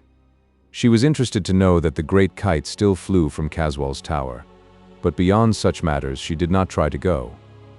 The only comment she made was of strongly expressed surprise at her ladyship's cheek in ignoring her own criminal acts, and her impudence in taking it for granted that others had overlooked them also. Chapter 24. A startling proposition. The more Mimi thought over the late events, the more puzzled she was. What did it all mean? What could it mean except that there was an error of fact somewhere? Could it be possible that some of them, all of them, had been mistaken, that there had been no white worm at all? On either side of her was a belief impossible of reception. Not to believe in what seemed apparent was to destroy the very foundations of belief. Yet in old days there had been monsters on the earth. and certainly some people had believed in just such mysterious changes of identity. It was all very strange. Just fancy how any stranger, say a doctor, would regard her if she were to tell him that she had been to a tea party with an antediluvian monster, and that they had been waited on by up-to-date menservants. Adam had returned, exhilarated by his walk, and more settled in his mind than he had been for some time. Like Mimi, he had gone through the phase of doubt and inability to believe in the reality of things, though it had not affected him to the same extent.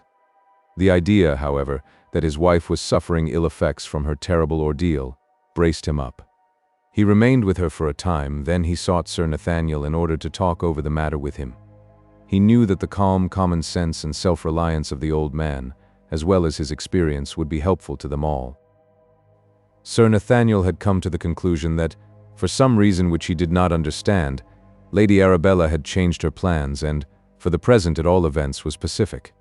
He was inclined to attribute her changed demeanor to the fact that her influence over Edgar Caswall was so far increased as to justify a more fixed belief in his submission to her charms. As a matter of fact, she had seen Caswall that morning when she visited Castra Regis, and they had had a long talk together, during which the possibility of their union had been discussed. Caswall, without being enthusiastic on the subject, had been courteous and attentive. As she had walked back to Diana's Grove, she almost congratulated herself on her new settlement in life. That the idea was becoming fixed in her mind was shown by a letter which she wrote later in the day to Adam SALTON and sent to him by hand. It ran as follows. Dear Mr. SALTON, I wonder if you would kindly advise and, if possible, help me in a matter of business. I have been for some time trying to make up my mind to sell Diana's Grove. I have put off the doing of it till now. The place is my own property, and no one has to be consulted with regard to what I may wish to do about it. It was bought by my late husband, Captain Adolphus March, who had another residence, the Crest, Appleby. He acquired all rights of all kinds, including mining and sporting. When he died, he left his whole property to me. I shall feel leaving this place, which has become endeared to me by many sacred memories and affections, the recollection of many happy days of my young married life, and the more than happy memories of the man I loved and who loved me so much. I should be willing to sell the place for any fair price, so long, of course, as the purchaser was one I liked and of whom I approved. May I say that you yourself would be the ideal person, but I dare not hope for so much. It strikes me, however, that among your Australian friends may be someone who wishes to make a settlement in the old country and would care to fix the spot in one of the most historic regions in England, full of romance and legend, and with a never-ending vista of historical interest, an estate which, though small, is in perfect condition and with illimitable possibilities of development, and many doubtful or unsettled rights which have existed before the time of the Romans or even Celts, who were the original possessors. In addition, the house has been kept up to the dernier cry. Immediate possession can be arranged. My lawyers can provide you, or whoever you may suggest, with all business and historical details. A word from you of acceptance or refusal is all that is necessary, and we can leave details to be thrashed out by our agents. Forgive me, won't you, for troubling you in the matter, and believe me, yours very sincerely, Arabella March. Adam read this over several times, and then, his mind being made up, he went to Mimi and asked if she had any objection. She answered after a shudder that she was, in this as in all things, willing to do whatever he might wish. Dearest, I am willing that you should judge what is best for us. Be quite free to act as you see your duty, and as your inclination calls. We are in the hands of God, and He has hitherto guided us, and will do so to His own end. From his wife's room, Adam SALTON went straight to the study in the tower, where he knew Sir Nathaniel would be at that hour. The old man was alone, so, when he had entered in obedience to the "come in," which answered his query, he closed the door and sat down beside him. Do you think, sir, that it would be well for me to buy Diana's Grove? God bless my soul, said the old man, startled. Why on earth would you want to do that?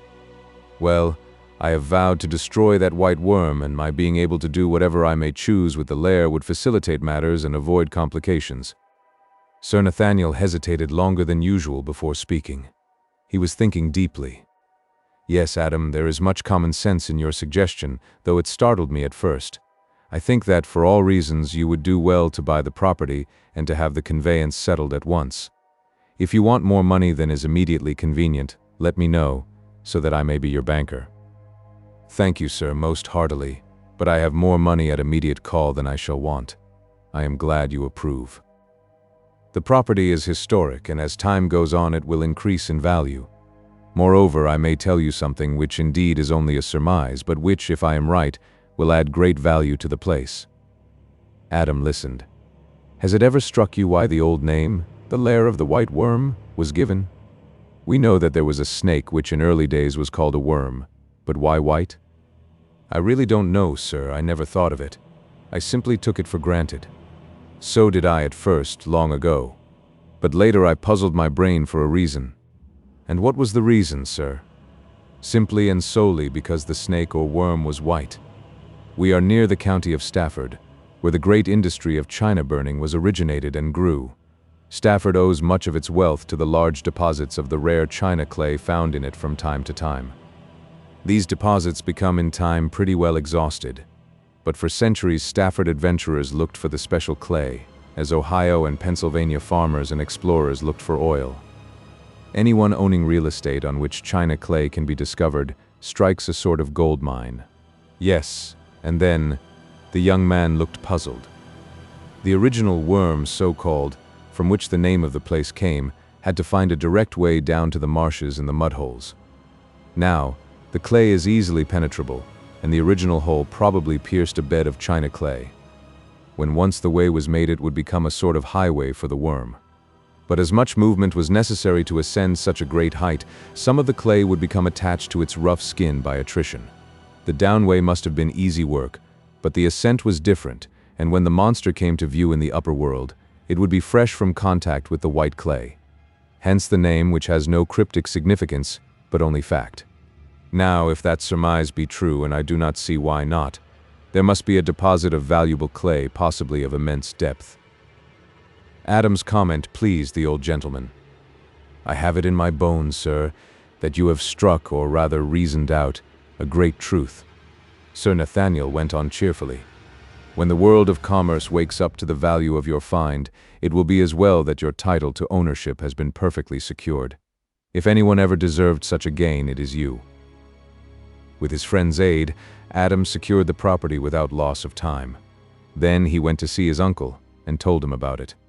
Mr. SALTON was delighted to find his young relative already constructively the owner of so fine an estate, one which gave him an important status in the county. He made many anxious inquiries about Mimi and the doings of the white worm, but Adam reassured him. The next morning, when Adam went to his host in the smoking room, Sir Nathaniel asked him how he purposed to proceed with regard to keeping his vow. It is a difficult matter which you have undertaken. To destroy such a monster is something like one of the labors of Hercules, in that not only its size and weight and power of using them in little-known ways are against you, but the occult side is alone an unsurpassable difficulty. The worm is already master of all the elements except fire, and I do not see how fire can be used for the attack. It has only to sink into the earth in its usual way, and you could not overtake it if you had the resources of the biggest coal mine in existence.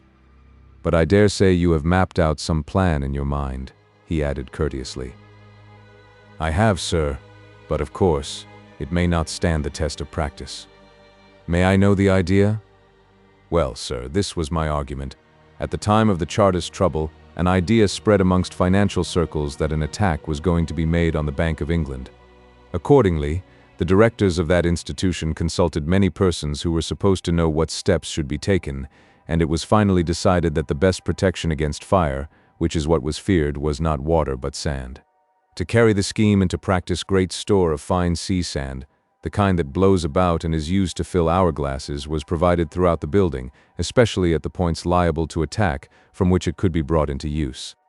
I propose to provide at Diana's Grove, as soon as it comes into my possession, an enormous amount of such sand, and shall take an early occasion of pouring it into the well-hole, which it will in time choke. Thus Lady Arabella, in her guise of the white worm, will find herself cut off from her refuge. The hole is a narrow one, and is some hundreds of feet deep. The weight of the sand this can contain would not in itself be sufficient to obstruct. but the friction of such a body working up against it would be tremendous. One moment. What use would the sand be for destruction? None, directly. But it would hold the struggling body in place till the rest of my scheme came into practice. And what is the rest? As the sand is being poured into the well hole, quantities of dynamite can also be thrown in. Good. But how would the dynamite explode for? Of course, that is what you intend. Would not some sort of wire or fuse he required for each parcel of dynamite? Adam smiled. Not in these days, sir. That was proved in New York. 1,000 pounds of dynamite in sealed canisters was placed about some workings. At the last, a charge of gunpowder was fired, and the concussion exploded the dynamite. It was most successful. Those who were non-experts in high explosives expected that every pane of glass in New York would be shattered. But in reality, the explosive did no harm outside the area intended, although 16 acres of rock had been mined and only the supporting walls and pillars had been left intact. The whole of the rocks were shattered. Sir Nathaniel nodded approval. That seems a good plan, a very excellent one. But if it has to tear down so many feet of precipice, it may wreck the whole neighborhood. And free it forever from a monster, added Adam, as he left the room to find his wife. Chapter 25, The Last Battle. Lady Arabella had instructed her solicitors to hurry on with the conveyance of Diana's Grove, so no time was lost in letting Adam SALTON have formal possession of the estate. After his interview with Sir Nathaniel, he had taken steps to begin putting his plan into action. In order to accumulate the necessary amount of fine sea sand, he ordered the steward to prepare for an elaborate system of top-dressing all the grounds. A great heap of the sand, brought from bays on the Welsh coast, began to grow at the back of the grove. No one seemed to suspect that it was there for any purpose other than what had been given out. Lady Arabella, who alone could have guessed, was now so absorbed in her matrimonial pursuit of Edgar Caswall that she had neither time nor inclination for thought extraneous to this.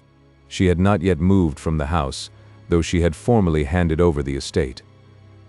Adam put up a rough corrugated iron shed behind the grove, in which he stored his explosives.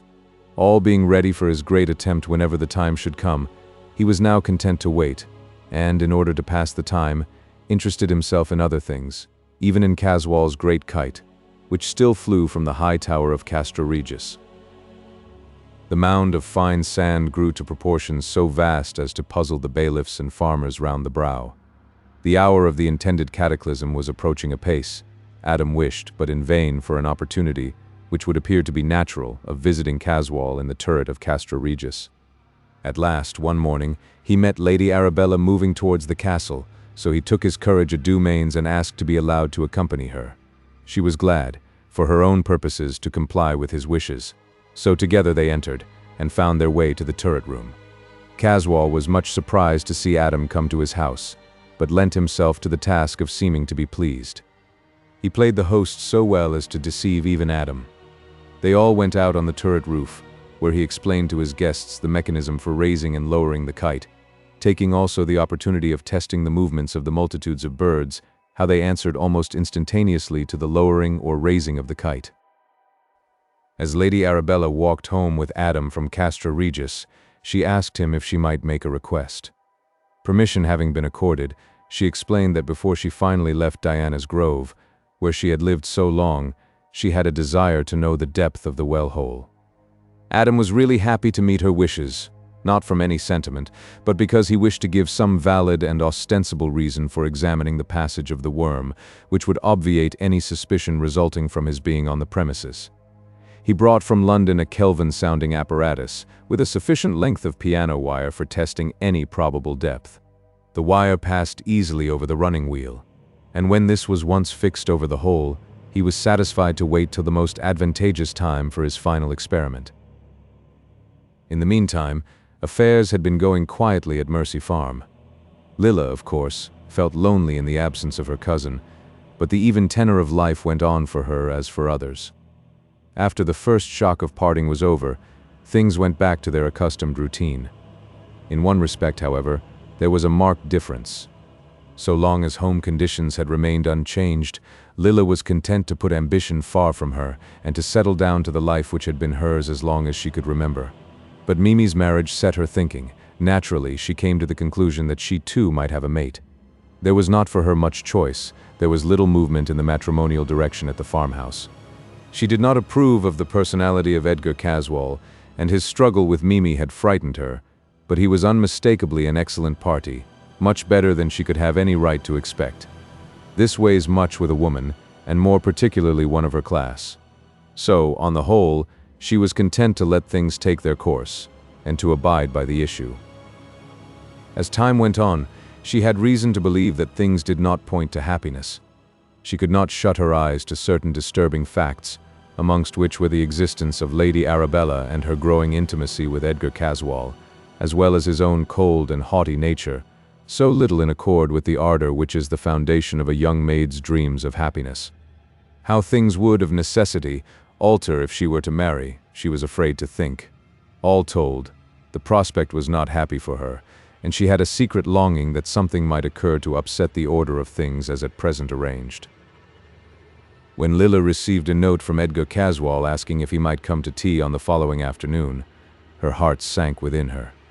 If it was only for her father's sake, she must not refuse him or show any disinclination which he might construe into incivility. She missed Mimi more than she could say or even dared to think. Hitherto, she had always looked to her cousin for sympathy, for understanding, for loyal support. Now she and all these things and 1,000 others, gentle, assuring, supporting, were gone, and instead there was a horrible aching void. For the whole afternoon and evening, and for the following forenoon, poor Lilla's loneliness grew to be a positive agony. For the first time she began to realize the sense of her loss, as though all the previous suffering had been merely a preparation. Everything she looked at, everything she remembered or thought of, became laden with poignant memory. Then on the top of all was a new sense of dread. The reaction from the sense of security which had surrounded her all her life to a never-quieted apprehension was at times almost more than she could bear. It so filled her with fear that she had a haunting feeling that she would as soon die as live. However, whatever might be her own feelings, duty had to be done, and as she had been brought up to consider duty first, she braced herself to go through, to the very best of her ability, what was before her. Still, the severe and prolonged struggle for self-control told upon Lilla. She looked, as she felt ill and weak. She was really in a nerveless and prostrate condition, with black circles round her eyes, pale even to her lips, and with an instinctive trembling which she was quite unable to repress. It was for her a sad mischance that Mimi was away, for her love would have seen through all obscuring causes and have brought to light the girl's unhappy condition of health. Lilla was utterly unable to do anything to escape from the ordeal before her. But her cousin, with the experience of her former struggles with Mr. Caswall and of the condition in which these left her, would have taken steps, even peremptory ones if necessary, to prevent a repetition. Edgar arrived punctually to the time appointed by herself. When Lilla, through the great window, saw him approaching the house, her condition of nervous upset was pitiable. She braced herself up, however, and managed to get through the interview in its preliminary stages without any perceptible change in her normal appearance and bearing. It had been to her an added terror that the black shadow of Oolanga, whom she dreaded, would follow hard on his master. A load was lifted from her mind when he did not make his usual stealthy approach. She had also feared, though in lesser degree, lest Lady Arabella should be present to make trouble for her as before. With a woman's natural forethought in a difficult position, she had provided the furnishing of the tea table as a subtle indication of the social difference between her and her guest. She had chosen the implements of service, as well as all the provender set forth, of the humblest kind. Instead of arranging the silver teapot and china cups, she had set out an earthen teapot, such as was in common use in the farm kitchen. The same idea was carried out in the cups and saucers of thick homely delft, and in the cream jug of similar kind. The bread was of simple wholemeal, home-baked. The butter was good, since she had made it herself, while the preserves and honey came from her own garden. Her face beamed with satisfaction when the guest eyed the appointments with a supercilious glance. It was a shock to the poor girl herself, for she enjoyed offering to a guest the little hospitalities possible to her, but that had to be sacrificed with other pleasures. Caswall's face was more set and ironclad than ever. His piercing eyes seemed from the very beginning to look her through and through. Her heart quailed when she thought of what would follow, of what would be the end when this was only the beginning. As some protection, though it could be only of a sentimental kind, she brought from her own room the photographs of Mimi, of her grandfather, and of Adam SALTON, whom by now she had grown to look on with reliance as a brother whom she could trust. She kept the pictures near her heart, to which her hand naturally strayed when her feelings of constraint, distrust, or fear became so poignant as to interfere with the calm which she felt was necessary to help her through her ordeal. At first Edgar Caswall was courteous and polite, even thoughtful, but after a little while, when he found her resistance to his domination grow, he abandoned all forms of self-control and appeared in the same dominance as he had previously shown.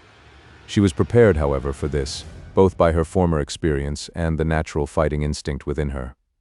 By this means, as the minutes went on, both developed the power and preserved the equality in which they had begun.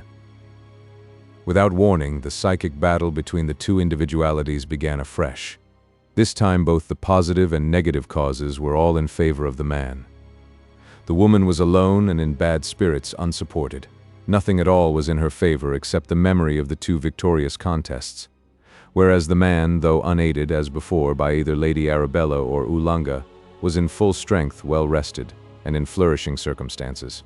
It was not, therefore, to be wondered at that his native dominance of character had full opportunity of asserting itself. He began his preliminary stare with a conscious sense of power, and, as it appeared to have immediate effect on the girl, he felt an ever-growing conviction of ultimate victory. After a little, Lilla's resolution began to flag. She felt that the contest was unequal, that she was unable to put forth her best efforts. As she was an unselfish person, she could not fight so well in her own battle as in that of someone whom she loved and to whom she was devoted. Edgar saw the relaxing of the muscles of face and brow, and the almost collapse of the heavy eyelids which seemed tumbling downward in sleep. Lilla made gallant efforts to brace her dwindling powers, but for a time unsuccessfully. At length there came an interruption which seemed like a powerful stimulant. Through the wide window she saw Lady Arabella enter the plain gateway of the farm and advance towards the hall door. She was clad as usual in tight-fitting white, which accentuated her thin, sinuous figure. The sight did for Lilla what no voluntary effort could have done. Her eyes flashed, and in an instant she felt as though a new life had suddenly developed within her. Lady Arabella's entry, in her usual unconcerned, haughty, supercilious way, heightened the effect, so that when the two stood close to each other, battle was joined. Mr. Caswall, too, took new courage from her coming, and all his masterfulness and power came back to him. His looks intensified, had more obvious effect than had been noticeable that day. Lilla seemed at last overcome by his dominance. Her face became red and pale, violently red and ghastly pale, by rapid turns. Her strength seemed gone. Her knees collapsed and she was actually sinking on the floor, when to her surprise and joy Mimi came into the room, running hurriedly and breathing heavily. Lilla rushed to her, and the two clasped hands. With that, a new sense of power, greater than Lilla had ever seen in her, seemed to quicken her cousin. Her hand swept the air in front of Edgar Caswall, seeming to drive him backward more and more by each movement, till at last he seemed to be actually hurled through the door which Mimi's entrance had left open, and fell at full length on the gravel path without. Then came the final and complete collapse of Lilla, who, without a sound, sank down on the floor. Chapter 26. Face to Face. Mimi was greatly distressed when she saw her cousin lying prone. She had a few times in her life seen Lilla on the verge of fainting, but never senseless, and now she was frightened. She threw herself on her knees beside Lilla, and tried, by rubbing her hands and other measures commonly known, to restore her. But all her efforts were unavailing. Lilla still lay white and senseless. In fact, each moment she looked worse. Her breast, that had been heaving with the stress, became still, and the pallor of her face grew like marble. At these succeeding changes Mimi's fright grew, till it altogether mastered her. She succeeded in controlling herself only to the extent that she did not scream. Lady Arabella had followed Caswall, when he had recovered sufficiently to get up and walk, though stumblingly, in the direction of Castra Regis. When Mimi was quite alone with Lilla and the need for effort had ceased, she felt weak and trembled. In her own mind, she attributed it to a sudden change in the weather. It was momentarily becoming apparent that a storm was coming on. She raised Lilla's head and laid it on her warm young breast, but all in vain. The cold of the white features thrilled through her, and she utterly collapsed when it was borne in on her that Lilla had passed away. The dusk gradually deepened and the shades of evening closed in, but Mimi did not seem to notice or to care. She sat on the floor with her arms round the body of the girl whom she loved. Darker and blacker grew the sky as the coming storm and the closing night joined forces. Still she sat on alone, tearless, unable to think. Mimi did not know how long she sat there. Though it seemed to her that ages had passed, it could not have been more than half an hour. She suddenly came to herself and was surprised to find that her grandfather had not returned. For a while she lay quiet, thinking of the immediate past. Lilla's hand was still in hers, and to her surprise it was still warm. Somehow this helped her consciousness, and without any special act of will she stood up. She lit a lamp and looked at her cousin. There was no doubt that Lilla was dead, but when the lamplight fell on her eyes, they seemed to look at Mimi with intent, with meaning. In this state of dark isolation, a new resolution came to her, and grew until it became a fixed, definite purpose. She would face Caswall and call him to account for his murder of Lilla. That was what she called it to herself. She would also take steps, she knew not what or how, to avenge the part taken by Lady Arabella. In this frame of mind she lit all the lamps in the room, got water and linen from her room, and set about the decent ordering of Lilla's body. This took some time, but when it was finished, she put on her hat and cloak, put out the lights, and set out quietly for Castra Regis. As Mimi drew near the castle, she saw no lights except those in and around the tower room. The lights showed her that Mr. Caswall was there, so she entered by the hall door, which as usual was open, and felt her way in the darkness up the staircase to the lobby of the room. The door was ajar, and the light from within showed brilliantly through the opening. She saw Edgar Caswall walking restlessly to and fro in the room, with his hands clasped behind his back. She opened the door without knocking, and walked right into the room. As she entered, he ceased walking and stared at her in surprise. She made no remark, no comment, but continued the fixed look which he had seen on her entrance. For a time silence reigned, and the two stood looking fixedly at each other. Mimi was the first to speak. "You murderer! Lilla is dead. Dead. Good God. When did she die?" "She died this afternoon, just after you left her." "Are you sure?" "Yes, and so are you, or you ought to be. You killed her." "I killed her. Be careful what you say. As God sees us, it is true, and you know it. You came to Mercy Farm on purpose to break her if you could, and the accomplice of your guilt, Lady Arabella March, came for the same purpose." "Be careful, woman," he said hotly. "Do not use such names in that way, or you shall suffer for it. I am suffering for it, have suffered for it, shall suffer for it. Not for speaking the truth as I have done, but because you two, with devilish malignity, did my darling to death. It is you and your accomplice who have to dread punishment, not I." "Take care," he said again. "Oh, I am not afraid of you or your accomplice," she answered spiritedly. "I am content to stand by every word I have said, every act I have done. Moreover, I believe in God's justice. I fear not the grinding of his mills. If necessary, I shall set the wheels in motion myself. But you don't care for God or believe in him. Your God is your great kite, which cows the birds of a whole district. But be sure that his hand, when it rises, always falls at the appointed time. It may be that your name is being called even at this very moment at the great assize. Repent while there is still time. Happy you if you may be allowed to enter those mighty halls in the company of the pure-souled angel whose voice has only to whisper one word of justice, and you disappear forever into everlasting torment." The sudden death of Lilla caused consternation among Mimi's friends and well-wishers. Such a tragedy was totally unexpected, as Adam and Sir Nathaniel had been expecting the White Worm's vengeance to fall upon themselves. Adam, leaving his wife free to follow her own desires with regard to Lilla and her grandfather, busied himself with filling the well-hole with the fine sand prepared for the purpose, taking care to have lowered at stated intervals quantities of the store of dynamite so as to be ready for the final explosion. He had under his immediate supervision a corps of workmen and was assisted by Sir Nathaniel, who had come over for the purpose, and all were now staying at Lesser Hill. Mr. Sultan, too, showed much interest in the job and was constantly coming in and out, nothing escaping his observation. Since her marriage to Adam and their coming to stay at Doom Tower, Mimi had been fettered by fear of the horrible monster at Diana's Grove. But now she dreaded it no longer. She accepted the fact of its assuming at will the form of Lady Arabella. She had still to tax and upbraid her for her part in the unhappiness which had been wrought on Lilla, and for her share in causing her death. One evening, when Mimi entered her own room, she went to the window and threw an eager look round the whole circle of sight. A single glance satisfied her that the white worm in propria persona was not visible.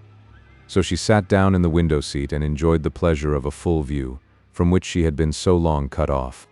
The maid who waited on her had told her that Mr. Sultan had not yet returned home, so she felt free to enjoy the luxury of peace and quiet. As she looked out of the window, she saw something thin and white move along the avenue. She thought she recognized the figure of Lady Arabella, and instinctively drew back behind the curtain. When she had ascertained, by peeping out several times, that the lady had not seen her, she watched more carefully, all her instinctive hatred flooding back at the sight of her. Lady Arabella was moving swiftly and stealthily, looking back and around her at intervals, as if she feared to be followed. This gave Mimi an idea that she was up to no good, so she determined to seize the occasion for watching her in more detail. Hastily putting on a dark cloak and hat, she ran downstairs and out into the avenue. Lady Arabella had moved, but the sheen of her white dress was still to be seen among the young oaks around the gateway. Keeping in shadow, Mimi followed, taking care not to come so close as to awake the other's suspicion, and watched her quarry pass along the road in the direction of Castra Regis. She followed on steadily through the gloom of the trees, depending on the glint of the white dress to keep her right. The wood began to thicken, and presently, when the road widened and the trees grew farther back, she lost sight of any indication of her whereabouts. Under the present conditions, it was impossible for her to do any more, so, after waiting for a while, still hidden in the shadow to see if she could catch another glimpse of the white frock, she determined to go on slowly towards Castra Regis, and trust to the chapter of accidents to pick up the trail again. She went on slowly, taking advantage of every obstacle and shadow to keep herself concealed. At last she entered on the grounds of the castle, at a spot from which the windows of the turret were dimly visible, without having seen again any sign of Lady Arabella. Meanwhile, during most of the time that Mimi Sultan had been moving warily along in the gloom, she was in reality being followed by Lady Arabella, who had caught sight of her leaving the house and had never again lost touch with her. It was a case of the hunter being hunted. For a time, Mimi's many turnings, with the natural obstacles that were perpetually intervening, caused Lady Arabella some trouble, but when she was close to Castra Regis, there was no more possibility of concealment, and the strange double following went swiftly on. When she saw Mimi close to the hall door of Castra Regis and ascending the steps, she followed. When Mimi entered the dark hall and felt her way up the staircase, still, as she believed, following Lady Arabella, the latter kept on her way. When they reached the lobby of the turret rooms, Mimi believed that the object of her search was ahead of her. Edgar Caswalls sat in the gloom of the great room, occasionally stirred to curiosity when the drifting clouds allowed a little light to fall from the storm-swept sky. But nothing really interested him now. Since he had heard of Lilla's death, the gloom of his remorse, emphasized by Mimi's upbraiding, had made more hopeless his cruel, selfish, saturnine nature. He heard no sound, for his normal faculties seemed benumbed. Mimi, when she came to the door which stood ajar, gave a light tap. So light was it that it did not reach Caswall's ears. Then, taking her courage in both hands, she boldly pushed the door and entered. As she did so, her heart sank, for now she was face to face with a difficulty which had not, in her state of mental perturbation, occurred to her. Chapter 27. On the Turret Roof. The storm which was coming was already making itself manifest, not only in the wide scope of nature, but in the hearts and natures of human beings. Electrical disturbance in the sky and the air is reproduced in animals of all kinds, and particularly in the highest type of them all, the most receptive, the most electrical. So it was with Edgar Caswall, despite his selfish nature and coldness of blood. So it was with Mimi Sultan, despite her unselfish, unchanging devotion for those she loved. So it was even with Lady Arabella, who, under the instincts of a primeval serpent, carried the ever-varying wishes and customs of womanhood, which is always old and always new. Edgar, after he had turned his eyes on Mimi, resumed his apathetic position and sullen silence. Mimi quietly took a seat a little way apart, whence she could look on the progress of the coming storm and study its appearance throughout the whole visible circle of the neighborhood. She was in brighter and better spirits than she had been for many days past. Lady Arabella tried to efface herself behind the now open door. Without, the clouds grew thicker and blacker as the storm center came closer. As yet the forces, from whose linking the lightning springs, were held apart, and the silence of nature proclaimed the calm before the storm. Caswall felt the effect of the gathering electric force. A sort of wild exultation grew upon him, such as he had sometimes felt just before the breaking of a tropical storm. As he became conscious of this, he raised his head and caught sight of Mimi. He was in the grip of an emotion greater than himself. In the mood in which he was, he felt the need upon him of doing some desperate deed. He was now absolutely reckless, and as Mimi was associated with him in the memory which drove him on, he wished that she too should be engaged in this enterprise. He had no knowledge of the proximity of Lady Arabella, and thought that he was far removed from all he knew and whose interests he shared alone with the wild elements, which were being lashed to fury, and with the woman who had struggled with him and vanquished him, and on whom he would shower the full measure of his hate. The fact was that Edgar Caswall was, if not mad, close to the borderline. Madness in its first stage, monomania, is a lack of proportion. So long as this is general, it is not always noticeable, for the uninspired onlooker is without the necessary means of comparison. But in monomania, the errant faculty protrudes itself in a way that may not be denied. It puts aside, obscures, or takes the place of something else, just as the head of a pin placed before the center of the iris will block out the whole scope of vision. The most usual form of monomania has commonly the same beginning as that from which Edgar Caswall suffered, an overlarge idea of self-importance. Alienists who study the matter exactly probably know more of human vanity and its effects than do ordinary men. Caswall's mental disturbance was not hard to identify.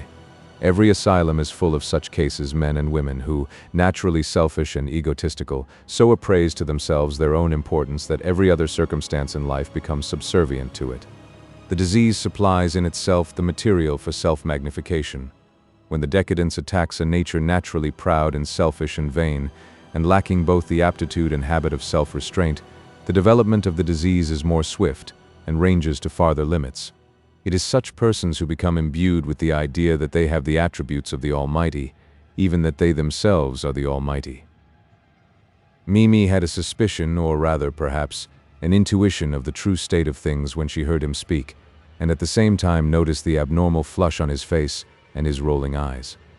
There was a certain want of fixedness of purpose which she had certainly not noticed before, a quick, spasmodic utterance which belongs rather to the insane than to those of intellectual equilibrium. She was a little frightened, not only by his thoughts but by his staccato way of expressing them. Caswall moved to the door leading to the turret stair by which the roof was reached, and spoke in a peremptory way, whose tone alone made her feel defiant. "Come, I want you." She instinctively drew back. She was not accustomed to such words, more especially to such a tone. Her answer was indicative of a new contest. "Why should I go? What for?" He did not at once reply, another indication of his overwhelming egotism. She repeated her questions. Habit reasserted itself, and he spoke without thinking the words which were in his heart. "I want you, if you will be so good, to come with me to the turret roof.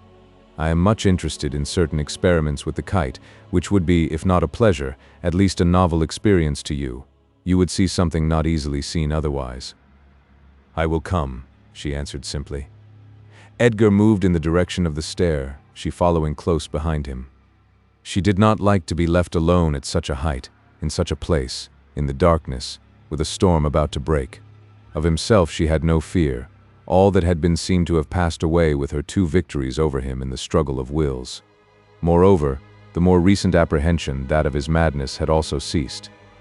In the conversation of the last few minutes he seemed so rational, so clear, so unaggressive, that she no longer saw reason for doubt.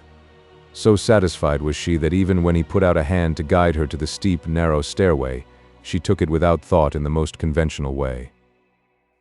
Lady Arabella, crouching in the lobby behind the door, heard every word that had been said, and formed her own opinion of it. It seemed evident to her that there had been some rapprochement between the two who had so lately been hostile to each other, and that made her furiously angry. Mimi was interfering with her plans. She had made certain of her capture of Edgar Caswall, and she could not tolerate even the lightest and most contemptuous fancy on his part which might divert him from the main issue. When she became aware that he wished Mimi to come with him to the roof and that she had acquiesced, her rage got beyond bounds. She became oblivious to any danger there might be in a visit to such an exposed place at such a time, and to all lesser considerations, and made up her mind to forestall them. She stealthily and noiselessly crept through the wicket, and ascending the stair, stepped out on the roof. It was bitterly cold, for the fierce gusts of the storm which swept round the turret drove in through every unimpeded way, whistling at the sharp corners and singing round the trembling flagstaff.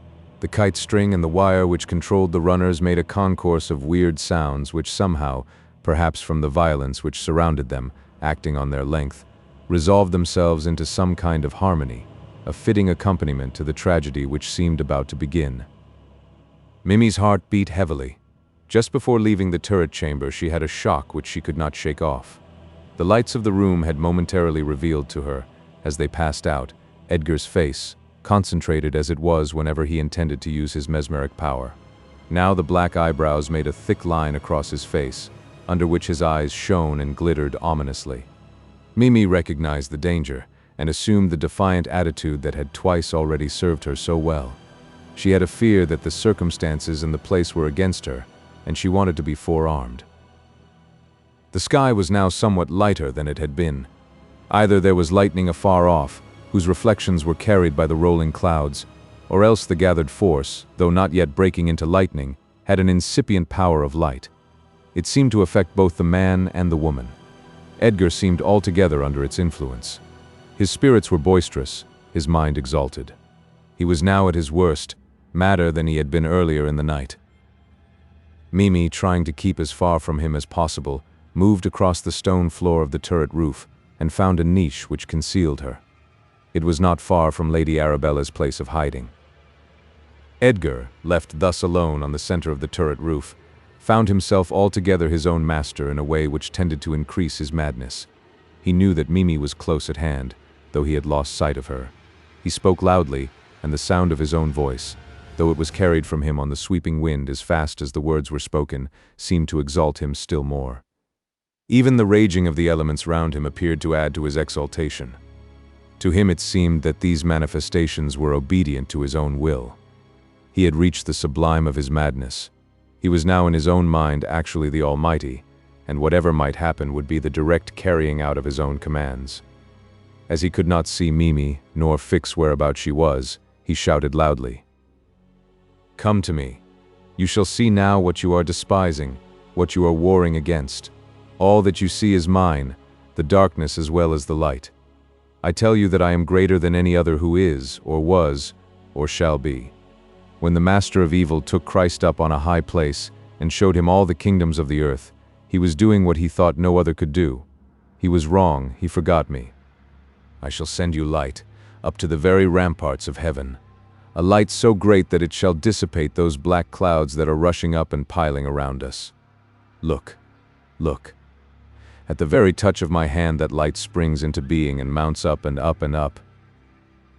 He made his way whilst he was speaking to the corner of the turret whence flew the giant kite, and from which the runners ascended. Mimi looked on, appalled and afraid to speak lest she should precipitate some calamity. Within the niche Lady Arabella cowered in a paroxysm of fear. Edgar took up a small wooden box through a hole in which the wire of the runner ran. This evidently set some machinery in motion, for a sound as of whirring came. From one side of the box floated what looked like a piece of stiff ribbon, which snapped and crackled as the wind took it. For a few seconds, Mimi saw it as it rushed along the sagging line to the kite. When close to it, there was a loud crack, and a sudden light appeared to issue from every chink in the box. Then a quick flame flashed along the snapping ribbon, which glowed with an intense light, a light so great that the whole of the countryside around stood out against the background of black driving clouds. For a few seconds the light remained, then suddenly disappeared in the blackness around. It was simply a magnesium light, which had been fired by the mechanism within the box and carried up to the kite. Edgar was in a state of tumultuous excitement, shouting and yelling at the top of his voice and dancing about like a lunatic. This was more than Lady Arabella's curious dual nature could stand. The ghoulish element in her rose triumphant, and she abandoned all idea of marriage with Edgar Caswall, gloating fiendishly over the thought of revenge. She must lure him to the White Worm's hole, but how? She glanced around and quickly made up her mind. The man's whole thoughts were absorbed by his wonderful kite, which he was showing off in order to fascinate her imaginary rival, Mimi. On the instant she glided through the darkness to the wheel whereon the string of the kite was wound. With deft fingers she unshipped this, took it with her, reeling out the wire as she went, thus keeping, in a way, in touch with the kite. Then she glided swiftly to the wicket, through which she passed, locking the gate behind her as she went. Down the turret stairs she ran quickly, letting the wire run from the wheel which she carried carefully, and, passing out of the hall door, hurried down the avenue with all her speed. She soon reached her own gate, ran down the avenue, and with her key opened the iron door leading to the well-hole. She felt well satisfied with herself. All her plans were maturing, or had already matured. The master of Castra Regis was within her grasp. The woman whose interference she had feared, Lilla Watford, was dead. Truly, all was well, and she felt that she might pause a while and rest. She tore off her clothes with feverish fingers, and in full enjoyment of her natural freedom, stretched her slim figure in animal delight. Then she lay down on the sofa to await her victim. Edgar Caswall's lifeblood would more than satisfy her for some time to come. Chapter 28. The Breaking of the Storm. When Lady Arabella had crept away in her usual noiseless fashion, the two others remained for a while in their places on the turret roof. Caswall because he had nothing to say, Mimi because she had much to say and wished to put her thoughts in order. For quite a while, which seemed interminable, silence reigned between them. At last Mimi made a beginning. She had made up her mind how to act. "Mr. Caswall," she said loudly, so as to make sure of being heard through the blustering of the wind and the perpetual cracking of the electricity. Caswall said something in reply, but his words were carried away on the storm. However, one of her objects was affected. She knew now exactly whereabout on the roof he was. So she moved close to the spot before she spoke again, raising her voice almost to a shout. "The wicket is shut. Please to open it. I can't get out." As she spoke, she was quietly fingering a revolver which Adam had given to her in case of emergency and which now lay in her breast. She felt that she was caged like a rat in a trap, but did not mean to be taken at a disadvantage, whatever happened. Caswall also felt trapped, and all the brute in him rose to the emergency. In a voice which was raucous and brutal, much like that which is heard when a wife is being beaten by her husband in a slum, he hissed out, his syllables cutting through the roaring of the storm. "You came of your own accord without permission, or even asking it. Now you can stay or go as you choose, but you must manage it for yourself. I'll have nothing to do with it." Her answer was spoken with dangerous suavity. "I am going. Blame yourself if you do not like the time and manner of it. I dare say Adam, my husband, will have a word to say to you about it. Let him say, and be damned to him, and to you too. I'll show you a light. You shan't be able to say that you could not see what you were doing." As he spoke, he was lighting another piece of the magnesium ribbon, which made a blinding glare in which everything was plainly discernible, down to the smallest detail. This exactly suited Mimi. She took accurate note of the wicket and its fastening before the glare had died away. She took her revolver out and fired into the lock, which was shivered on the instant, the pieces flying round in all directions, but happily without causing hurt to anyone. Then she pushed the wicket open and ran down the narrow stair, and so to the hall door. Opening this also, she ran down the avenue, never lessening her speed till she stood outside the door of Lesser Hill. The door was opened at once on her ringing. "Is Mr. Adam SALTON in?" she asked. "He has just come in a few minutes ago. He has gone up to the study," replied a servant. She ran upstairs at once and joined him. He seemed relieved when he saw her, but scrutinized her face keenly. He saw that she had been in some concern, so led her over to the sofa in the window and sat down beside her. "Now, dear, tell me all about it," he said. She rushed breathlessly through all the details of her adventure on the turret roof. Adam listened attentively, helping her all he could, and not embarrassing her by any questioning. His thoughtful silence was a great help to her, for it allowed her to collect and organize her thoughts. I must go and see Caswall tomorrow to hear what he has to say on the subject. But dear, for my sake, don't have any quarrel with Mr. Caswall. I have had too much trial and pain lately to wish it increased by any anxiety regarding you. You shall not, dear, if I can help it, please God, he said solemnly, and he kissed her. Then, in order to keep her interested so that she might forget the fears and anxieties that had disturbed her, he began to talk over the details of her adventure, making shrewd comments which attracted and held her attention. Presently, inter alia, he said, "That's a dangerous game Caswall is up to. It seems to me that that young man, though he doesn't appear to know it, is riding for a fall." "How, dear? I don't understand." "Kite flying on a night like this from a place like the Tower of Castra Regis is, to say the least of it, dangerous. It is not merely courting death or other accident from lightning, but it is bringing the lightning into where he lives. Every cloud that is blowing up here, and they all make for the highest point, is bound to develop into a flash of lightning. That kite is up in the air and is bound to attract the lightning. Its cord makes a road for it on which to travel to Earth. When it does come, it will strike the top of the tower with a weight 100 times greater than a whole park of artillery, and will knock Castra Regis into pieces. Where it will go after that, no one can tell. If there should be any metal by which it can travel, such will not only point the road, but be the road itself." "Would it be dangerous to be out in the open air when such a thing is taking place?" she asked. "No, little woman. It would be the safest possible place so long as one was not in the line of the electric current."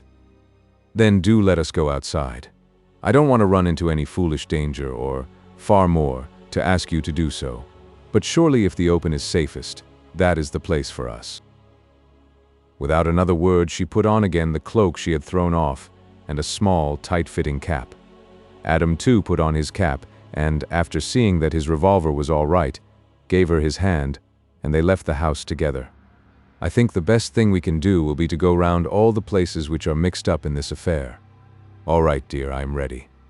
But if you don't mind, we might go first to Mercy. I am anxious about grandfather, and we might see that as yet, at all events, nothing has happened there." So they went on the high-hung road along the top of the brow.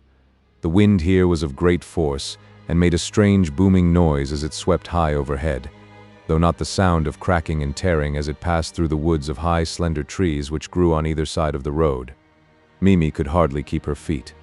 She was not afraid, but the force to which she was opposed gave her a good excuse to hold on to her husband extra tight. At Mercy there was no one up, at least all the lights were out. But to Mimi, accustomed to the nightly routine of the house, there were manifest signs that all was well, except in the little room on the first floor, where the blinds were down. Mimi could not bear to look at that, to think of it. Adam understood her pain, for he had been keenly interested in poor Lilla. He bent over and kissed her, and then took her hand and held it hard.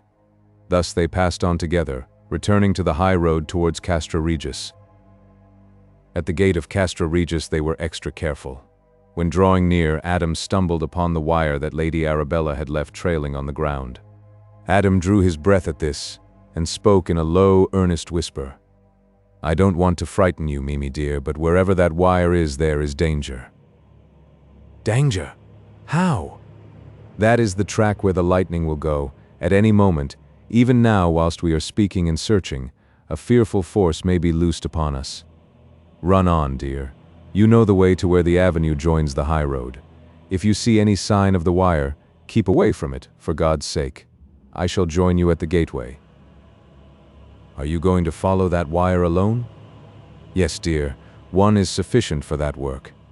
I shall not lose a moment till I am with you.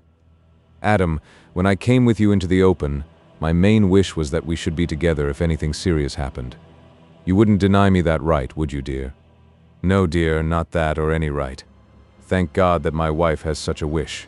Come, we will go together. We are in the hands of God. If He wishes, we shall be together at the end, whenever or wherever that may be." They picked up the trail of the wire on the steps and followed it down the avenue, taking care not to touch it with their feet. It was easy enough to follow, for the wire, if not bright, was self-colored and showed clearly. They followed it out of the gateway and into the avenue of Diana's Grove. Here a new gravity clouded Adam's face, though Mimi saw no cause for fresh concern. This was easily enough explained. Adam knew of the explosive works in progress regarding the well hole, but the matter had been kept from his wife. As they stood near the house, Adam asked Mimi to return to the road, ostensibly to watch the course of the wire, telling her that there might be a branch wire leading somewhere else. She was to search the undergrowth, and if she found it, was to warn him by the Australian native cooee. Whilst they were standing together, there came a blinding flash of lightning, which lit up for several seconds the whole area of earth and sky. It was only the first note of the celestial prelude, for it was followed in quick succession by numerous flashes, whilst the crash and roll of thunder seemed continuous. Adam, appalled, drew his wife to him and held her close. As far as he could estimate by the interval between lightning and thunderclap, the heart of the storm was still some distance off, so he felt no present concern for their safety. Still, it was apparent that the course of the storm was moving swiftly in their direction. The lightning flashes came faster and faster and closer together. The thunder roll was almost continuous, not stopping for a moment, a new crash beginning before the old one had ceased. Adam kept looking up in the direction where the kite strained and struggled at its detaining cord, but, of course, the dull evening light prevented any distinct scrutiny. At length there came a flash so appallingly bright that in its glare nature seemed to be standing still. So long did it last, that there was time to distinguish its configuration. It seemed like a mighty tree inverted, pendant from the sky. The whole country around within the angle of vision was lit up till it seemed to glow. Then a broad ribbon of fire seemed to drop onto the tower of CASTRA REGIS just as the thunder crashed. By the glare, Adam could see the tower shake and tremble, and finally fall to pieces like a house of cards. The passing of the lightning left the sky again dark, but a blue flame fell downward from the tower, and with inconceivable rapidity, running along the ground in the direction of Diana's Grove, reached the dark, silent house, which in the instant burst into flame at 100 different points. At the same moment there rose from the house a rending, crashing sound of woodwork, broken or thrown about, mixed with a quick scream so appalling that Adam, stout of heart as he undoubtedly was, felt his blood turn into ice. Instinctively, despite the danger and their consciousness of it, husband and wife took hands and listened, trembling. Something was going on close to them, mysterious, terrible, deadly. The shrieks continued, though less sharp in sound, as though muffled. In the midst of them was a terrific explosion, seemingly from deep in the earth.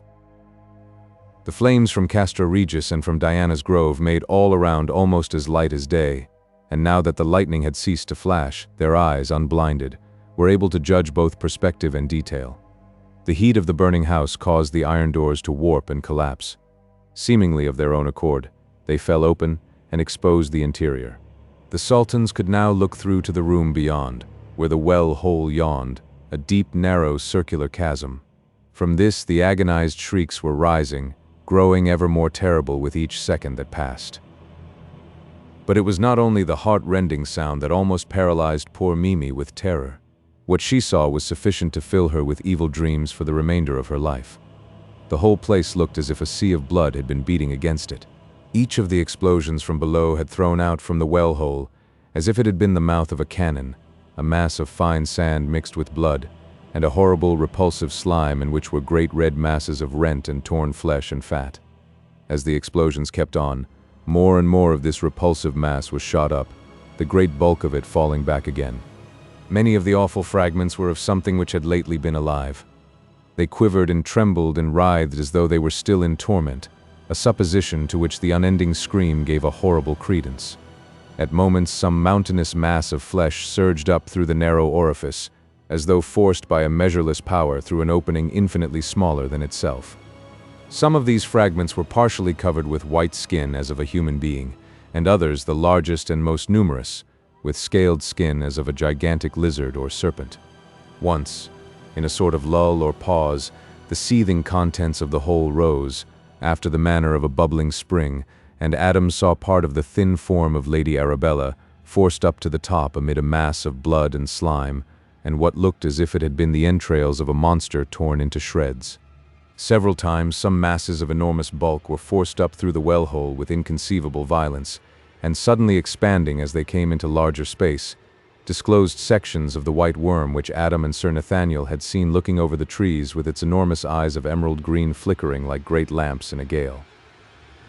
At last, the explosive power, which was not yet exhausted, evidently reached the main store of dynamite which had been lowered into the wormhole. The result was appalling. The ground for far around quivered and opened in long, deep chasms, whose edges shook and fell in, throwing up clouds of sand which fell back and hissed amongst the rising water. The heavily built house shook to its foundations. Great stones were thrown up as from a volcano, some of them, great masses of hard stone, squared and grooved with implements wrought by human hands, breaking up and splitting in mid-air as though riven by some infernal power. Trees near the house, and therefore presumably in some way above the hole, which sent up clouds of dust and steam and fine sand mingled, and which carried an appalling stench which sickened the spectators, were torn up by the roots and hurled into the air.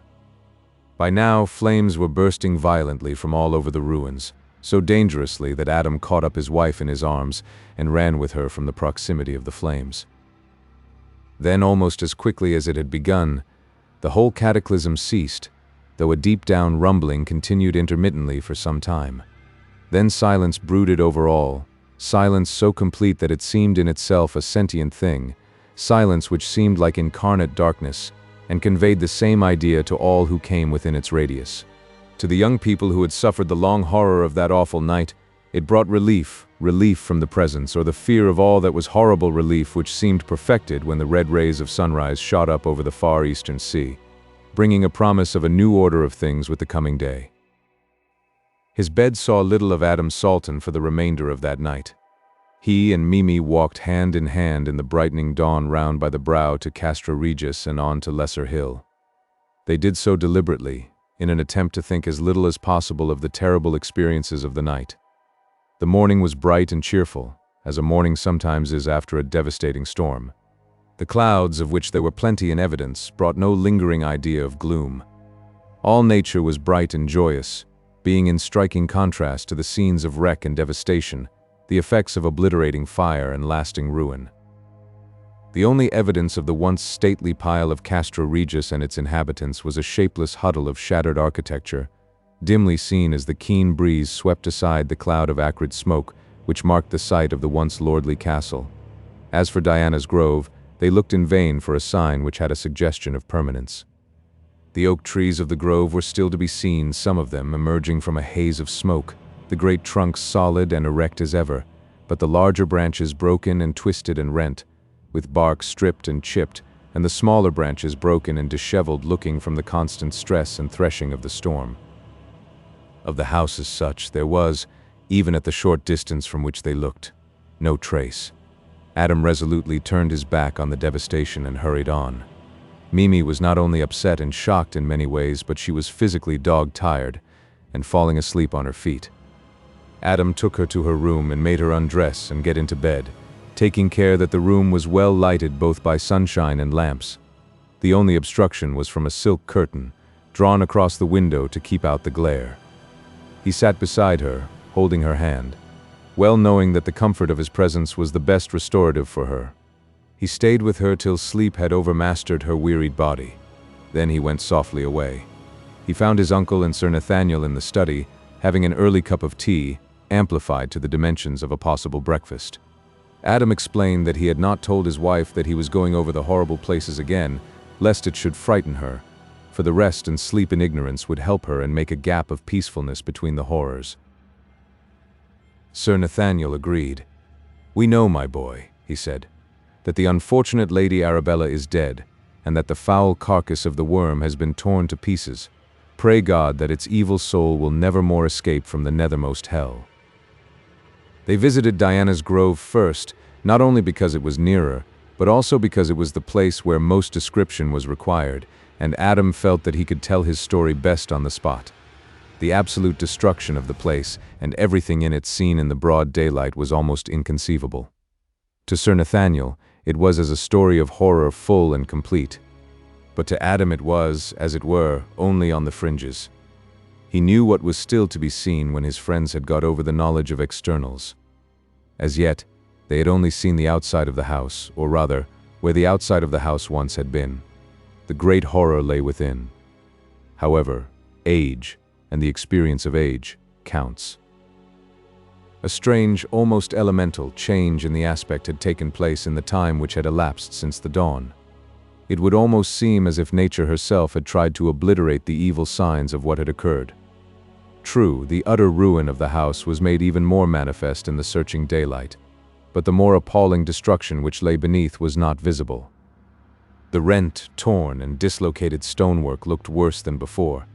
The upheaved foundations, the piled-up fragments of masonry, the fissures in the torn earth, all were at the worst. The worm's hole was still evident, a round fissure seemingly leading down into the very bowels of the earth. But all the horrid mass of blood and slime, of torn, evil-smelling flesh, and the sickening remnants of violent death were gone. Either some of the later explosions had thrown up from the deep quantities of water which, though foul and corrupt itself, had still some cleansing power left, or else the writhing mass which stirred from far below had helped to drag down and obliterate the items of horror. A gray dust, partly of fine sand, partly of the waste of the falling ruin, covered everything, and, though ghastly itself, helped to mask something still worse. After a few minutes of watching, it became apparent to the three men that the turmoil far below had not yet ceased. At short, irregular intervals, the hell broth in the hole seemed as if boiling up. It rose and fell again and turned over, showing in fresh form much of the nauseous detail which had been visible earlier. The worst parts were the great masses of the flesh of the monstrous worm, in all its red and sickening aspect.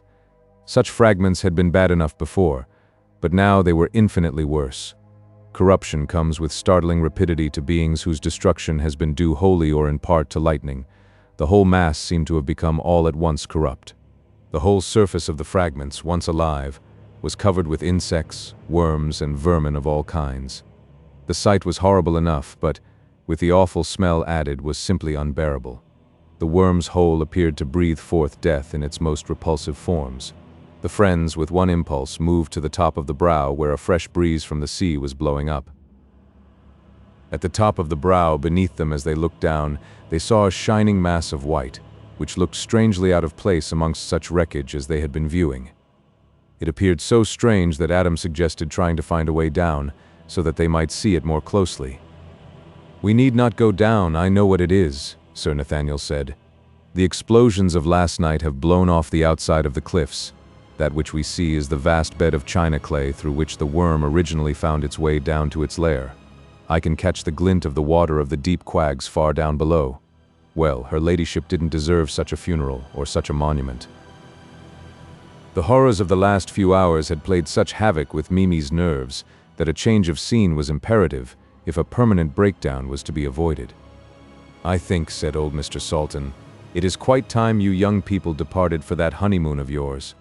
There was a twinkle in his eye as he spoke. Mimi's soft, shy glance at her stalwart husband was sufficient answer.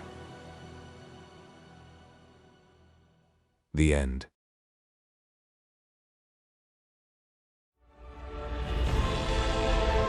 A whole galaxy to go.